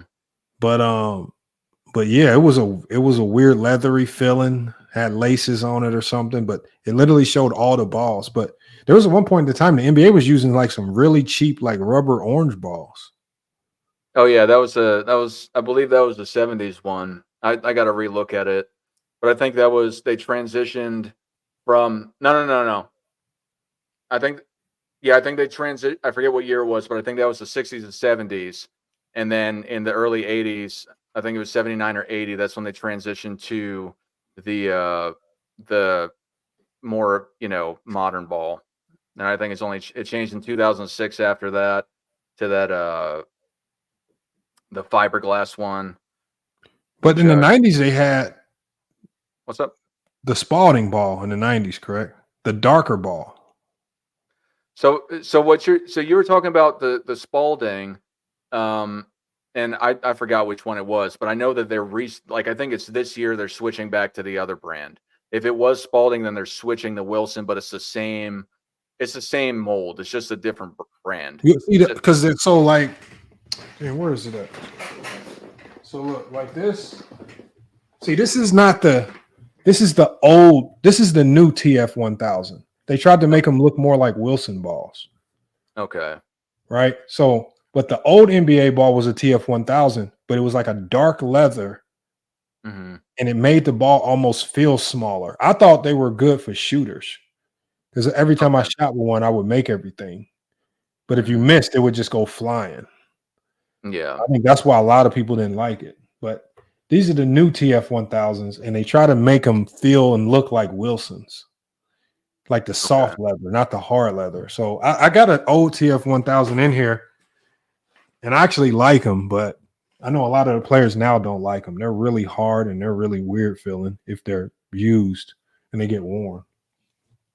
So I'm too casual to really like. I haven't paid attention enough in respect to playing with them, but I do like the softer balls for shooting. The Wilsons, the Evolutions, and the Wilsons are just like. So you said the NBA switching to Wilson this year? Yeah, to what I understand, I think it's this year. They're Wilson last year. It might have been last. I know. Sometime, if it was last year or this year, I know that there's been a change to. Yeah, there's definitely a change. It's the Wilson, I believe. I think the Wilson got NBA now, and Nike. I think they started to make all those changes, especially once they switched over to Nike. Okay. All that stuff started to happen then. They started to switch over, so we'll see. But it's going to be a good one this year. You think? What we should do? We should have like a FYF versus Michael Jordan fans debate. Yeah, sure, man. Episode. Yeah. What in a round by round like on my channel, however many rounds, however many minutes. I just don't like open debates because it just opens it up for argument. No. It's not going to be open panel. No. It's going to be round by round style. Yeah, whatever. I don't want to say whatever you want to do because we just got to figure out how to do it. That's all. Yeah. The logistics can get pretty crazy. No, I'm down to do it. As long as it's, like if you're gonna I can't talk, what's a better system, the Princeton or the triangle. I'm not gonna articulate. Oh no. No, what we do. So crazy thing about it is like we always have trouble figuring out topics. And then some people like to try to be biased with the topics. So what we ended up doing was we would go to ChatGPT, tell it who's debating, and it would select the topic. Yeah, I'll do it, man. And so then that way, if you're a Laker fan, we're not debating a Laker topic and you know all the Laker facts and you just can, win the debate because you like, but ChatGPT actually comes up with some real unique topics that kind of be like, dang, I didn't think about that. So that's what we did to kind of throw a monkey wrench in it so people didn't select stuff that we always hear debates about. We just tell ChatGPT to select a topic that nobody's really talking about. I don't think I'm in ChatGPT.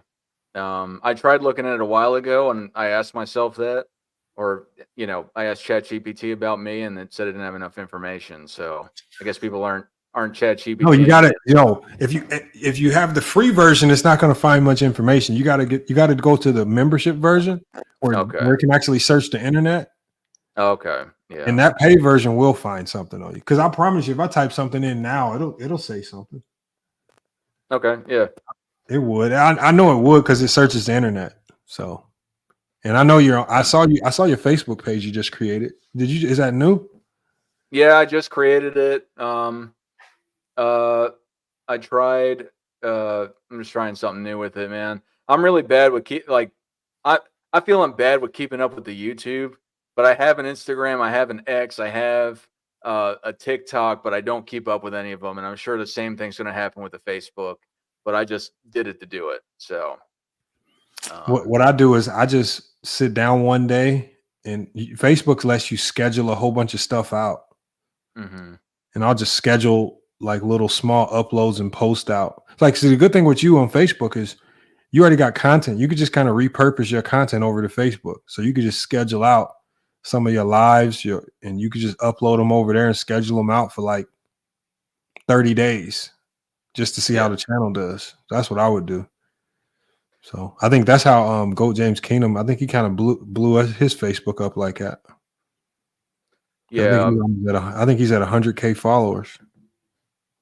Yeah. I checked out their Facebook page before, and I mean, I didn't look deep into it, but it just seemed like a typical LeBron versus MJ Facebook page. I didn't really see, or LeBron versus Michael Facebook page. I didn't see anything specifically. I've seen a couple things with their content, but it seemed more like most of the, like, again, I didn't study it. I looked at it, I think, once or twice, but it seemed like it was just a lot of engagement from the members against each other. Like, oh, if you, typical Go Debate stuff.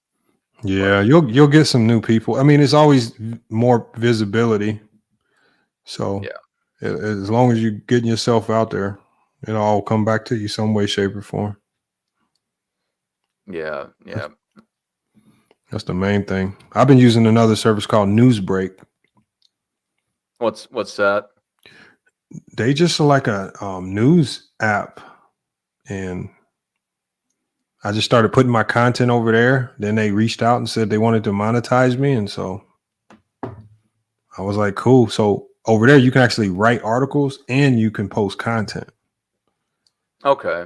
And so some days when I want to be lazy, I'll just have ChatGPT write the article.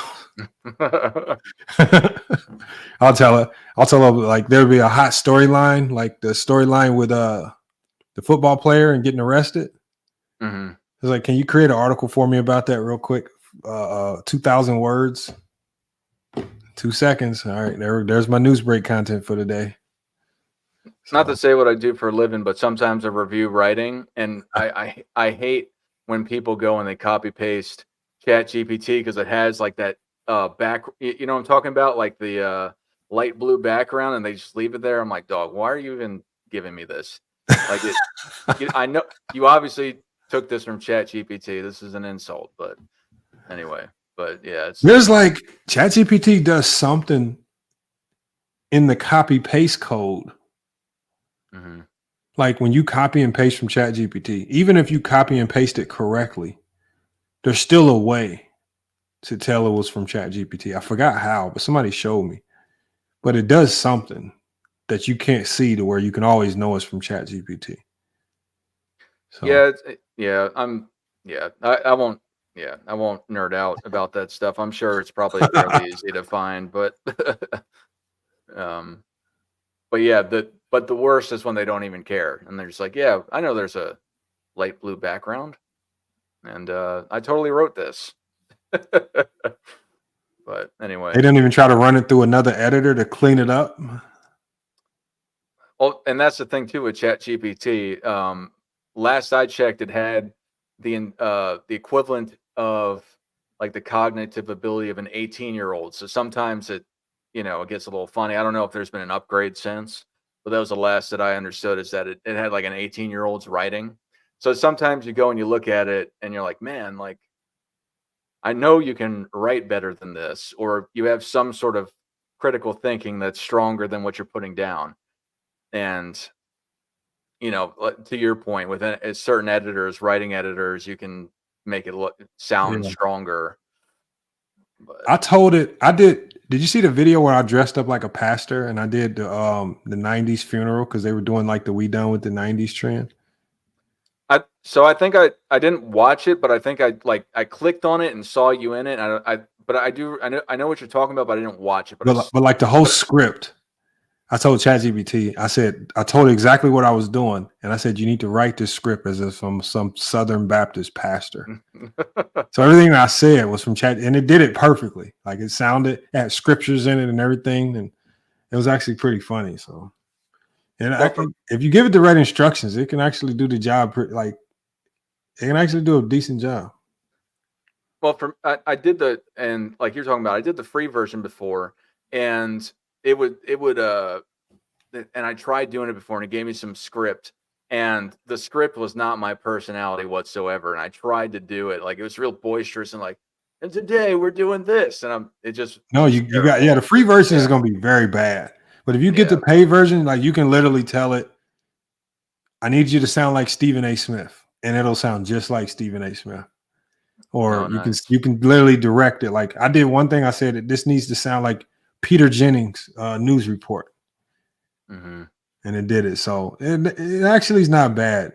They just make you pay for the higher quality. That's all. Yeah. So $20 a month will get it to you. It's actually worth it though, if you use it a lot. Yeah, absolutely. If I do, I'll probably just become AI myself with my job, and then quit actually thinking. Hey, I know a guy that AI. He found an AI that can mimic his voice, and he'll create scripts on ChatGPT, give it to the AI to mimic his voice, and he'll just do like faceless YouTube video. He does like 10 of them a day. Yeah, I've heard of that, and I've heard of that. I actually went and explored some of those AI things, not with my voice, but with like the free ones would have celebrities' voices on there. So I played around with it, and then it was like pay to play. So they give you like an example one, and then they're like, "This is what we can do with what you wrote. Now you got to pay for it." Now you got to pay. Yeah, they don't let you touch none of it without paying. Yeah, and then usually when you pay, most of them are pretty crappy. There's only a handful of ones that are actually really good, but most of the ones like on Google Store, Apple Store, they're usually pretty crappy. Like especially if they're asking you to pay. Like the ones that give you like a free trial, those are the ones. That's how you know it's a good one. All right, Dart. Let me go ahead and get up out of here, man.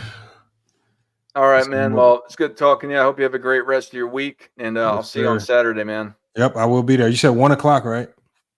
1 Eastern, yeah. 1 Eastern. So that's gonna be 10. 10 for me. All right, that works. No, that works. That's actually a decent time. I'll be up. Because so one thing I know about Arizona, because I spent time in Arizona too, is that it doesn't change time zones. No, we don't change. We don't change. It does throw me off for like I do a lot of FanDuel stuff. And the game times changing messes me up because I don't get my picks in on time. But other than that, man, it don't bother me too much. All right, man. But yeah. I hope you have a great rest of your week. I'll see you on Saturday, dude. All right, man. You too. Have a good one. Michael Jordan fans are the best. There you go, man. Hey, yeah, that's Dart, man. Dart from Michael Jordan fans are the best, man. Salute, man. I see all you guys watching from Newsbreak. Salute to everybody watching from Twitch. Salute to everybody watching from all these platforms. I appreciate you guys pulling up the FYF Sports, man. Like I said, we're going to try to go live. We're going to try to keep these lives going 3 times a week, Tuesday, Thursday, and Saturday. And we got the other days of the week for the full court press, in the zone, crossover, Goat James Kingdom on Fridays and Sundays. Like I say, all his shows so far have been bangers, man. So make sure y'all tuned in for all those shows, man. But like I say, y'all been saying it in the chat. Y'all been saying it in the comments that I want me to go back live more. So might as well just start going live, man. Don't have nothing better to do, man. But look, y'all, it's FYF Sports, man. Another great podcast episode, y'all. Make sure y'all tune in for all the other shows. If you haven't watched them, now is the time to tune in. We're gonna start doing some giveaways. We got some sponsor offers coming up. I know with Herm and the full court press, hopefully we can secure this partnership with Ghost Energy Drink. And I know they want to do a big giveaway, giving away some free 24 packs of Ghost Energy to some of you guys who want to try their products. So again, we got a lot of stuff coming, man. That down the pipeline, man. We're gonna try to keep pumping this content out. And like I say, the main thing is trying to up the quality on all these shows, man, and make them more entertaining. But like I say, I'm really trying to avoid a lot of these just panel shows where we're not really putting out quality content. It's just panels. So we'll be working on all that stuff. You'll see some changes here going on. Oh, my bad. Well, yeah, we'll see some changes going on pretty soon here.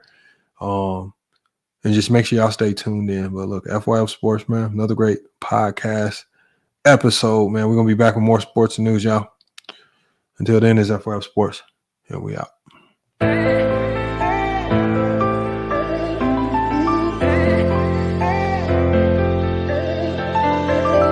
Yeah, we done came from the bottom, mad that we up, but I don't hear him talking. Started with knowledge inside of my noggin. We took a dream and then we started vlogging. Put my city on the map now. I'ma say how it is and I don't back down. On the road to 100K, we finna act out. We gon' show them that we not just in the background.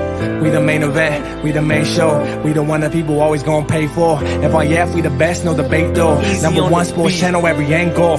I'ma show them all how we ride. Best sports talk show, we not like them guys. We playing it safe while they feather the lines. We pushing the narrative all the time. Like who to go in the game is not MJ. Kobe Bryant top 10, not what we say. I keep Elijah one is very overrated. Keep it real if it ain't fact, we don't say it. Now it's stable, we won't be ignored. We number one, especially when coming to sports. FYF ringing the heat here, of course, where everything backed up with actual source.